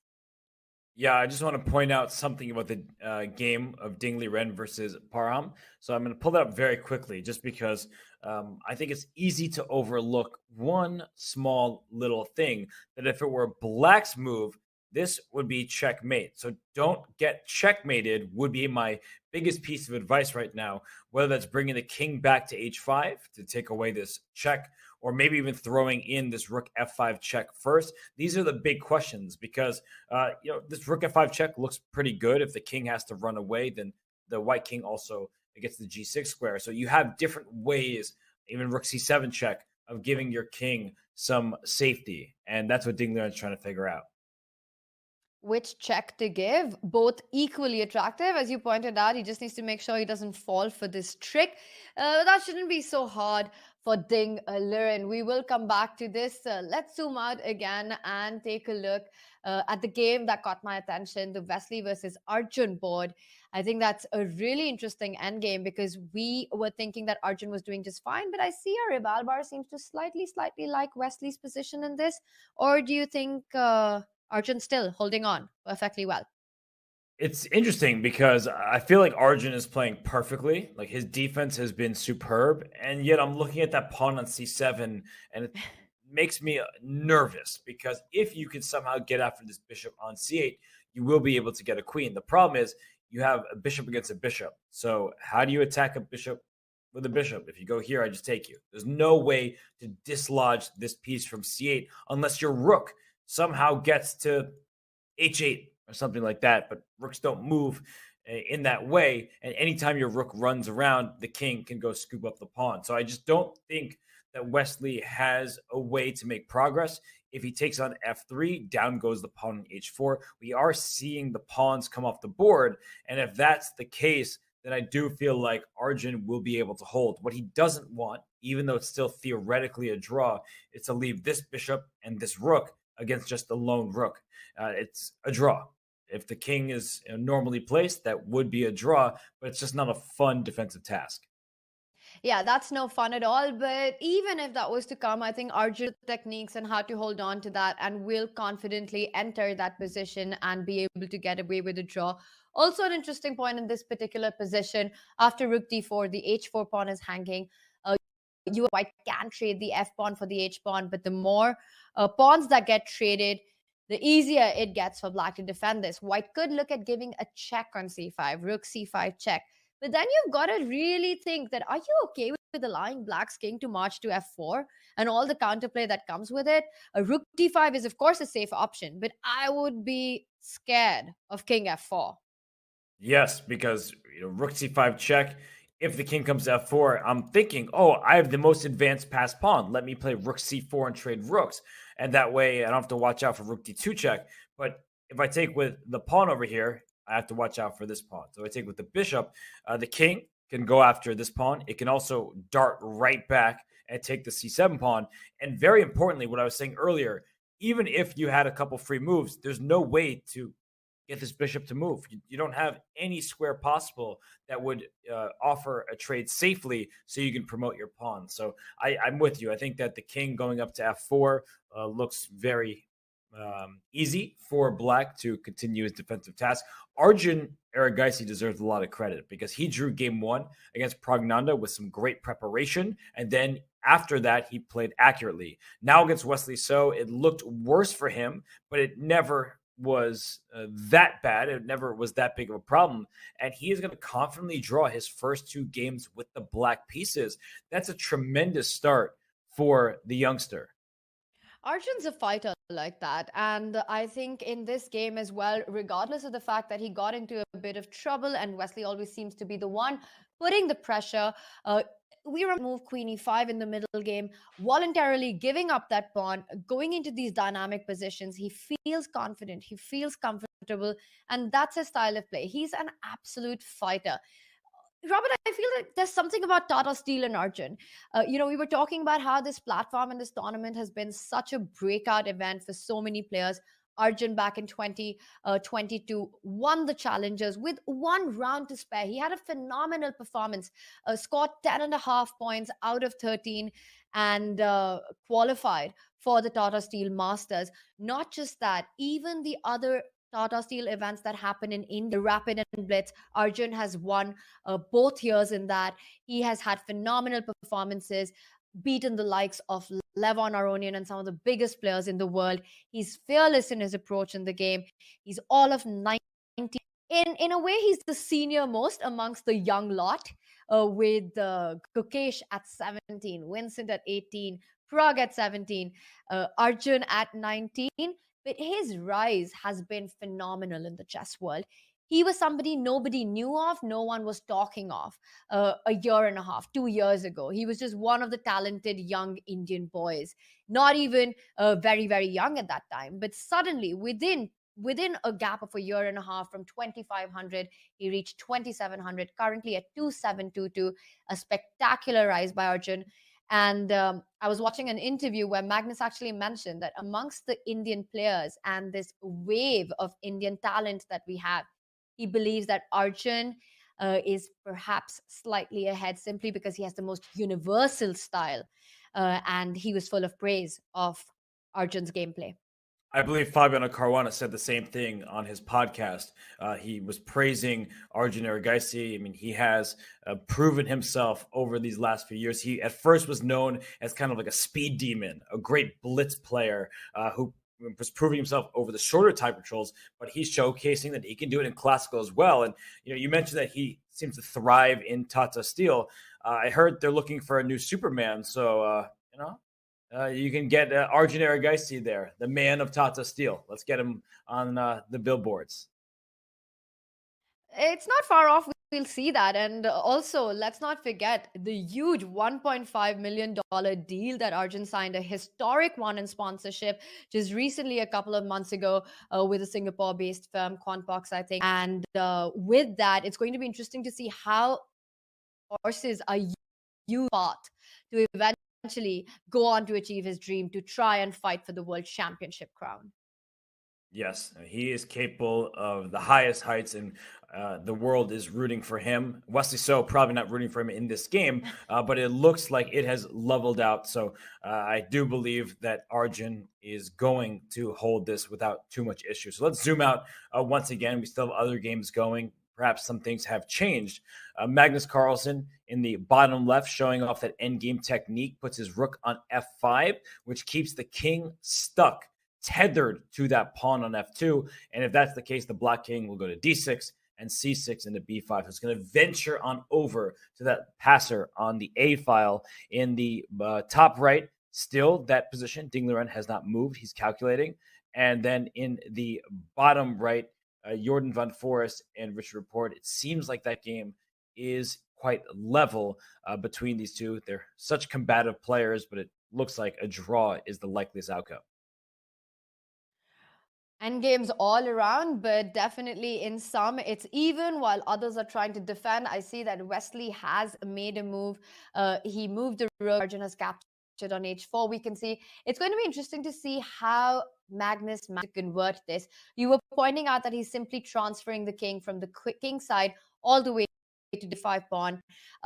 White needs to dislodge that rook on f5. The counter of that would be to try and get the king to e4, defend your f2 pawn. It's hard to see White can hold this together with black finding an easy path. And this is why you want your defensive rook, the white rook on the other side of the board, so that he can start attacking the h6 pawn. Imagine the same position, Robert, but instead of the rook on a4, the rook was on a8. And then suddenly you could try to attack the h6 pawn, the a5 pawn. But Vincent, unfortunately, is not only 2 pawns down, but also stuck with an extremely passive rook. That's right. So we'll pull up the board, as Tanya was saying. A rook on a8 would be excellent. And I want to point out something else. I already mentioned in the Fabiano Caruana game against Abdusattorov, you want to see what endgames you can hold, even if you're down more material. So let's imagine that the only pieces remaining are in green. These 4 pieces for black, and these 2 pieces for white. So we get rook for white and a king, and then rook, f, and h pawn. There are theoretically drawish tendencies in that ending. So if somehow, some way that this a5 pawn can be removed and one of these h pawns are removed for these 2 pawns, then perhaps there is a draw available to Vincent Keymer. Now, that it looks like it should be lost. It's rook and 2 extra pawns. You're taught when you have extra material to trade, but right in those specific end games, you may not be able to win them. So I don't know how you make that work, Tanya. That's just what's in the back of my head is, even if black starts going after these, if white can take these 2, that position has drawish tendencies. Yes, theoretically, there is, we know the H and the F pawn draws, but it's also practically really difficult to hold those positions as well. Rook pawn endings are just a different ball game. They just require so much precision, and it's the hardest kind of endgames to be precise in because every move changes the dynamic. We see that he's gone for the move with F3, and with that, the king is free. White's king on e2 is free from defending that pawn on f2. So king e3, king e4 ideas come to mind. But g2 is a weakness as well. Robert, the dream of giving up the 2 pawns and trying to get the pawn would be the best case scenario for Vincent when it comes to trying to defend this. I just don't see Magnus allowing that endgame to happen. Right. But I think Vincent wants some kind of king d3. So this black king wants to quickly go to b5, but if king to d6, I was imagining that the response would be king d3, going away from your kingside pawns. And if the black king keeps going, the white king cannot go to c4. Then rook f4 check trades the rooks, and that's a winning king and pawn endgame. But I thought king c3, king b5, and then I was hoping, if I'm looking at this from white's perspective, that king b3 holds the balance, because now I still have my blockade. My king is in front or near your passed pawn, and then this rook is free to go to the other side of the board and put pressure on your double isolated pawns. There's still technique to be shown here, but it does look like Magnus knows doing. We see our eval bar not moving in its evaluation. It's not as if Black's advantage has increased, which actually credit goes to Vincent. Fighting this game out, fighting this position out after coming into so much trouble right out of the opening. And that's not an easy task when you're playing against somebody like Magnus. So Vincent really showing good defensive technique. I still have a feeling it's not going to be enough. Magnus reaching out there, ready to make his move. I think he wants to play on with the king, get the king to the queen side. I'm expecting king d6. But he is looking a bit less confident than how we saw him earlier, right? When he had the bishop and those pawns going up the board. So he has cashed in where he has extra material, and he has played king d6, and he very well may win this game. But Vincent is putting up some stubborn defense. And there's so many different ideas. This is a very rich position, because what I'm thinking is, even if this king got to, say, b2, maybe the black rook comes to c5 to cut the king off on the queen side, and then the black king tries to run on over to the king side. It's a bit of a long story, but I'm just going to put a position on the board, so bear with me, is that in that variation that we were kind of just discussing, is like, let's say I give this rook c5 check, and the king goes in front of this pawn. Now your king is cut off. So maybe the black king says, fooled ya, I'm going to go back around this way towards the king side and try to push these pawns. It's a long story, but oftentimes these endgames, when you're up material, it's not really about being quick. You're not just promoting on the spot. This king is just trying to work its way over king e5, king f5, king g5, so on, and try to help out as your king is in good position for then your rook to slide back and go after these pawns. It's all about timing. It's all about timing, and it's so hard to defend these positions. Vincent has another approach. Instead of activating the king, he really wants to activate his rook. He's gone for the move rook to c4. We've been talking about the idea of trying to get your rook behind the pawn. He wants to go rook c8 next if given the chance. Place your rook on a8, place your rook on h8, try to create some threats. I think Magnus is going to do what he can to stop it, and rook c5 is a move that comes to my mind. Yeah, rook c5 is a really good move. I also think you can throw in rook g5 first. If you want to drag the king back towards the king side a little bit, since the g2 pawn is hanging with check, and after king f2, then swing your rook to c5. I'm not sure it's so important in this particular position, but as we know, in the endgame, every tempo can matter. So perhaps the king is just farther away from this passed pawn. It might be important, but the eval bar suggests that it's not. I agree with you. These small incremental things, no matter how tiny they are, but yes, it matters that white's king is further away from the a-pawn. It's a small advantage. You just never know when it might play out. And I think this is the kind of stuff that keeps building pressure on your opponent. So rook g5, rook c5 would be a nice, subtle, grandmaster way of pulling out this idea of stopping the rook from getting activated, the white rook from getting activated to c8. And we are well into the 5th hour of the play. We still see a bit of crowd there in our tournament hall, Robert. Still, there are spectators seeing the very, very last moments of the games for the day. The amateur section wrapped up, comes to an end, as we can see a bird's eye view of our tournament hall. But the games are still, the action, the long fight is still on in the Masters. It certainly is, and some of those spectators will be there to the very end. They just love these great games of chess that they have the privilege of seeing up front and personal. So Magnus Carlsen, he'll work on this end game for a while, may keep us here for several hours. So let's zoom out again. We still have 3 other games in progress. 3 games have finished. 4 games remain. The only winner of this round thus far is Anish Giri. Ding Liren, he's doing his best to join Anish. He would love to win his second game in a row, to win in this round. And I just wonder, he hasn't moved yet. He's taking his time. He's just trying to figure out what is next. But what is causing him that pause? That's the big question. It's been a long thing. You met the time control, but it's still a really long while since we saw Ding make a move. And let's pull up that position that we have in front of us now. So Rook D4 was the last move made by Parham with a devious threat of giving a mate in one. Rook H4 check if White isn't careful. So there's no time to go A6 right now. A check comes to mind. White has to give a counter check himself. So Rook C7, Rook F5 ideas were what we were looking at.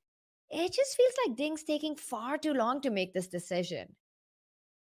Yeah, he's working on it. He knows that one inaccuracy can change the result from what should be a win to an immediate draw. Or even if the game is objectively a draw no matter what with optimal play, some positions are a little bit easier to defend than others. So right now, Rook H4 checkmate is the threat. But let's just bring the king to H5 just so we can kind of understand this position a little better. I think this A5 pawn will be dropped because the rook comes to A4. That's two pieces attacking. Only your rook on C5 is a defender. So the question is, what about these three pawns? If we start pushing the pawns with H4 and you play rook takes A5 and White says, oh, 3 pawns? That's good. Better than a bishop. And you trade, I don't think you're winning. All zeros at this point because this king would like to help the pawns go forward. You would like to bring your king to H7 and win the game, but not so fast. I play king to G8. And when you play the move, say G6, I have this check on D2 and your king has to go back and the black king goes forward. So when you have this bishop, you want to control all these dark squares, which means that White in an ideal world keeps all the pawns on dark squares and pushes the F pawn. But once you do something like this, the bishop can start attacking the pawns one by one. Bishop E1. You said you want your pawns on dark squares. Well, you don't really want to bring your king back. So you push your pawn. Then I play bishop D2 and you push this pawn. And now I believe that in this position, White can make zero progress because this pawn is pinned and you're going to have to release with king to H7 and then I'm going to win your pawn. So I'm just going to sit around and wait until your king moves and then I get your pawn. That's super illustrative of the defensive techniques that exist in this position with the black pieces.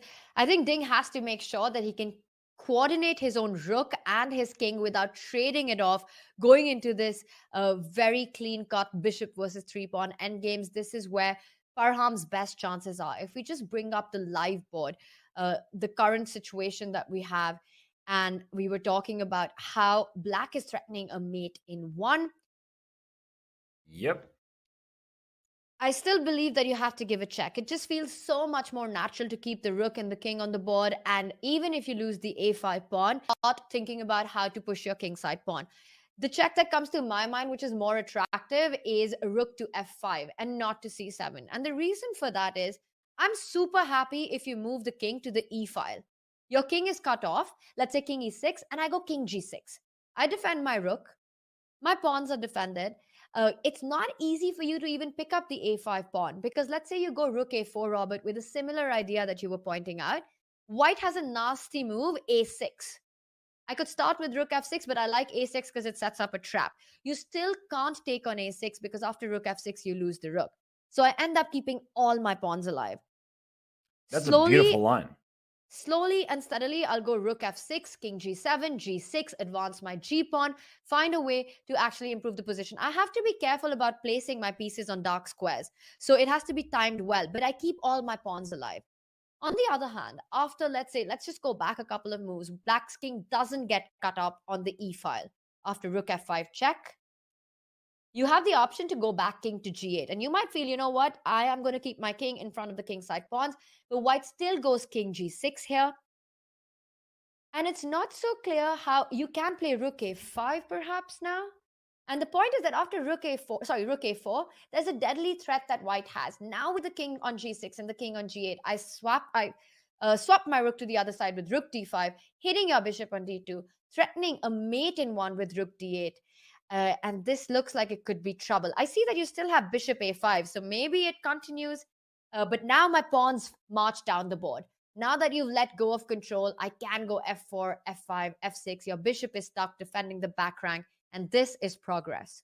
Yeah, you can't take on f4 without losing a5, and otherwise, as you said, the pawn marches forward, and it's going to deliver the knockout blow. The h-pawn can move after that as well. So, so much to work out here for both players. Ding Liren trying to be accurate in his path forward. I love rook f5 and king to g6. I mean, after rook f5 check, you can pre-move king to g6. That's the nice thing.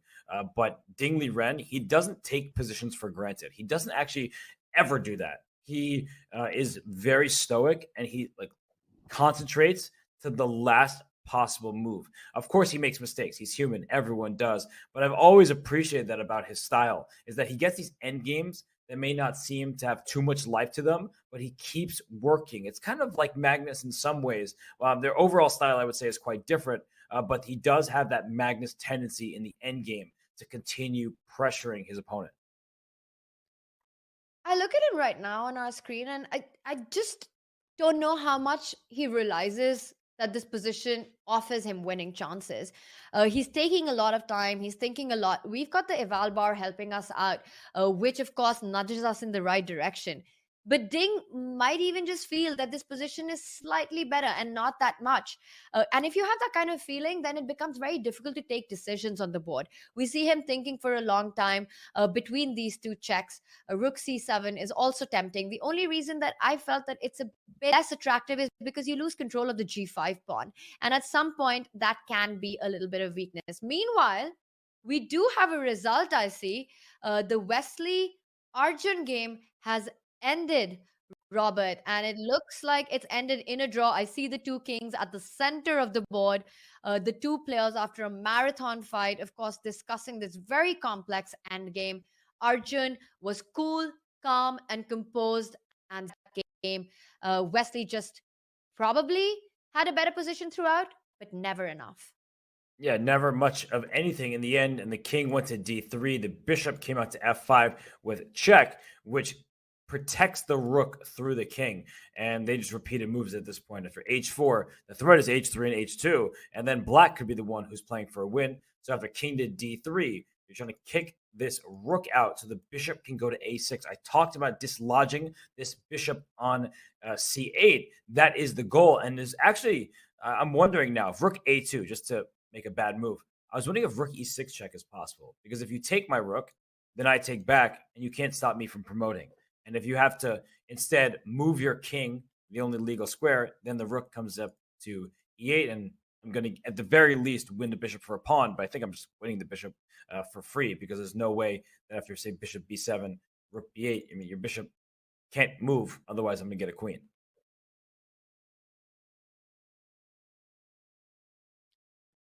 Yes, but none of that happened. And in the end, this one did end in a draw. A good save by Arjun here, being very precise in his defense with this move, bishop to f5, instead of moving the rook away, keeping control of the c7 square. So nicely played by Arjun there with that check. And with that ended in a draw. Wesley, for the second time in 2 days, having a slight push, having a slight advantage, but not being able to take the point home. He needs to make sure that doesn't get him too frustrated, Robert. Meanwhile, Arjun, with dynamic play against Pragg, and Wesley should be proud of the way he's handled the two games. We can see the crowd trickling away as fewer people are left in the playing hall. It's getting lonelier. I also saw on our screen Adiban playing in just section. It's always nice to have company and not to be the last player playing. That's right. I mean, the playing hall is getting a bit lonelier, but there are still a number of people there, and they're giving it their all. Every single player is trying their best. And as we have 3 games remaining, Magnus Carlsen trying his best to win. He brought his king back towards the king side, sort of what I was highlighting earlier with the king going all the way to the queen side for white, but he didn't have to get that far. The king's on d3, cut off along the e-file, and so it looks like Magnus is pressing. So why don't we go back to that ending? I do find it super instructive anytime Magnus Carlsen plays, but especially his endgame technique, his prowess. He has cut the white king off from the pawns here, and so I'm wondering, Tanya, how he actually makes progress. Like, the king's cut off, That's great, but what is going to happen next? It's a tough question to answer, and I think Magnus is just going to dance around a bit here, a bit there, with the king on the queen side, and then on the show us the way eventually. You're asking for a plan, and that's. I don't think it's about concrete moves. Black needs to find a way to improve the position currently. The rook cannot jump to e1. The a5 pawn is hanging. The king can come to g5, of course, avoiding the f4 fork. So you first, let's say, move your rook slightly away, then go king g5, but you're not really advancing from there. The fourth rank is cut off, and it's kind of hard to say where you're making progress. Maybe rook g5 is an idea. Rook g5 is an idea to put pressure on g2. And then are you going to just say that I'll give up the g2 pawn and take the a5 pawn? Vincent will have to make a call there.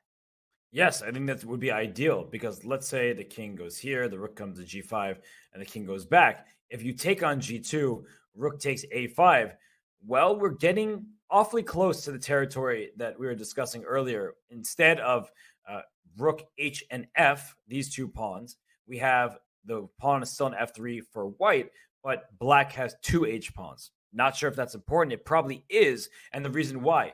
Normally, you want to stop a passed pawn from behind. You can't do that because there's a second pawn on h6 blocking the rook's path. So maybe just king g6, and then this rook will have to defend from a passive position rather than an active one. It's a fascinating endgame that we're seeing here, and we keep talking about Magnus Carlsen, talking about how strong he is in the endgame. He's also particularly strong in Wijk aan Zee. I don't know what it is about the Dutch wintertime, but it motivates him. He is an 8-time champion in Wijk aan Zee in the Masters section. He's shared first place before they had tiebreaks matches against Levon Aronian in 2008. But Tanya, the match scores here speak for themselves. The guy is dominant and he thrives in Tata Steel. He's always said that he really enjoys playing there, and it's an event that he looks forward to start the calendar year with it. He's won it 8 times. He keeps coming back to win it more, so he's clearly not had enough of it. He likes the mix of players that he gets to play there. It's not only the established elite of the world, but also the most talented, ambitious, hungry youngsters that we always find in the mix. So definitely going to be interesting to see. The one thing that we've seen in his performance in Wijk has been a slow start. We see that quite often with Magnus. The first couple of rounds, he is not able to get those big wins. But then once he starts scoring, it's able to stop him. Right now, this position, I think somewhere can also be slightly frustrating for him. I feel that perhaps this game could have been wrapped up a long time ago. He had a dominating position in the middle game where he sacrificed an exchange. He went in for this endgame believing it's a win, and he should be able to win it. But Vincent really putting up best resources here and making it super hard for Magnus. And there's something to be said about he is fighting like a gladiator in this position. We keep talking about the Magnus touch when it comes to endgames. And Robert, that comes from the time back in 2010 and 11 when Magnus was just becoming world number 1 in his rankings. He used to play these drawn end games, which one would feel that there's nothing happening here. It has to end in a draw. And then out of nowhere, he would squeeze out a win. And that went on and on against the best in the world, that Magnus was able to get those wins, which is what established him as one of the greatest endgame players of all times. When you're playing against somebody like that, with that kind of a repetition, and you can still hold your own, still not give up. Vincent putting up this kind of a defense, a young player, goes on to show the kind of talent that's there and just how strong the German player is. He's so talented, and he's worked with Peter Lecko for many years, and it's clear that he is improving as a chess player. And I feel like has not been playing as frequently as the other teenagers that we see in this tournament because he was in school. He kind of would go quiet for stretches of time. But then in the FIDE Grand Prix, he made his presence felt, even though he's definitely one of the youngest, but one of the lower rated players in that event. And he just was shining as bright as ever in the World Rapid Championship, where he got that silver medal just under a month ago. So he's peaking. He is ascending. But right now, we look at this position, we look at his opponent. It's Magnus Carlsen with the black pieces. We have a cutoff king, and we might have a rook g5 takes g2, and this pawn becomes a passer. Or this king might go back at some point towards the queen side and use the other pass pawn. It's just so much to figure out for the long haul. It's not a one move thing. It's just, where do you place your pieces if you're a Vincent Keymer? He doesn't seem certain, because how could he? It's not actually obvious where the pieces should go. And they are in their 5th hour of play. There is energy involved, stamina involved, and definitely Vincent has to be on top of everything to be able to defend this one. And even then, would it be possible? It's always difficult to say. He's given a check on f4, so forcing Magnus to take a decision. Does he want to go towards the king side, or again march with e6 and towards d6? The f7 pawn needs to be kept defended, so it's between king g6 and king e6. Magnus's previous move of getting the king to f6, I think he still wants to keep the king on the king side. So I won't be surprised if he takes the call to go to g6. I think you're right. Just because he has cut off this king, he's brought his king back towards the king side. King g6 looked like the best choice. Now, this rook would likely slide back somewhere on the 4th rank. I'm not sure if it's c4, because you would love to get behind the pawn. We've been talking about that, and Magnus did just play king to g6. But we were just talking about this. Rook g5. This is a big problem. You are losing that pawn. If you want to avoid losing it, you push it to g4. But this is the great thing about having double pawns, is once one captures, there's a second one that can just replace it. And then we have two. Let's turn that into a green pawn. Oh, wrong. So there it is. Those are green pawns, because they're going to seek greener pastures, go and promote. You can't stop both of them. And this is just a winning endgame for black. This is the dream for black, right? To solve the problem of the double pawns and create another passer. And that would be game over. That's the whole big plan here that Magnus has. Vincent will not make it easy. Instead of going rook c4 and allowing this, he goes rook a4. So keeping the pressure on the a5 pawn. Again, answering our question that yes, he's okay giving up the g2 pawn if he can grab hold of the a5 pawn. So rook g5, he's just going to ignore it and come to e3 with the king. Say you take on g2, I'll take on a5. I'm happy with it. Yeah, he also might play rook a2. He has that available to him, but that's such a passive defense. So I'm with you, Tanya. You don't want to sit passively here. And just, what is White's next turn? That's one of my big questions right now. If you move your rook back anywhere, I'm going to push my h-pawn. That's what I'm dying to do, because one of the winning techniques is to win the g2 pawn and then promote your h-pawn. So I would love to get my pawn on h4, bring my king up to h5, and maybe even push my pawn to h3 just to disconnect the white pawn. So if you need to keep your rook on the 4th rank, something like rook c4 would be a logical next choice. So I'm just going to make a waiting move. I'm going to pass with f6 and rook c4 just to bring the rook over here. Now, what if I just go rook to g5? I mean, at some point, rook g5 is just going to be good. I could start with rook g5. I'm just trying to figure out White's plan, because if you go back here and I go h4, I think I'm going to be able to do what I've been talking about and bring my king in. That's a good question. That instead of just thinking about what we want to do, to ask your opponent, what is your waiting move to keep everything intact? So you're mentioning the move f6, and I don't believe that Vincent can let go of the problem of attacking a5 and defending h4, which brings me to the option of, instead of, let's say after f6, I'm not going to let you go h4 and let you go rook g5 so easily, putting all this pressure. What if I just move my king, Robert? What if I keep everything as is and say I'll go king d2? Okay, but then I'm going to go rook g5, and now I have to watch out for this pawn. And I see our eval bar again goes on to drop. So that means that king e3 and giving up the g2 pawn, taking up the a5 pawn is perhaps not going to be enough to defend this position. Yeah, just go h4 here. And you just want to push your pawn to h2. So if you defend passively, you can bring your rook behind your pass pawn as well, but I don't think that's necessary. You can bring this king up to, say, g5, and you're going to play h3 and king h4. If the rook has to sit on h1, I think you're just going to get zugzwanged at some point, where I can make some kind of move, h5, just a waiting move.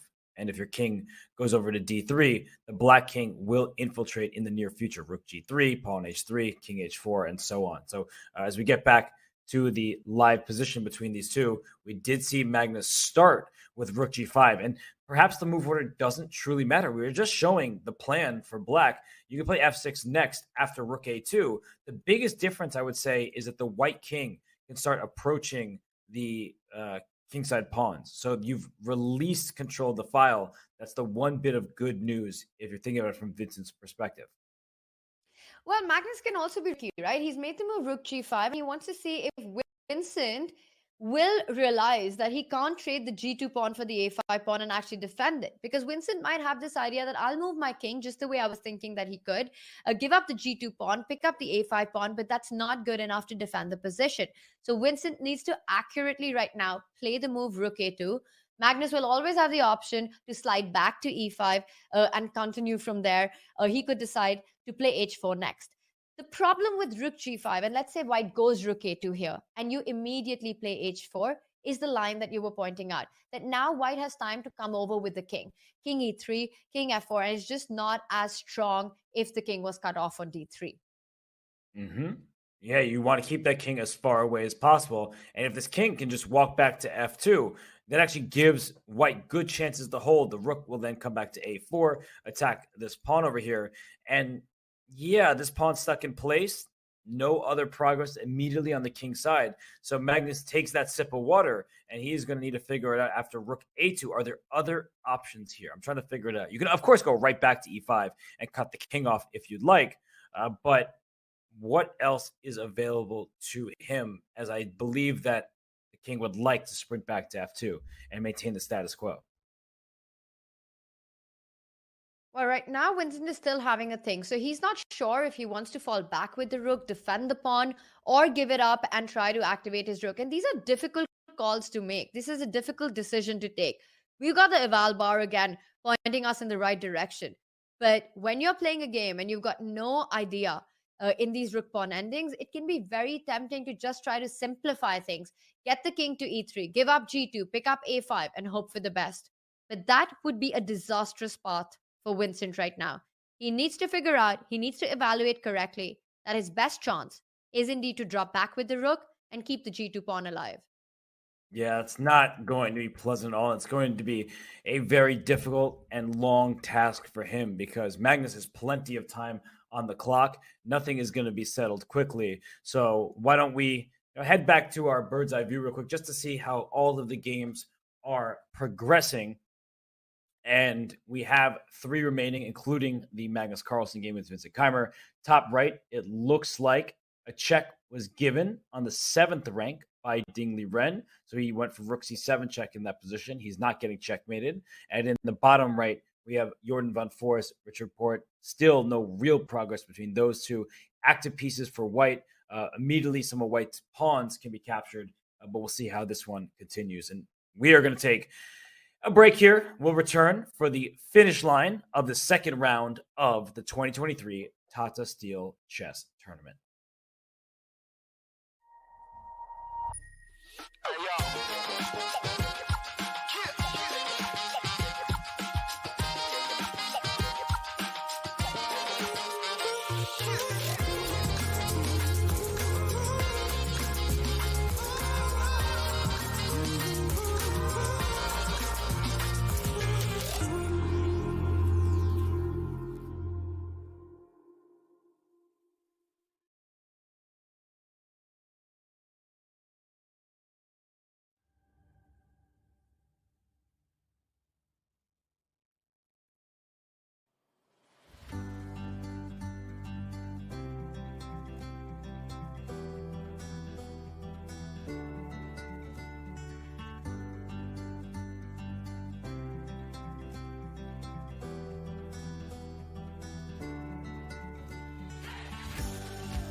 January in Wijk aan Zee, the Netherlands. For this cozy coastal town, the holiday season isn't over. In fact, the most wonderful time of the year has really just begun. And look at the intense focus on Magnus's face. What a performance it has been. Once again, Wijk aan Zee starts the new year as the center of the chess universe. This year as host of the 85th Tata Steel chess tournament. A magnet for the best players in the game, some recognize the Masters field of 2023 as its strongest in recent memory. Of course, it helps when 8-time Tata Steel chess champion Magnus Carlsen is back. The world's #1 looks to further cement his legacy in this event and the game's history. Chasing Magnus will be amongst the best in chess. Several have been crowned champion here before. Some have even shocked the world in doing so. We have the winner of the tournament, and it is Jordan van Foreest winning the dramatic Armageddon. And don't leave out those poised to capture their first Tata title. Although winter, Tata Steel chess is also known as the place new stars come to bloom. Magnus won here as a teenager. This year's event has its fair share of young players on the rise, each hoping to follow in Carlsen's footsteps. Look at Prag. He smells blood, and he is not letting this game go. The Dutch refer to Tata Steel as the Wimbledon of chess. For 85 years in running, this tournament continues to be steeped in prestige and legacy, and does so again in this welcoming little Dutch town by the sea. Mein Vrienden, it's the 85th edition of the Tata Steel Chess Tournament, and it starts right now.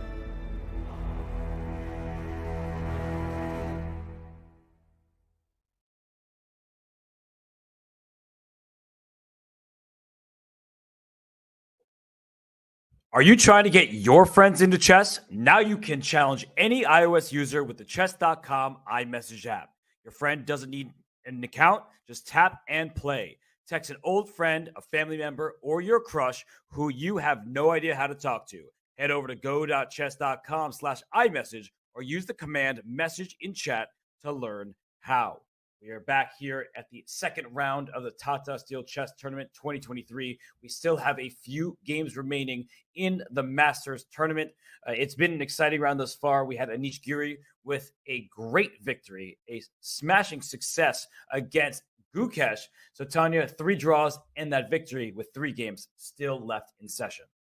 That was clearly the game of the round so far. And I'm not just saying it from the result perspective, but also because of the attacking chess that Anish showed. He sacrificed the knight, he sacrificed the rook, he went for the most combative move, Queen F5. I think that was just a beautifully played out attack after the inaccuracy that Gukesh had from the opening, never gave him a chance to come back. So big win there by Anish after missing, well, some chances at least against in the first round in his game against Fabiano Caruana. So Anish currently with the only win in the match, but it looks like that's not how the day will end, because Magnus Carlsen also continues to grind down the rook pawn ending that we've got. Let's take a look on all our boards that we've got going on right now. Bottom left, we can see Magnus slowly trying to make some progress. And we were talking about this position. We've seen it before. Magnus testing Vincent a little bit here, then a little bit there. Eventually, the pawns will start moving because it's the only way to make progress in the position. I loved your idea of going F6, trying to get H4 in eventually. Robert, we'll see how that goes. Meanwhile, Jordan van Foreest has been hanging on to this game for a really long time, and we haven't really checked it out on our big analysis board. Maybe we can go in a little bit and take a deeper look at this and see if there are any chances at all for Richard Rapport in this one. Well, he would love to bounce back with a victory here in round 2 after he stumbled against Nodirbek Abdusattorov late in a rook endgame that was very tough for him. But in the current position, he can capture a pawn on h4 that is hanging, but so is this pawn on b5. Now, the good thing is this is an outside pass pawn. It means it's harder to get to The good thing for white, on the other hand, is you have a bishop. A bishop is a long-range piece that can cover against a passed pawn from very far away. A knight can't do the same. So if this b5 pawn is captured and then the rook moves back and this pawn starts rumbling up the board, that could spell some trouble for a knight as compared to a bishop. But, I mean, Tanya, we look at this position, right? It's going to be even material. Both sides will have a passed pawn. Where could those winning chances come from, do you think? Pawns are going to decide who will have the better chances. You're asking where the winning chances are. The winning chances will either be with the h5 pawn or the b4 pawn once these h and b pawns get swapped. I liked the line that you're showing us, Robert. Pick up that pawn on h4. It's what you've got. You need to create your own passer. Let's say you go rook takes b5. And the good news here is that white doesn't have a killer check, at least a discovered check, which gives black a little bit of time to get the knight back into the game and start pushing his own h-pawn, knight f3 or knight g6. And let's say you move the bishop, give a check. I'll centralize my knight on e5. And now my h-pawn is safe. It will also roll down. It will also go rumbling down the board, as you said, h4, h3 coming in. I'm loving black's knight on e5. I don't think Richard has anything to worry here. If anything, white might have to be slightly careful. Yeah, I actually just realized f4 hits a pin piece, but the king slides out of the pin with an attack on the bishop on e3. And yeah, you're right that white would need to be a little bit careful even in this variation. It looks like it should be a draw by force, I would imagine, after this sequence. If you take this pawn on e5, the rook takes on e5, and we just liquidate. The black king goes after the white pawn, the white king goes after the black pawn, and all the pieces will be off the board, and that looks like equality. So the chances may be available for the players. Bishop e7, by the way, played instead of taking on b5, going after two separate pawns. So this is a bit of a mixed bag. Both sides will continue here. But getting word that Ding Liren, he is in big time trouble. He needs to make about 15 moves and only has a couple minutes to do so. So we talked about this before, Tanya. He was spending a lot of time. Now it looks like he's down to his final minute, and he needs to find the correct path. And meanwhile, Parham has over 40 minutes to figure this out. As a defense, as being on the defensive side, it's somewhat easier for Parham because the moves are kind of almost forced, while Ding needs to find out where he can create his chances. h4 played, defending the g5 pawn. You want to march up the board. But the big question is, what happens if black just starts checking? Let's say you go rook to a6 check. Where are you hiding with the king? Up here.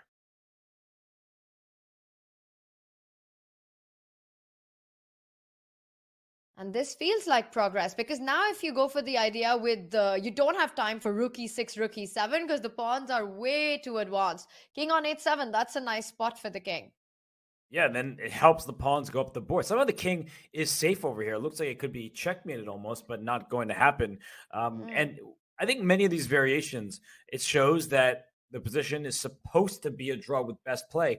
But best play, that's not easy. Let's say you make a quiet-looking move like bishop e5. Is there pawn f4 because you have rook f7 check? Maybe you're just helping the white pawns move forward, and that's not a very good sign. So I still don't envy Parham's task, but he has played exceptionally well. We left off around here where that check happened on c7. The rook came to d7. He put his bishop on c3, and then once the king went up, he finally took this pawn. So interesting, by the way, that Ding didn't push the f-pawn. Like, I think I would have led with the f-pawn because it creates checkmating threats against the king on f8. It's definitely going to roll down the board at some point. One of the lines that came to my mind is, let's say h4. I give a check on a6. You're happy with your king on h7. Looks really scary. You want to go g6 next. And I go rook a5. Suddenly, you've got to be a little careful because hold on with that g-pawn. Robert, if now you rush with g6, suddenly those mating ideas that I was trying to set up actually become a reality with rook h5. But you don't need to rush with g6. And this is the moment that you can also start thinking about getting your f-pawn into the game. f4 comes to mind. You want to go h5 next. Now that the g5 pawn is defended, it all looks still everything to play for. But Ding just needs to take care of the clock. I see that he's got a couple more minutes now.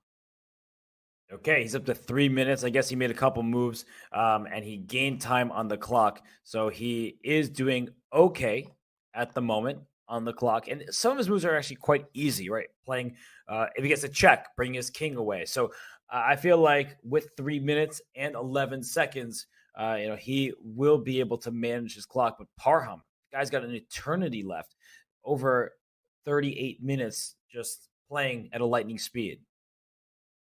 There we get a close-up of the clock. 3 minutes and 11 seconds for Ding. Parham's got a lot of time to try and figure it. It is a difficult end game for Black. He is going to try to pose questions which are hardest to answer for Ding. So perhaps going for a check is not the smartest idea, because Rook A6 just makes Ding's life easier. He just blitzes out the move King A7. So if not a check, how else the H5 advance? Bishop D2 is not possible because the Rook on D7 defends that square. So I can't run the G5 pawn either. That's right. And that means the H-pawn is going to keep making progress, strides up the board. F4 is available as well. You would love to play F5, F6, get that pawn all the way up. So it's not easy for Parham. The good news is he has so much time to work through the position. And it is within the drawing territory, and he's got this. I feel like he has been pretty confident throughout this game. The opposite of how he was in game one, where he's very shaky, borderline lost at some point. But in this one, he had an advantage with Black. He let it slip, but he's never fallen into losing territory. And that's really important when you're playing someone like Ding Liren. He's fighting this one out. He's been fighting for a long time, trying to keep his chances alive. And that's the status quo that we are in right now. Going to be interesting to see if Parham decides to give a check. If not, I think Ding wants to push on with that F-pawn and the H-pawn. At some point, you have to try to displace the king from G6.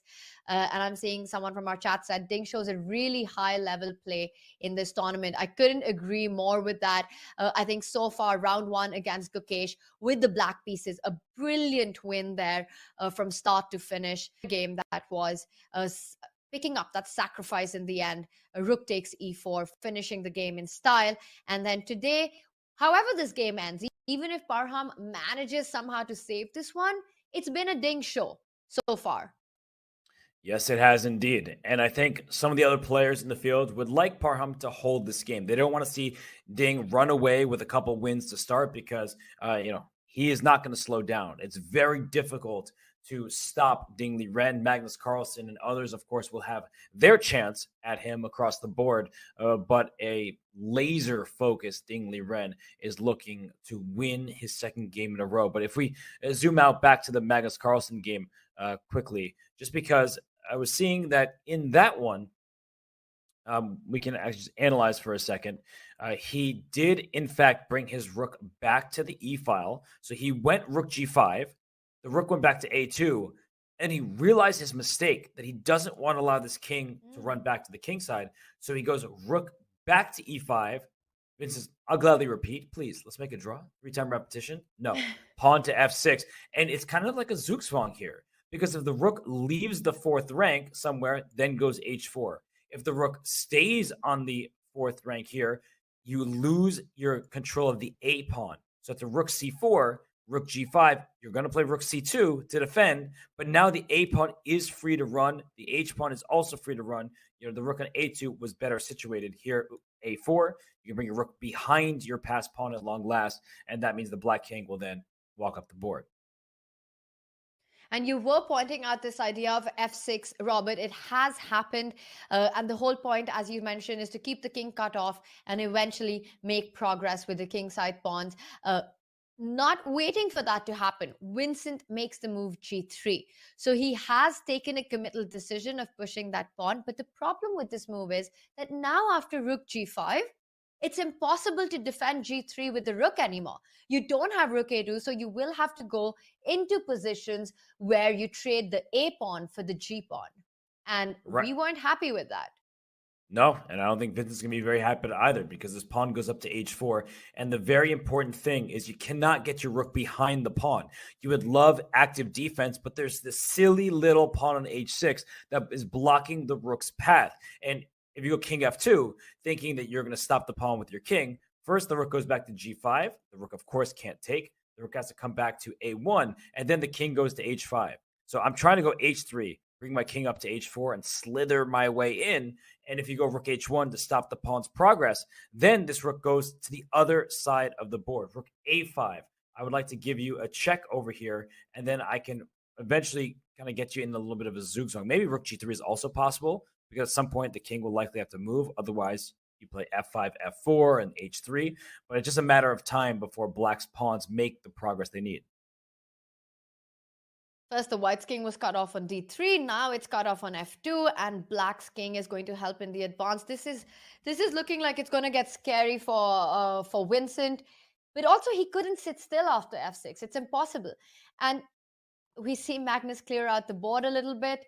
You were mentioning that Magnus realized his mistake when he went rook g5, comes back with the rook to e5 to cut off the king. But Robert, I don't think it's about that. In these kind of endgames and with these top players, they always want to test their, you make a move, you can always repeat, but you want to keep putting maximum pressure. Vincent very well could have not defended the g2 pawn, but just asking constant questions. You keep asking questions, and eventually that's how you win a game. That's how your opponent crumbles under pressure. I think Magnus very well realizes that he has to play f6. He's gone for a g3 on the board, as we see. And now the idea of sliding back with the rook is what we're expecting. Yes, going after the pawn, springing free a passer on the h-file, and Magnus is just trying to make sure that will be winning. It looks like Magnus, he did play rook to g5. Vincent, in all likelihood, will bring the king back around, trying to stop the h-pawn. It's a very odd pawn structure. You don't typically see double isolated h-pawns in an endgame, but it is looking very promising for Magnus Carlsen, and he would like to catch up to players like Ding Liren and also Anish Giri, because Anish won his game, and after his game, actually, he spent some time taking questions from the media. So while we have a moment, while the players here are thinking about this endgame, let's take a listen to Anish Giri's answers. Finally, how highly does this game rank on your list of favorite games played here in Wijk aan Zee?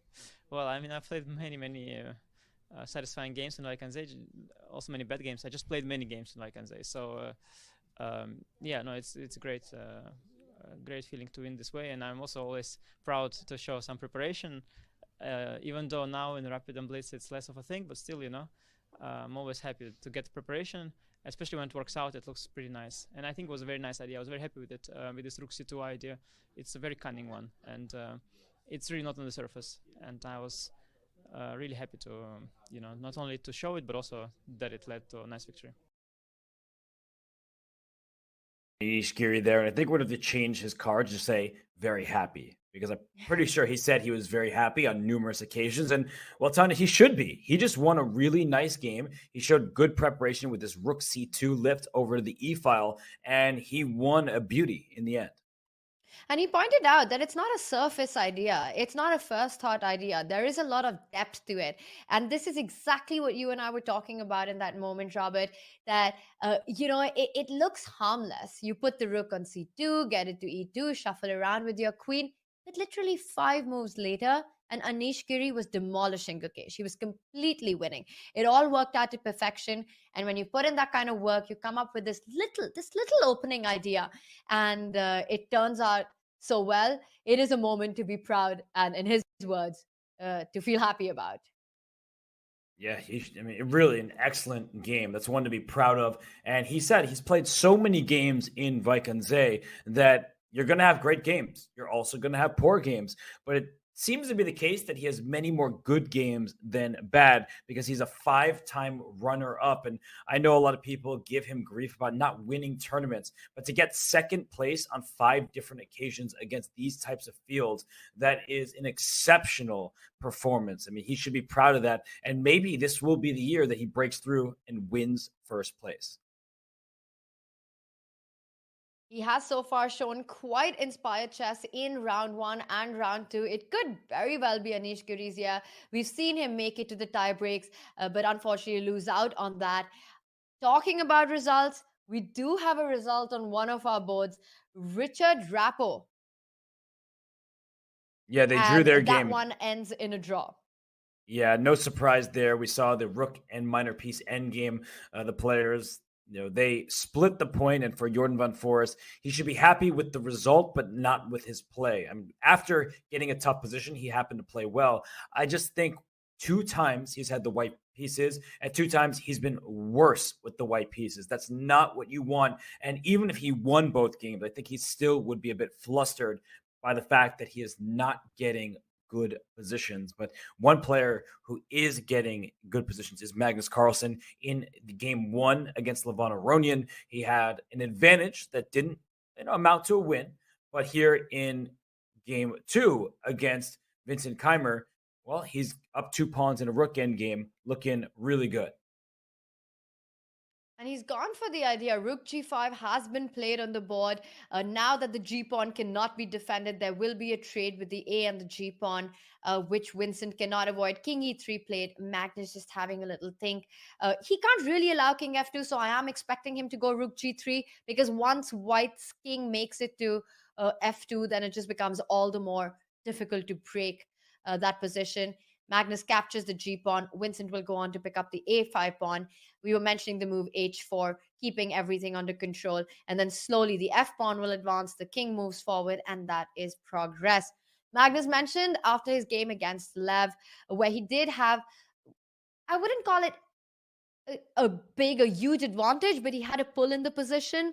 Lev defended it in a creative manner and managed to draw that game. Magnus mentioned that he feels he's not in his best shape, but today's game and technique definitely shows a refreshed Magnus, and long games have a positive effect on you because you feel that you're ready for the grind, you've got the energy, you can convert difficult positions, winning with the black pieces, that's a huge confidence boost.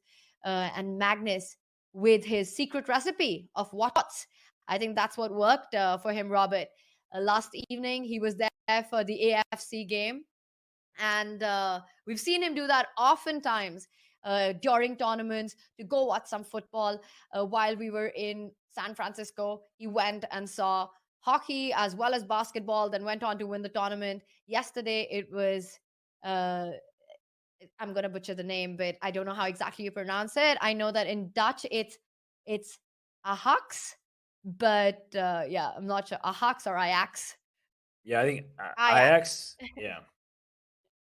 I mean, well, I remember that. Go on. No, you go ahead. Sorry. I was going to say that I do know that it's named after a character from Homer's Iliad. And when we studied that, I studied a bit of literature. And when we studied that, it was Ajax. But I always thought that in the Netherlands, it's Ajax. But maybe I'm wrong. No, I'm American. I don't know anything, right? Like, come on, don't ask me for pronunciation and things like that. That's too much to ask for me. But it is clear. Magnus Carlsen rejuvenated. He went to that match. He got a jersey. He received one from the team. That was really cool to see because Magnus has transcended the game of chess. He's become a figure, right? He's a person of popular interest, and it's great to see him loving the game of football. He loves basketball, he loves hockey, and well, he loves chess and will continue to perform well in the chess world. But he's not the only one playing right now. He is facing off against Vincent Keymer. Also, still going is Ding Liren against Parham Maghsoodloo. So Magnus and Vincent have reached move 60. So let's go and check in with Ding Liren and Parham, see what move number they are on. And as I pulled it up, they've only made 50 moves. So Ding Liren, he has a few minutes remaining on his clock. He's just pushing his pawns up the board, but only a couple minutes for him, and he has 10 moves to make, or 8 moves, I should say now. And this is what we keep talking about, right? Even though it's classical and you've got so much time to start with, the clock really does count. And in this kind of a critical position where the difference is massive, it's the difference between a whole point or just drawing this game. So Ding down to just 3 minutes on his clock. Can he find the precise way to move forward? F4 has been played. To me, it just comes across as a position that's equally hard to defend for Parham. So it's not just Ding who has to be accurate, but Parham as well. He can't just allow the pawns to march forward. F5, F6, king coming to G6. It would just be game over. Just give white 3 moves and black's busted. Yeah, you're threatening checkmates. You're threatening to promote that if the king goes to G6, the H pawn can go. And the reason why the king is on H6 is because just a moment ago, the rook checked it off of the G file, and you want as active of a king as possible. And what's interesting, Tanya, is that if you give a check on G7, first, and the king goes to g6, and then you give a check on c6 over here, the king can actually go safely to h7, and there's no mate because the h6 square is under white's control. And if you think you're getting clever with a move like rook to c7, you're actually not threatening anything whatsoever. And after rook check, the king has to slide up to the 7th rank. And if you make a move like king to e7, then at this point, they're making moves at the moment. But I was going to say that the white king and rook are too active with those pawns. But we have seen the move rook c7 check played after the king went to h7. So it's now time to bring the king to g6. And he does it just on cue, Robert. As you mentioned, king g6 on the board. Otherwise, that would be a repetition, one too much. He's gone for king g6. And after rook to c6, he just wants to step back with the king to f5. And often what players do is they repeat a little bit, especially if they're in time trouble. So rook c6 check was played. If this isn't a 3-time repetition, he might do it just to gain more time. Parham has an eternity. The clock isn't Parham's issue. For Ding Liren, it could be. So king to h7, just repeating another time, makes sense. He can also just slide his king back to f5. And the problem with king f5 is how do those pawns push up the board? You're blockading your own pawn from getting to f6. And what white does not want to do is allow this bishop to sacrifice itself for a couple pawns, because that would likely just result in a drawn endgame. So you want to keep the pawns close to each other and have the king help them out. You're right. It's been repeated just once. So he very well could just go back king h7, gain some more time, and then come back to h6. Because if you move back with the king, it does complicate the matters a little more. But still looking complex, still Ding having a think of what he wants to play, which goes on to show he's not very confident of his plan currently. It's not easy to know what to do because king f5, you see that move. Am I going to play h6 next? Am I going to bring my king back to g4 and try to push the f pawn? But if this king is on g4 and you push to f6, the black bishop can just take there. And we know that those endgames are going to be a draw. So king goes back to h7. Just repeat again. King can go to g6 here. Oh, he goes to h6. What is that about? If the rook c6, he wants g6, I guess, because king h7 would be a 3-time repetition. And bishop g7, you can go king g6, king h7. So, yes. Yeah, the king is sliding away. So this check, king h7 would be a draw by 3-time repetition. But this is not checkmate because the king slides away. And you see king goes up to h7. What am I talking about? It's just a terrible move. I'm like, I thought it was like almost checkmate. The king had to run back, but no, the king runs forward. And we are seeing that g6 played. And Tanya, the king on f8, pawn on g6, rook coming to d8 at some point. I feel like Ding is getting closer and closer, and the eval bar is doing pull-ups right now, just like up and down. It's like bench pressing. This has been such a marathon fight and a marathon game for Ding. You know, he's had the edge throughout. He showed some great opening preparation in this one, sacrificing on f7, allowing that knight to get trapped on g5, and just really nicely played middle game, the end game technique that he's shown. And I just wonder, Robert, even in the previous game with the black pieces that he had against Gukesh, he showed great opening prep. How much of this belief actually comes from his ideas for what he wants to play on the World Championship match? Because you really want to save the best for that. Yeah, I think you kind of answered it there in a way that you don't want to, if you're learning new openings, you need experience in those openings, but you also don't want to let your opponent know that you are playing them. So when Magnus Carlsen played against Jan Nepomniachtchi, he started playing the Catalan more and more. But imagine if he had started playing the Catalan in the tournament beforehand, then Jan's team would say, wait a second, we need to study that. So a few things are helpful. Knowing somebody's opening, but also knowing somebody's team of seconds.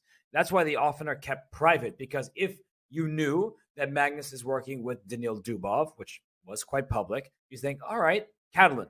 Dubov is one of the best in the Catalan. He plays all the time, has so many creative ideas. Now I know what to expect. So as little information given as possible is probably the best thing, I would imagine. And I wonder for Jan Nepomniachtchi if he's just going to sit out tournaments until the championship. That way he can work on his preparation, maybe learn new openings like he did the Petrov for the match against Magnus. He probably will be looking at new stuff for Ding Liren.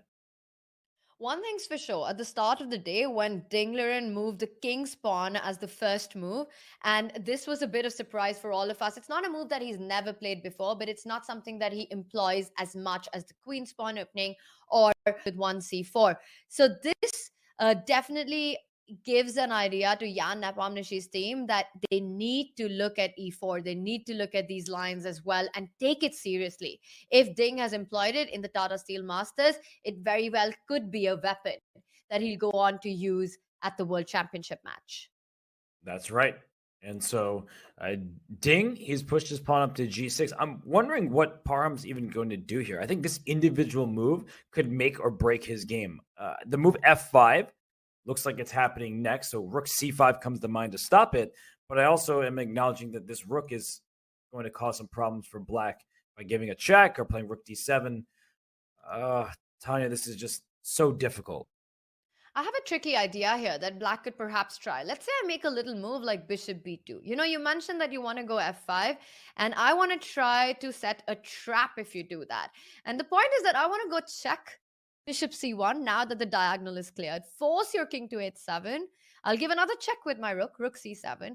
Force your king to h8, and suddenly my bishop will jump back to b2. And I see our eval bar seems to say white is fine, but I would be worried for white here. Yeah, it looks like checkmate. The king has no moves, but you have g7. And after bishop takes g7, you have king h7, and your king runs away to this square. There's no good discovery. All of white's pieces on light squares. That's a dark square bishop. That's a miracle. And after rook takes g7, the fact that this isn't completely winning for black is shocking. So I guess rook d8 f7. check. Rook f7 is a mate in one. So you were mentioning rook d8 check. Yeah, just to try to save the day. Because if king goes to f7, then I check and take it. If the king goes to e7, well, I don't really know what to do, but probably chase your bishop around. And then I have rook b7 check. Okay, that's clear. It's very fortunate that black is not winning. White is almost lost here. All right, so well, at least at the current position, if black plays bishop b2, it stops your threat of going f5 immediately, which was very annoying. So how do you make progress after bishop b2? Because let's say you go king h7, I still have rook c7 check. Right. So the king cannot make progress up here. But what if I just use my rook? I go rook d8 check. I'm just kicking your king out of here. Square. You have only one square. And now I will have king h7 at the right moment. So I can play rook b8 just to attack your bishop, gain that tempo. And I'm trying to play king h7 and then push my pawn up the board. Very tricky stuff. And you're absolutely right. White has made so much progress in the position. Well, instead of going bishop b2, he returns with the bishop to f6. So still trying to keep it compact, trying to make sure that white isn't able to push too much ahead. And Ding not going for f5, goes rook a3. So he really wants to give a check on a8. Yeah, he sees a check. He likes a check. And that looks really strong because if the king has to go to e7, the white king goes up to h7, the pawn to h6, the next pawn to g7. You're just getting a queen. And from the start of this kind of endgame, where there's a bishop for a handful of pawns, it looked unpleasant for Parham to defend. And what move does black play here? That's the big question. Because rook a8 check, king h7, h6, g7 looks very obvious to me. Maybe rook c8, but I always hate passive defense. Because this rook can come up to a7, which already threatens to win a piece, threatens g7 check and king h7, all sorts of stuff. This just doesn't look fun for Parham. If he survives this, I will be unbelievably impressed.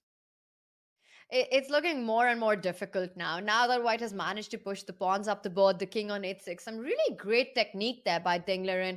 And I think the kind of form and quality we're seeing in this game and his first game, it comes from the work that he's been putting in for his match as well. A really good fighting technique in this one. Rook a3, a nice move, found pretty quick. He's down to 4 minutes, but he looks confident of his chances now, Robert. And I think this one he's going to take home. Meanwhile, I've got my eye out on the other game as well, the only other game remaining where Magnus Carlsen is trying to squeeze out the win from that rook pawn ending for a long time. He has been having the upper hand in the game throughout, and this is what we have. This is the idea that you were talking about for quite a while with the pawn on h4, Black's king advancing on h5. We can see that on the bottom left of the screen, and maybe we can pull that up because we see our eval bar. Indeed, Black has made massive progress in the endgame. That's right, because the white king, this has been the theme of the ending, is cut off. If you go king f2, you stop the h-pawn from going because the rook needs its defense, but you can move your rook back. The rook doesn't have to stay on g3. Let's go back, rook g7, and h3, h2, bringing the king up behind it. That seems to be the threat. So if you bring your rook all the way back, still h3. If you bring your rook over here, king h4. And it's only a matter of time before I kick your king away, bring my king in, push my pawn, bring my rook to the last rank, and you're not going to be able to stop my pawn from promoting. We were talking about technique and what's the way forward in this endgame. I guess Magnus showed us the way forward as we were expecting, knowing that this endgame should be winning for Black is one thing, but then proving it over the board. And it looks like he's on his way to do that. And he figured this out all on his own, right? He started this endgame better, of course, with a couple extra pawns, but it was really a case of two separate extra pawns. One on the A file and then a doubled H pawn. And I think a lot of people, he goes rook G6 here, maybe just keeping all the pawns protected and doesn't make a difference where the rook went via G7 and G6. But what I was trying to say was he recognized that, double isolated pawns typically are bad, but because of the pawn structure, the way it was from White's positioning, if I just pop that position up just very quickly when we got here, I think that if this pawn were like on H2 or H3, it'd be a bit of a different story, because then you just kind of keep your king close to the pawns for White, and the black pawns can't go forward and challenge the pawn. One pawn here stops two of Black's pawns, but when you have a pawn on the G file, you're essentially trying to trade one, and then you have a second passer behind it. So that's the bad part of double pawns, and that's a thing of the past now, because right now the double pawns are excellent. Rook A5 check, well, hard move to predict. You only have one move because your king is stuck. Rook G5 played, H3 next, King H4 to follow. The rest of this game is straightforward. I think what White wants to do to try to make it a little difficult for Black to advance with the king, Robert, is to place the rook on a4. Let's say you go rook g5. I think we've got a move already. He's gone rook with the rook to a3, h3, and the problem is that if you go rook a4, there's still h2, and you've got to come all the way back with your rook to defend the pawn from queening, so you really can't stop the Black king from advancing. That's right. The king goes up the board. So we saw instead rook a3 and f4, rook g2 check. I'm guessing a handshake will be happening pretty soon because the white king is cut off after rook g2 check. King f3, king h4 is still good. There it is. There's the handshake. And Magnus Carlsen gets his first win in the 2023 Tata Steel Masters. And Tanya, it was an excellent display of endgame technique. What a big fight, a marathon game, and a wonderful conversion there by the world champion, showing why he is known as the greatest endgame player of all times, once again proving that he indeed has the best technique in the game. Vincent tried his best to contend it, kept on played resourcefully, but it was just never enough. I think from the very beginning, Magnus got a big edge, and when he went into this pawn ending, he believed that it was indeed winning with the black pieces and went on to prove it. And with that, Magnus wins his first game. Vincent loses his first game of the tournament, but there's so much to take away from it. Playing Magnus is never easy. There we see Vincent. He's definitely disappointed. It's been a long, hard day. Yeah, he was worse pretty early on, and he tried his best, but Magnus Carlsen, too powerful in that end game. And for Vincent Keymer, it's just, one of those days where you're playing the best chess player of all time. What are you going to do about it? It's frustrating, especially because he had the white pieces. I think if he had the black pieces, Tanya, he'd feel like, all right, Magnus played well. He had the first move advantage. That happens. But the fact that he had the first move advantage himself and really from an early stage, it felt like Magnus was able to take advantage with that D takes C4, pawn B5, and making progress from there. But we do have just that one game remaining between Ding Liren and Parham Maghsoodloo. So Tanya, what's your call here? Is Ding Liren going to win this game, or is Parham's defense going to hold? I'm calling this a Ding win. I'm calling this a Ding win. Getting more and more tough for Parham to keep things together in this one.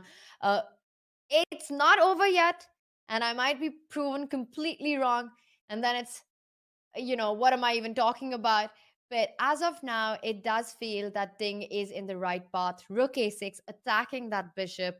Where are you moving with it? Bishop G7 runs into King H7. You never have the option to go Rook C7 after that because I have a check on A8. So I'm not worried about, Rook C7 and Rook A8 check will win the game on the spot. So this is nothing to worry about. Besides that, if you don't, what's your square? You move somewhere else? I go F5, F6. Yeah, where is this bishop going? Let's go to, I don't know, D4. You can play F5, F6. No, but then there is Bishop E3. So you have to be a little careful, actually. Bishop D4 does run, F5 does run into this idea that we looked on earlier. But there's F6. That's the difference. This works as well. Wow. Amazing. The rook is perfectly placed on A6. So he went all the way down to C3 with his bishop here. And he probably was asking the same question. Does it matter where my bishop goes? It all does the same thing. And there are a couple options here. There's F5 for white. There's some kind of passing move like rook E6 or something. And there's King G5. King H7 doesn't really make sense because now rook C7 check forces the king right back. So King G5, that frees the path for the H-pawn, and I'm wondering which direction Ding Liren will go. But King G5, you've got to again sit down and look at all these checks with Rook C5, F5, Bishop D2 check. Where's your king running? I like this idea of the clear line. Yeah, let's just show that there is something to calculate here. There are a few checks. I see our eval box an advantage to white, so it probably all works out. But Robert, if in our live board, in the position that we've got, if F5 as a direct line works, I think it's time to go for it. Yes, and just to point out again, Bishop D2, King H7, Rook C7. It looks scary in that other position because the king has no squares, but there is F6 which threatens checkmate against the black king. It's an amazing position. You don't see something like this very often, but the pawn would block and threaten at the same time. So, F5, very interesting choice because you're pushing a pass pawn forward, and maybe it's time for the black king to scoot on over to G8 because if you play F6, checkmate in one. That would be a shame. And Ding, they're getting a bit fidgety, a bit nervous there with his clock running low. He needs to take a call. It's of course not easy to commit and go F5. Might very well be thinking of coming back with the king, opening up the way to go down with the H-pawn. But he needs to take a decision and he needs to do it fast. And we have people rooting for Ding Liren. He has many fans around the globe. I think he earned many fans at the candidates where he was just such a kind person. I mean, he came in for the interviews.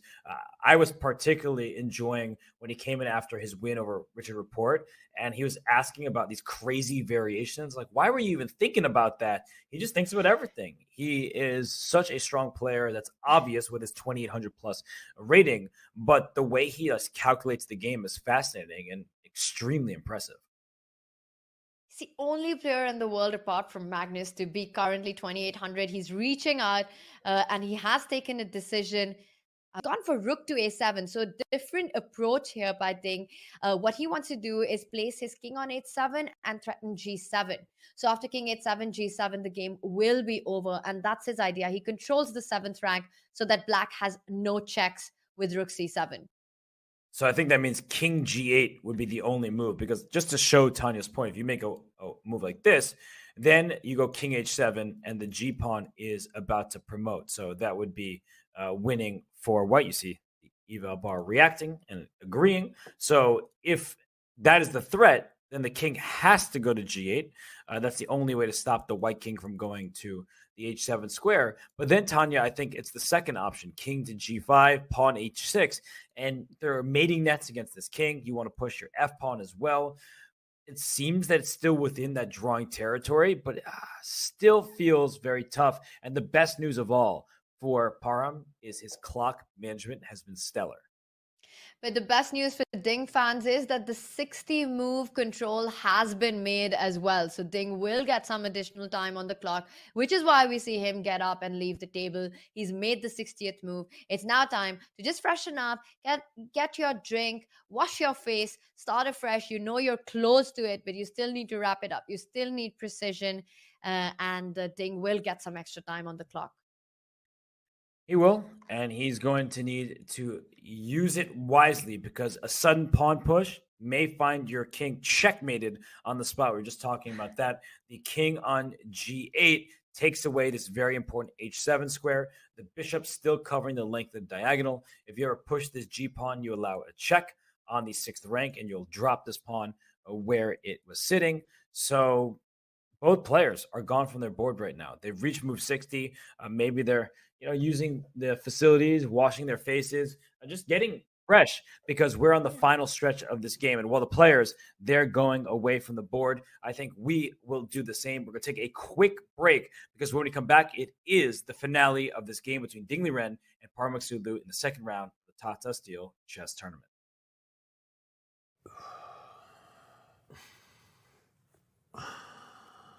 Dude, it's impossible to not hear you just breathing super loudly. Okay, fine. I will hold my breath for 3 minutes. All right, let's go. Okay, let's go sure. right now. Got the Ready? chess clock app right here. Almost there. And you did it. What can you do for 3 minutes? My wife says not a lot, but I can plank. Keep that big butt down. Dude, nice. I did it. 2, 1, you did it. Wow. I feel better. Oh, yeah. You were timing me? Yeah, you were in there for 30 minutes. Oh, man. Let's Sorry. play some chess and get some dinner. Let's do it. Time odds? Yeah. Okay. You bring your clock? Oh, I left my clock at home. Dude, you idiot. I told you to bring it. Let's just go get something to eat. Okay. Oh. Download the new chess.com clock app so you can time yourself playing chess or whatever other dumb stuff you and your friends do.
Just one game remains here in the second round of Wijk Tata Steel Chess Tournament 2023. Ding Liren with the white pieces against Parham Maghsoodloo. We've had two decisive results, a tremendous attacking display from Anish Giri, and then fantastic endgame technique from Magnus Carlsen. So, Tanya, we have 4 draws, 2 wins, and now it remains to be seen if this 7th and final game will have a winner.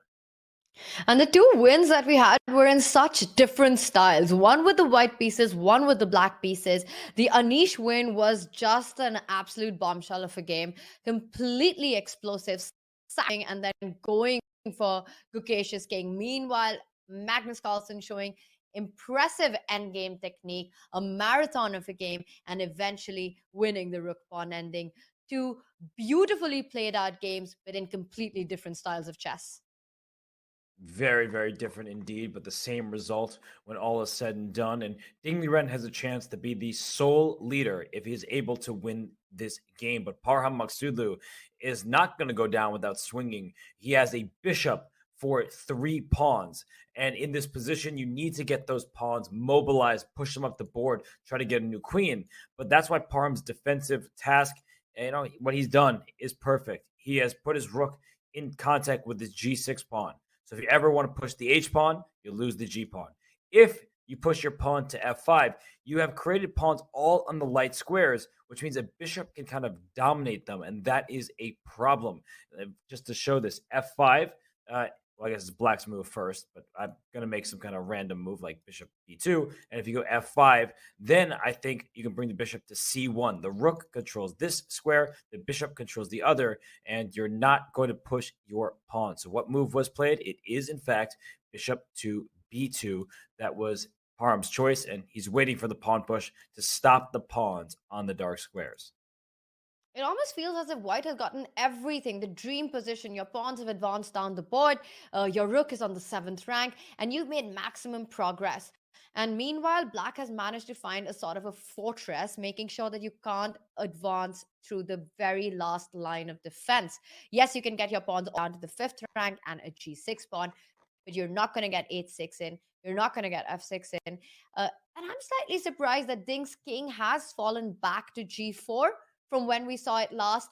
The players think, Robert, maybe we can just back up and see what happened in these last few moves while we were on a break. Sure. The king had been on h6, the pawn went to g6, and bishop f6 played by Parham, covering the d8 square. The rook went to a3. We saw this point. Rook a7. So I'm looking at the eval bar off to the side of the screen. That seems to be a move that gave away a healthy portion of the advantage. It looks like a pretty natural move, but black put the king on g8 to stop the white king from going to h7. The king went to g5, and after this check, he brought his king back to g4. So Tanya, I guess Parham would have been okay seeing f5 because the bishop checks on d2, and where is this king escaping to? You can't hide anymore, because if you go king f6, then there's bishop comes back to c3, king e6 runs into rook e5, and the f5 pawn falls. So the king has got no defenses at all.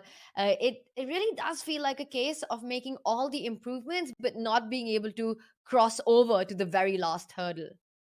That's right. I mean, it's so close, yet so far. The king goes back to g4. The rook went to c6. The rook just was sliding over to d7, and after bishop b2, it's Ding Liren on the clock. He has 11 plus minutes remaining, plenty of time. It's not like he's in any danger, but he doesn't necessarily have a plan, and that's the hard part, because in an endgame, when you have pawns against a bishop, you often want your pawns on the same color as the bishop. The reason why is pawns, well, they attack and capture diagonally. So if your pawns are all on light squares, they're not going to help your pawns push to dark squares. So that's where black, with that dark square bishop, is able to contain those pawns by playing bishop c1, covering those very important dark squares. So you know what the best move is, Tanya? g6 back to g5. That's the best move. That would be great, but unfortunately, neither will the computer allow you to make it, and it is illegal, so that's not possible. You can push the pawns, which are not going to happen, Robert. But this does look like Parham has managed to create a sort of a fortress in the position now. We also see the eval bar has dipped a little low advantage, so that goes on to show that there are defensive resources in the position. the extra 15 minutes, which was the final time control, has been added to the clocks. So Ding Liren has got 10 minutes. But it's going to be frustrating, Robert, to play this kind of a game. You have a feeling that you've done everything right. You sacrifice in the middle game right out of the opening, play a brilliant game. You give up your piece for pawns, you advance, you make progress, but you're just not able to convert it.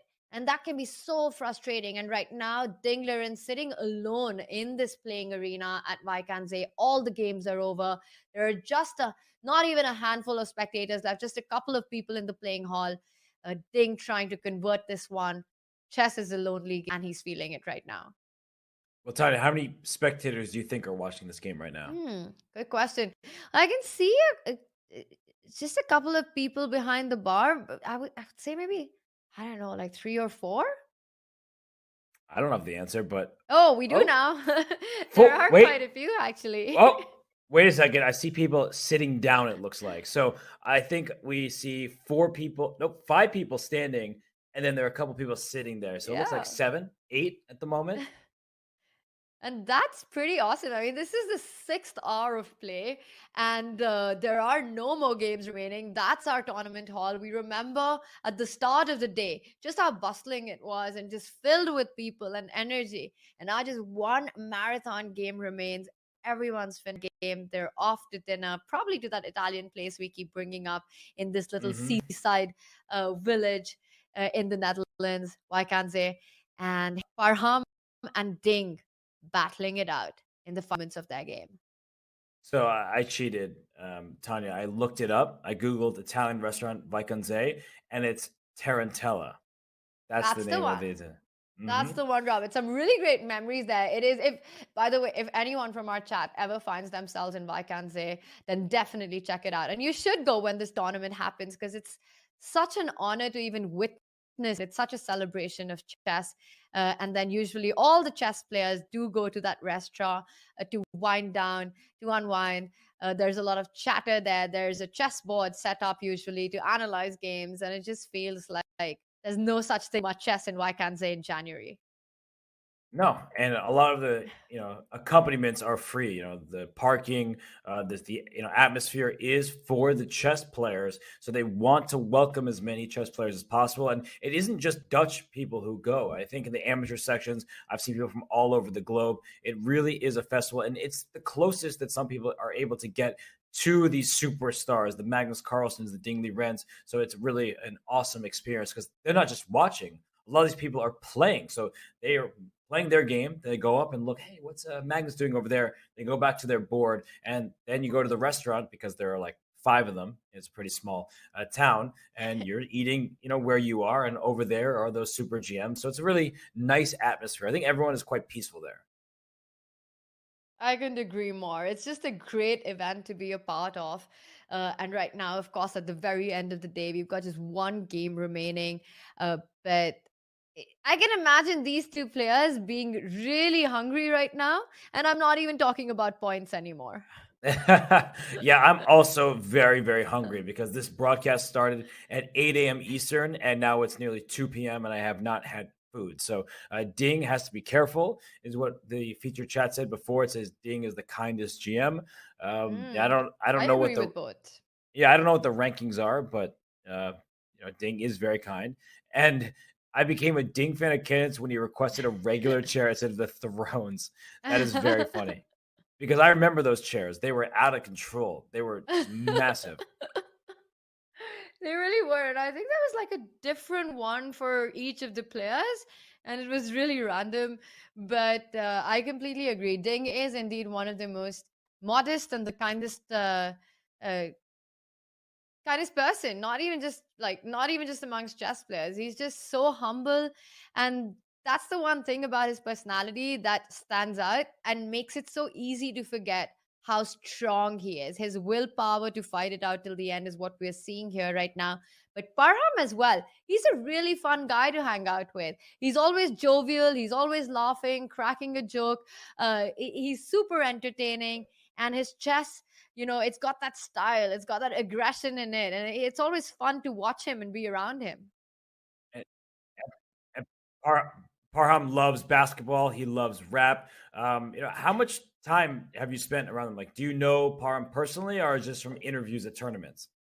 Interviews at tournaments. We played a lot of tournaments together as well, where I've met him, and I met him several times. So it's always been fun to chat with him. He's been to India quite a few times for the Tata Steel Rapid and Blitz as well. He loves playing here. He really enjoys it. He's a huge crowd favorite in India, by the way, simply because he's always laughing and smiling and always makes time for fans, and that's always a nice quality. He's all of 22. At 27.19, that's a massive rating. He's a top player from Iran, and his best finish at Wijk was in 2019 in the Challengers, where he finished 7th. He is a last-minute replacement in this year's Masters, when Jan-Christoph Duda had to withdraw due to personal reasons, and Parham Maghsoodloo, of course, happily stepped in, which meant that he's not coming with massive preparation, but he's coming with eagerness to fight.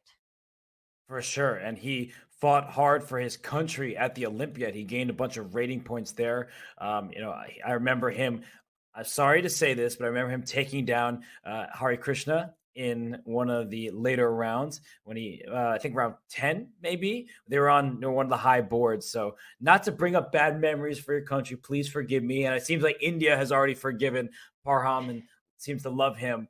But he had some great results at the Olympiad, and that helped him go from, I believe, high 2600s now near 2720, and he is on the upswing. He is a very, very talented player, and if he can draw Ding Liren with the black pieces in this game, it would only help him increase his rating further. Increase his rating, and I'm sure that's not even the main motivation for Parham. Just the ability to play and the opportunity to play against these top guys in this elite event. He mentioned that it's been his dream to be in Wijk, to play the Tata Steel Masters. So for him to have this opportunity just means so much. And here he is with the black pieces, playing this marathon game where he's been defending for the last 5.5 hours, Robert. And it looks like he's getting closer and closer to that half point. Yes, and now he has a bunch of time remaining on his clock, and Ding Liren, that's all the time he gets. We are in the final time control, so for Ding Liren, there's no more 15 minutes or 50 minutes added to the clock. He needs to find potential progress now, and he's not going to gain any more time except for the 30-second increment. That's a lot. Right? If he just makes some quick moves, he gains a few minutes. That'll be nice for him. But you see Ding Liren, I think he's bothered by the fact that he doesn't see a win for himself. I think he's at this position. It's like, honestly, I think it's just a draw, and he doesn't really want to admit it, especially because he's had the advantage for so long. But that's what happens when Parham Maghsoodloo plays excellent defense. This indeed has been a masterclass on defending a difficult position. At one point, it feels like White made so much progress advancing the pawns, and the pawns were just going to overpower and were just too strong for Black. But indeed, what Parham had the plan was to let it advance to a certain point, after which is when it gets really difficult. You let White get the maximum that they can, but the last line of defense cannot be crossed. And that's what we see Parham has set up. Again, let's just take a look at why it's impossible, or at least it seems impossible currently for White to make progress. The G6 pawn is under attack, so the H pawn cannot move forward. You can't go H6 yet. What you can play is the move F5 and trying to defend the G pawn to push the H pawn, but that invites so many checks, and suddenly White's king loses a lot of cover. There are ideas with Rook C4 and then Bishop C1. So instead, finally Ding, with just 2 minutes left on the clock, repeats twice, gains a little time, but he's got to have some idea now. He's got to change it up. Yes, he gained a couple of seconds, but he's already spent a lot on the clock.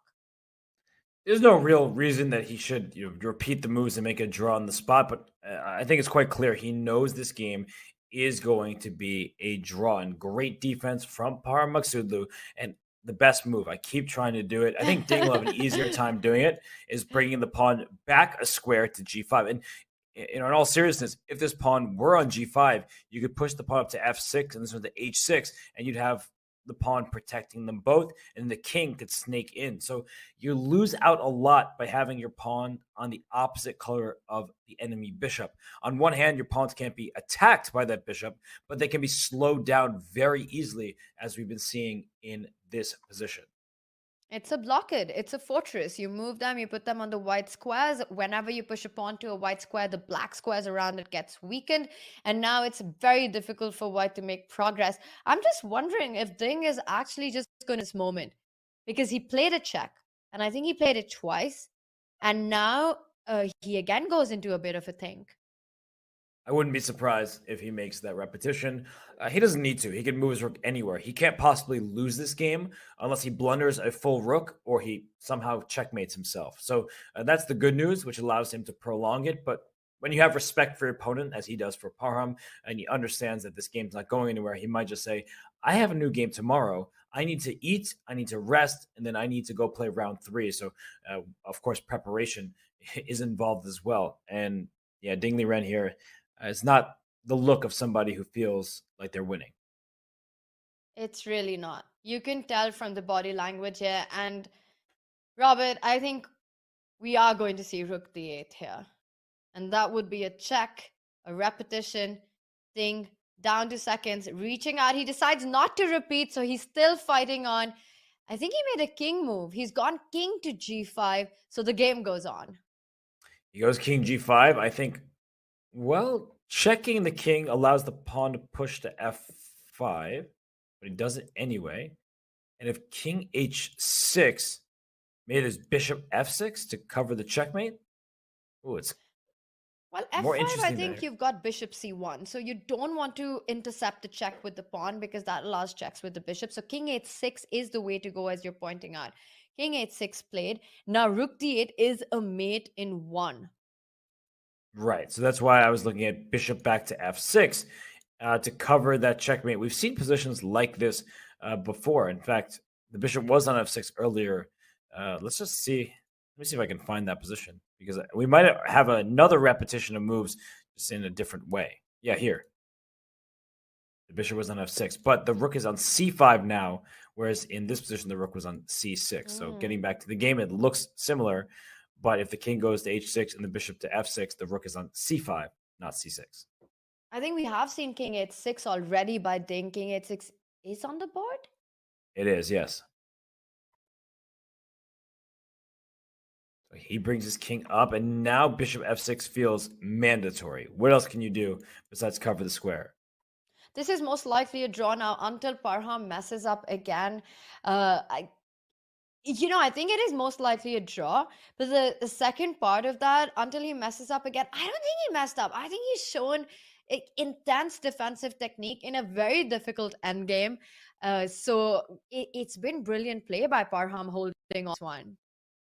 Yeah, and I don't know what the again means, because Exactly. it seems like he's steadily held throughout this endgame. He did make some mistakes, right? He had a better position, and now he's been defending a worse position. But since they got to this endgame, it seems like he's played pretty perfectly. And Parham, he is studying the position. He's moving quickly when he feels really confident and knows what to do, but he doesn't want to blunder now that we're on move 67. That would be a true shame if he lost because he just got checkmated. He wasn't paying enough attention. That would be a heartbreak of a moment, Robert. It also comes down to how much Parham believes that this position is actually holdable. We have the eval bar guiding us again, but Parham has no idea. And it can look like a really position. Your opponent's got a pawn on g6, the king on h6, threatening a mate in 1. It can look extremely scary. So it all comes down to whether Parham in his mind realizes and knows that he's actually set up the perfect defense. Right? And rook c8 stops checkmate. Bishop f6 stops that same checkmate. I'm not sure there's anything else to even consider besides those two. I like rook c8 a bit less, I would say, just because I like the active rook here, and it stops f5. But we have shown that f5 isn't available even after rook to c8. If you go f5, you get checkmated with bishop to c1. I agree with you. I would want an active rook, but I'm just wondering after you play bishop f6, yes, you defend the mate on d8. What if white moves the rook to b7 or to a7 and I'm still threatening a mate on the back rank? Let's say rook a7 and I'm going to go rook a8. I think at some point you have to come back with your rook to c8. You've got to defend the 8th rank with your rook. It's true, but I've kept your king out of g5, which should probably be a good sign for black. And if you play g7 and try to go king g6 and go for this mate, you just saw the evaluation bar go all the way down here because in this position, after rook c6, your king is getting checkmated. It may look like white is winning because you're about to get a new queen, but no, I'm not going to move my king. I'm going to go bishop d8, not just check, not just stopping your check, but in fact, checkmate because the king can't go back to g5. This is actually an amazing position. Oh, that would hurt. That would hurt so much.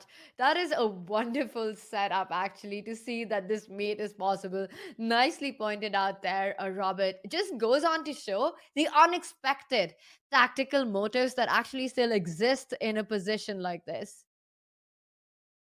It's crazy. You never can absolutely crazy.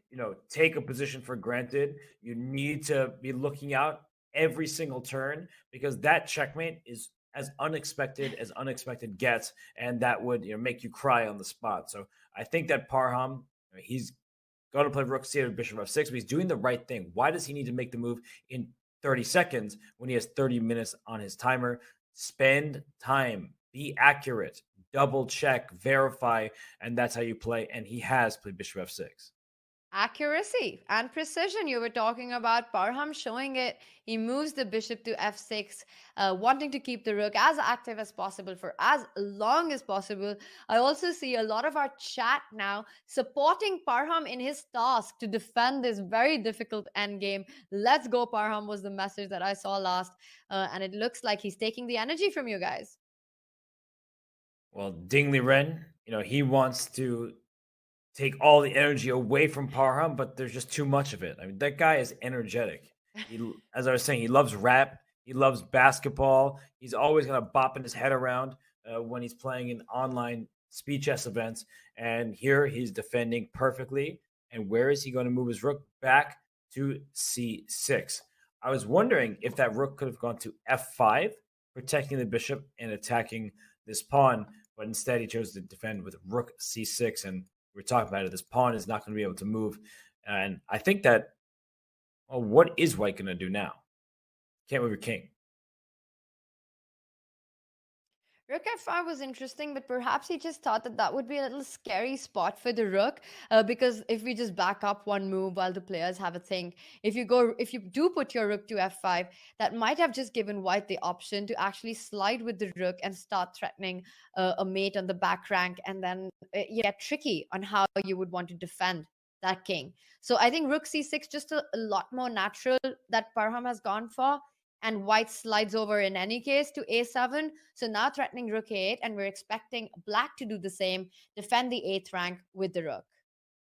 And Ding Liren barely over a minute on the clock right now, and he cannot blunder after rook c8. Do not play g7. We just showed it. Rook c6 threatens bishop d8 checkmate. And if you get your king away, bishop d8 is not checkmate anymore because king goes to f5, and bishop d4 with check, picking up the rook on a7. So that would be just so sad if you're Ding Liren or a fan of his. But I really don't think he's pushing to g7 anytime soon. He's far too strong to make a one-move blunder like that. You push g7, calculate that you're completely winning. Otherwise, you just don't commit to it. With your king on 8-6, you're walking into fire directly. He's not going to do that.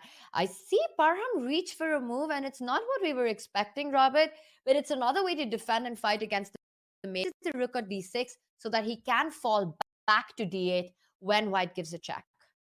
That's right. And look at this White king. It's out of squares. So if you play rook a8 and rook d8 happens and you trade, the king cannot escape. If you push g7, the bishop goes to f6 and just grabs the pawn. And if you play f5, the bishop still goes to f6 because if you have to play g7, only legal move. You take it, you make a draw in the end game. So Parham really showing brilliant defense in this one. Rook back to d8.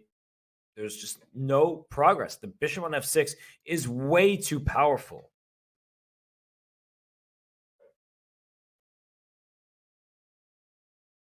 Rook d8 played, and Ding now less than a minute on the clock comes back. Rook a7. Parham could simply fall back with the rook to d6, and that would be a repetition of the position that we just had. And I think Ding doesn't mind a few repetitions if he is trying to play for a win, gain a little bit of time on the clock.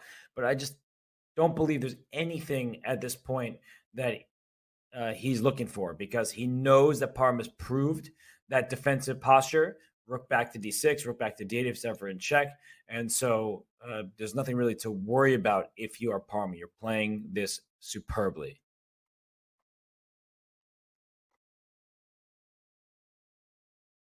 Just excellent stuff from Parham. Seriously, I think that he deserves a lot of credit, because after yesterday's game, Tanya, I honestly thought that he might be in trouble in this tournament. He had the white pieces. He was worse after like 15 moves. Vincent was pressing him, but he did find a good tactic. But then I thought, well, he found a tactic to escape that was both creative, clever, but also, it was fortuitous. Now you're here and like, no, this was defense over dozens and dozens of moves. He earned this one for sure. 100%. It was resourceful yesterday, but today has been on another level, because it's been a marathon defense, a really long play defense. And in fact, even out of the opening, he went for dynamic play. He tried to create a mess in the position, but in the end, Ding came on top in that end game and has been putting pressure and looked like was so close. I remember you asked me to predict, and I felt that Ding was going to take this one. Parham here proving me wrong with his super impressive defense. I also thought Ding Liren would win, but Parham had other ideas. He may be new to this tournament. He may have only been invited a few days ago, but he's still going to play amazing chess. So what is Parham thinking about? That's my big question here. He's probably looking if he can force a draw. He can repeat the position with rook d6, but maybe he's looking at some other moves to say, there's nothing that White can do, especially because this king is on h6 and has no moves. So there might be nothing better than just sliding back and forth. He could very well just keep the rook on the 8th rank. And as you're mentioning that White has got nothing better to do, he goes for the repetition of the position with the move rook d6. I think that's what I saw. And we have that on the board. And makes a lot of sense. Rook b7, so Ding's still declining an immediate draw. He says he still wants to fight it. The problem in this position is that White's king on h6 is just stuck. There's no improvement. You're not coming out of that. The bishop from f6 isn't going to move. Rook goes back to d8. Let's say you attack the bishop with, where do you go? Rook f7. And I'm just wondering, after rook f7, is rook f8 a possibility? But maybe you take and go king h7, and things could get a bit nasty with h6 coming in, no? Exactly. So the rook trade is not available on that square. It just goes to show that when Black got his king to g8, that was the all-important square to keep the white king out of h7. So the king needs to stay on g8, and he goes rook to d8, and if rook f7, he'll probably bring his rook right back to d6 because White is frozen in place. You can't move your g-pawn for many reasons. You got checkmated, but also your rook would be hanging. So you got to go back that way, and then the black rook would go back to d8. So f5. Ding changing the position a little bit. He decides to finally move a pawn, and he's gone for the move f5, not being able to make any more progress with his rook. He's tried different strategies, different ways of threatening the mate, but of course Parham with his big defense, and now Ding tries f5. But it doesn't change anything, because that's the most forward that your pawn's going to go. You're not getting f6 in. Your king is still trapped on h6. There's no g7 ever. There's no h6 ever. So you still, you're stuck after f5. You're definitely stuck here. And if this bishop could wrap around to a square like d2, this diagonal, it would be checkmate. That's not going to happen, but something to keep an eye out for, because it could happen in a bullet game. So f5 was the choice. This rook can come up to d5 to attack this pawn. That looks quite nice to me. You can't take the pawn. So if you had a free turn, you wouldn't take, because then you get checkmated back here. So rook d5 kind of just passes the turn back to Ding.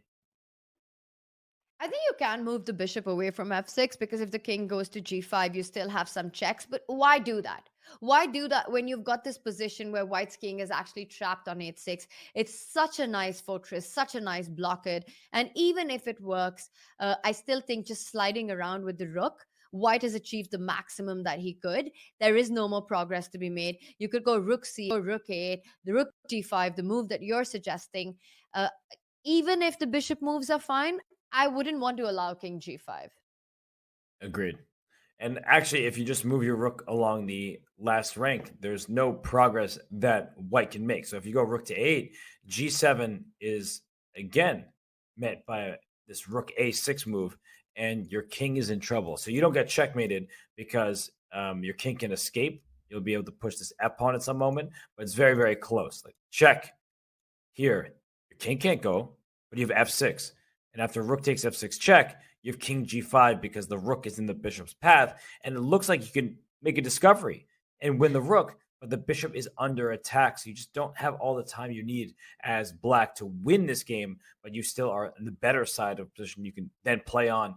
That would be quite amusing if Parham decided, no draw. I'm going to try to beat you now.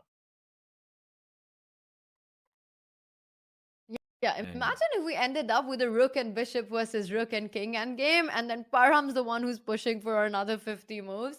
It'd be quite a turnaround, but I don't think the position's going to get that far. I do not see Ding blundering away his 3 pawns in this position. F5 played, and Parham thinking, I think he's going to hold on with this position. He's going to just keep that bishop on f6, move around with the rook.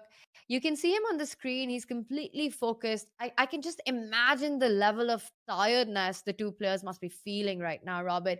It's way into the 7th hour of play. And, it's against competition that is so difficult. Every move takes so much energy out of you. And these two players are still fighting. They must be exhausted. They must be hungry. They must be just wanting to do anything in a way besides play this specific game, but you have to play until the final move. Parham is doing just that. I love the way he's played this game. His over-the-board technique has been stellar, and he's also taking his time at specific moments where he realizes, hey, slow down. This is a draw. You know this is a draw. You don't need to rush it and blunder. So he does bring his rook back up to d6. He recognizes that if the rook checks on b8, his rook goes right back to d8, and it's now up to Ding. He's pushed a pawn, restarted the move counter, 50 moves without a piece capture or a pawn move result in a draw. So will Ding play this out forever, or will he just allow the draw to happen? That's the big question. Well, he has been playing it out, and as our audience, our viewers are pointing that Ding is fighting. Indeed, he is. You want to make the most of every single chance that you've got in the position. It just looks like Ding has maximized his position. Parham showing immense defense, has withstand it, and Ding now plays the move 7.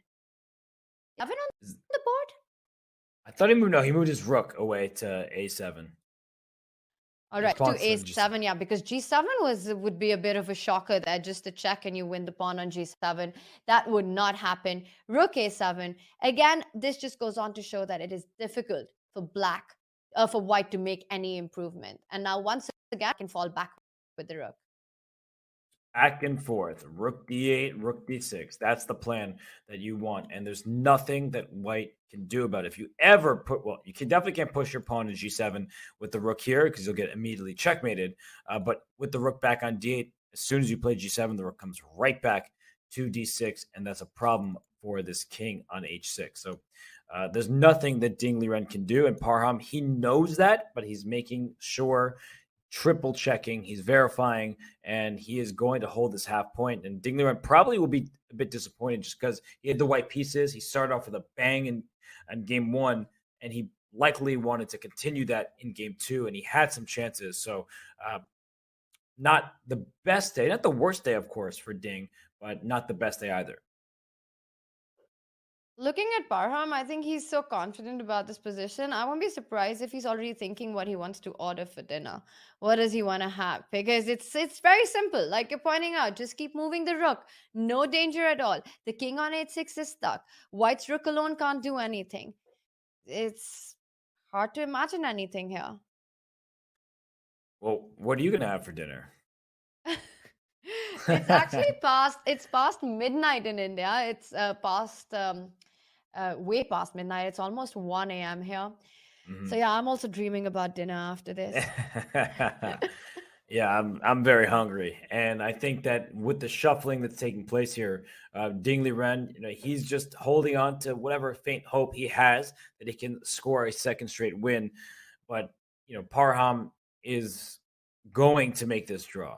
If he doesn't make this draw, something has gone terribly wrong. His wires got crossed. Something is a problem. But it's clear he has his defensive setup. There's nothing that White can do to avoid it because the king is stuck on h6 and not getting out. Parham looks tired. I don't know if you saw that little shot of him. He does have his hand on his head, and I think you're so close, but your opponent isn't giving up. Your opponent keeps fighting, keeps playing on. It is frustrating, but Parham knows he's so close to it. He just needs to be accurate for a couple more moves. And this is really a big moment for the 22-year-old to be able to hold his own against the world number 2. For sure. And speaking of number 2, well, Anish Giri has been second place in this event 5 different times. Will this be the first time he wins? That remains to be seen, but we saw a very happy Anish Giri when he spoke to Fiona earlier. Finally, how highly does this game rank on your list of favorite games played here in Wijk aan Zee? Well, I mean, I've played many satisfying games in Wijk aan Zee, also many bad games. I just played many games in Wijk aan Zee, so yeah, no, it's a great feeling to win this way, and I'm also always proud to show some preparation, even though now in Rapid and Blitz it's less of a thing, but still, I'm always happy to get preparation, especially when it works out. It looks pretty nice, and I think it was a very nice idea. I was very happy with it, with this Rook C2 idea. It's a very cunning one, and it's really not on the surface, and I was really happy to, not only to show it, but also that it led to a nice victory. And there you had it. Happy Anish Giri. He won his game today. He moves to 1.5 points out of the 2 rounds that he has played. And we just saw Ding Liren, the final game of the round, Rook A6 played, attacking the bishop. This actually is an important choice because if you carelessly move your bishop somewhere, maybe the pawns start going up the board.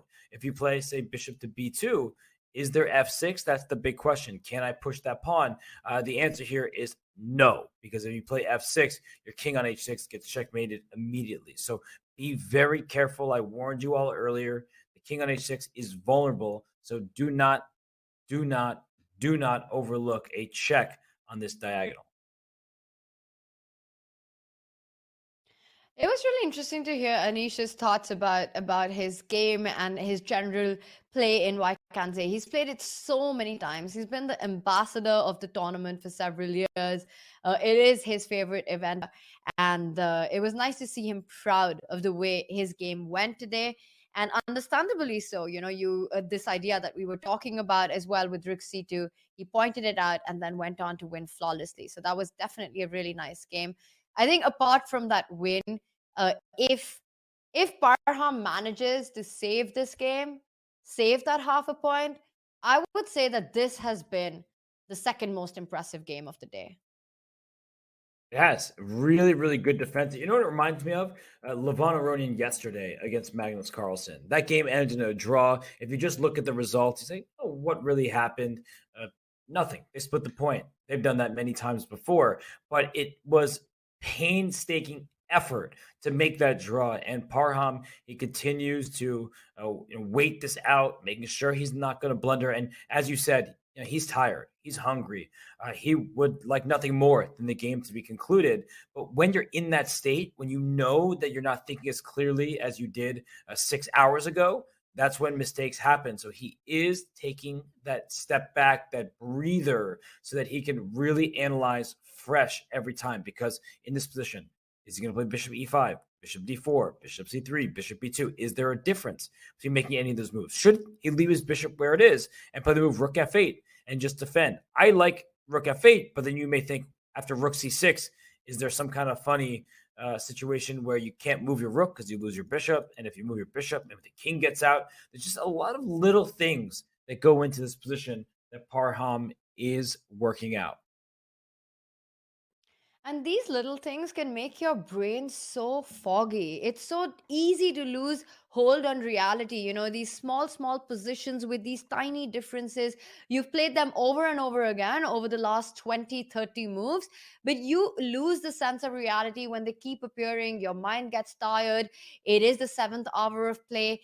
You're already low on energy. So one can imagine it's happened to all of us, Robert. You're holding on, but at the very end, you just crumble because, you just make that one inaccurate move and it all falls apart. All the effort falls apart. And Ding with rook a6 has asked another question.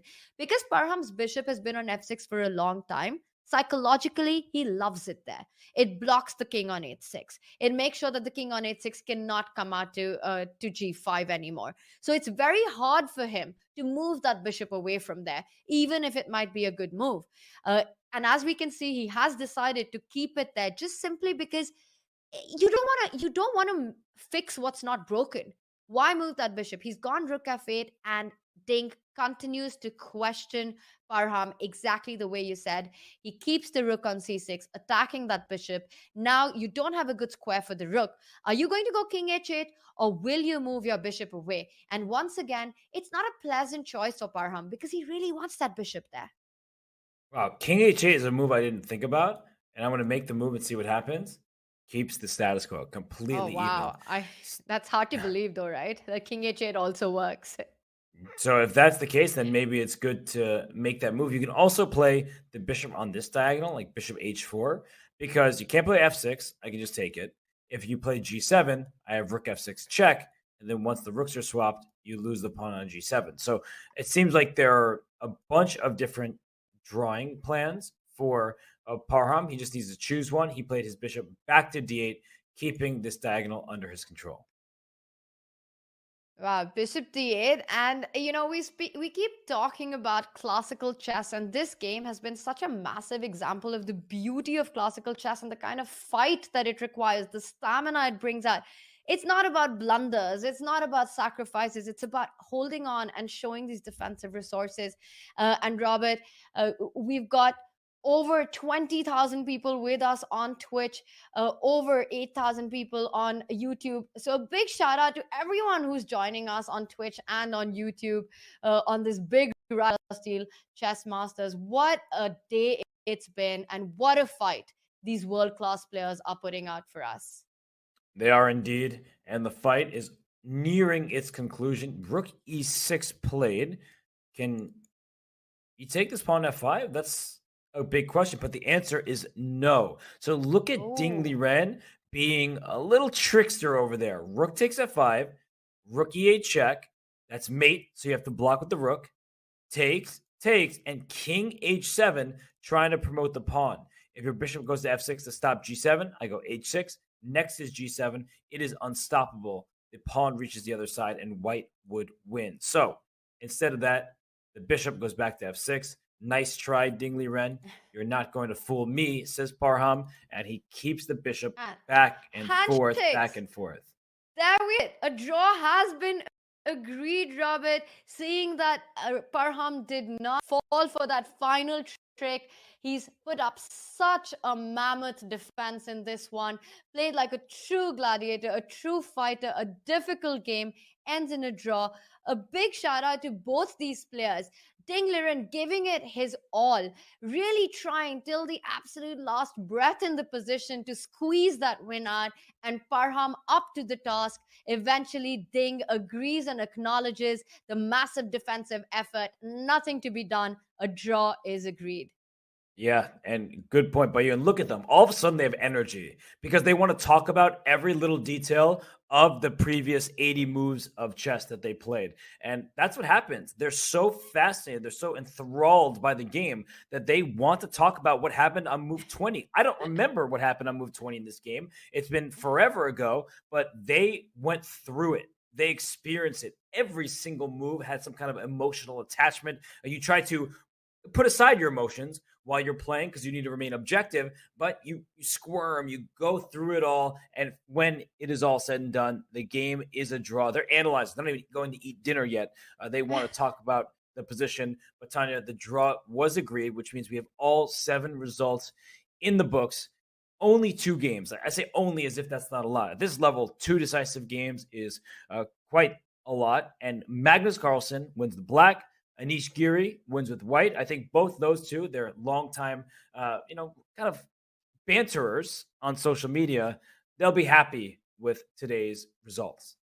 5 draw decisive games. This is exactly the narrative that we saw in round 1, and it repeats in round 2. This time, one with the white pieces. Anish winning in a style, while Magnus showing great positional sense and technique, a positional sacrifice, then going on to convert a nice trip.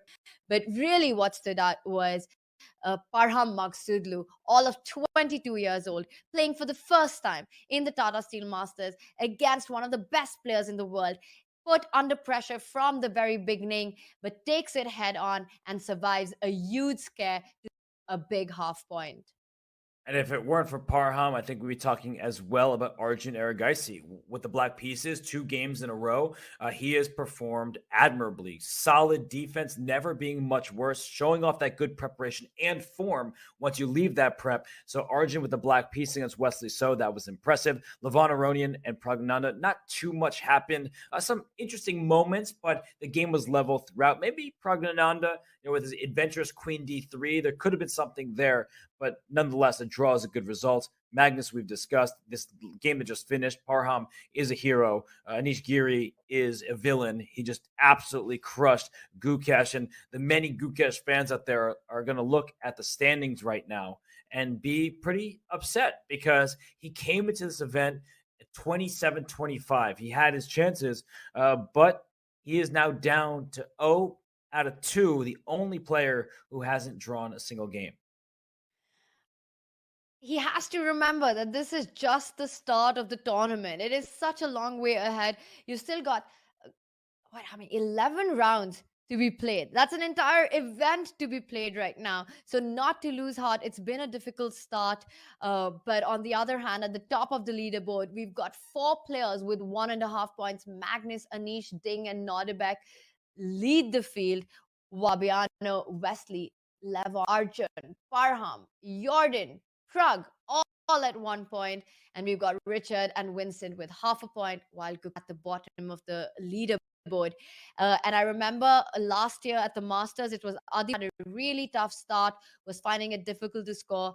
He told me later on that he knew that he just needed that one win to turn things around. It happened. He came right back, right there, playing in the challenges. And I have no doubt that this is the advice that he will be giving to Gukesh in the Tata Steel Masters. Just hang in there. All he needs is that one day to turn things around. Well, tomorrow is a new day, but tomorrow he gets the white pieces against Nodirbek Abdusattorov, who is in great form in this event thus far. So Gukesh, the only player at 0 points. He is a tough matchup tomorrow. All the matchups are tough, but the matchup that we're circling, and this is obvious, is Magnus Carlsen with the white pieces against Ding Liren with the black pieces. They're co-leaders, but it's also a world championship matchup that could have been, that maybe would have been, had Ding Liren scored first place in the candidates, because Magnus Carlsen, well, he wasn't interested in playing Jan Pomsche again. And okay, it's been said that he wouldn't have played Ding, but that would have been a legitimate challenge, at least one that he sees as such, because the only 2 players above 2,800 are those 2, Magnus and Ding. That is a circle match. World number 1 against world number 2. The only two 2800s facing each other off. But we've got juicy matchups all around. We've got Praggnanandhaa and Winston, two of the most upcoming, well, not upcoming, it's kind of hard to call them that, but two prodigies, one from India, one from Germany, who've really been making their mark in elite chess over the last year, will be facing each other off. And we also have Arjun versus Levon. And Robert, that is always a fun matchup. Arjun has always been a very difficult opponent for Levon. He's had a tough score against him. They both enjoy playing against each other. Who can forget the big fight from the Olympiad between Gukesh and Nordebek? So a bit of a grudge match as well. We've got Richard against Wesley, a massive clash of styles there. Yes, that is as different players as you could possibly ask for. Wesley So, calm, cool, and collected, just wants to play solid chess, make a draw with the black pieces. Richard put his king on D1 the last time he had the white pieces against Abdusattorov, and Fabiano Caruana with the white pieces against Jordan van Foreest. Two very well-prepared players. Two players who have won this event before. And in this particular event, I feel like both of them have been a bit rocky. Now, in the two games that Jordan has played, he's had the white pieces, and he's had the disadvantage in both. Fabi had white in game 1 against Anish. He never really got anything. He never got anything off the ground whatsoever. In game 2 against Nordebek, he was worse, but he held steady. So not the best start for either player, not from the scorecard, but from the play that they have shown. And Fabiano with white, you know he's looking at that matchup as one that if he expects to win this tournament, he needs to take down Jordan when he has the first move advantage. Big day of chess coming, Robert, and such juicy matchups. It's going to be a lot of fun, and there on our screen we can see the players rising. They don't care about it right now. They've had such a fun game, such an entertaining game. They just can't get enough of chess, and that's kind of heartwarming to see that after 7 hours of play, they still want to take a look at what could have happened. I love it. They're feasting on the analysis. I'm sure they want to get on over to the restaurants, but they want to discuss, dissect, digest this position. And I think a lot of you at home, it's a good one to study because one little mistake, and then it could have gone from a draw to a loss for Maghsoodloo. He showed excellent technique. And while it is the finality of this round, it's round 2 in the books. Round 3 is tomorrow. Same time, same place. You will not want to miss it. 5 a.m. Pacific time is the start. 2 p.m. Central European time. So we are going to say goodbye for now. I'm going to get some food, and we will see you bright and early tomorrow for more from Wijk.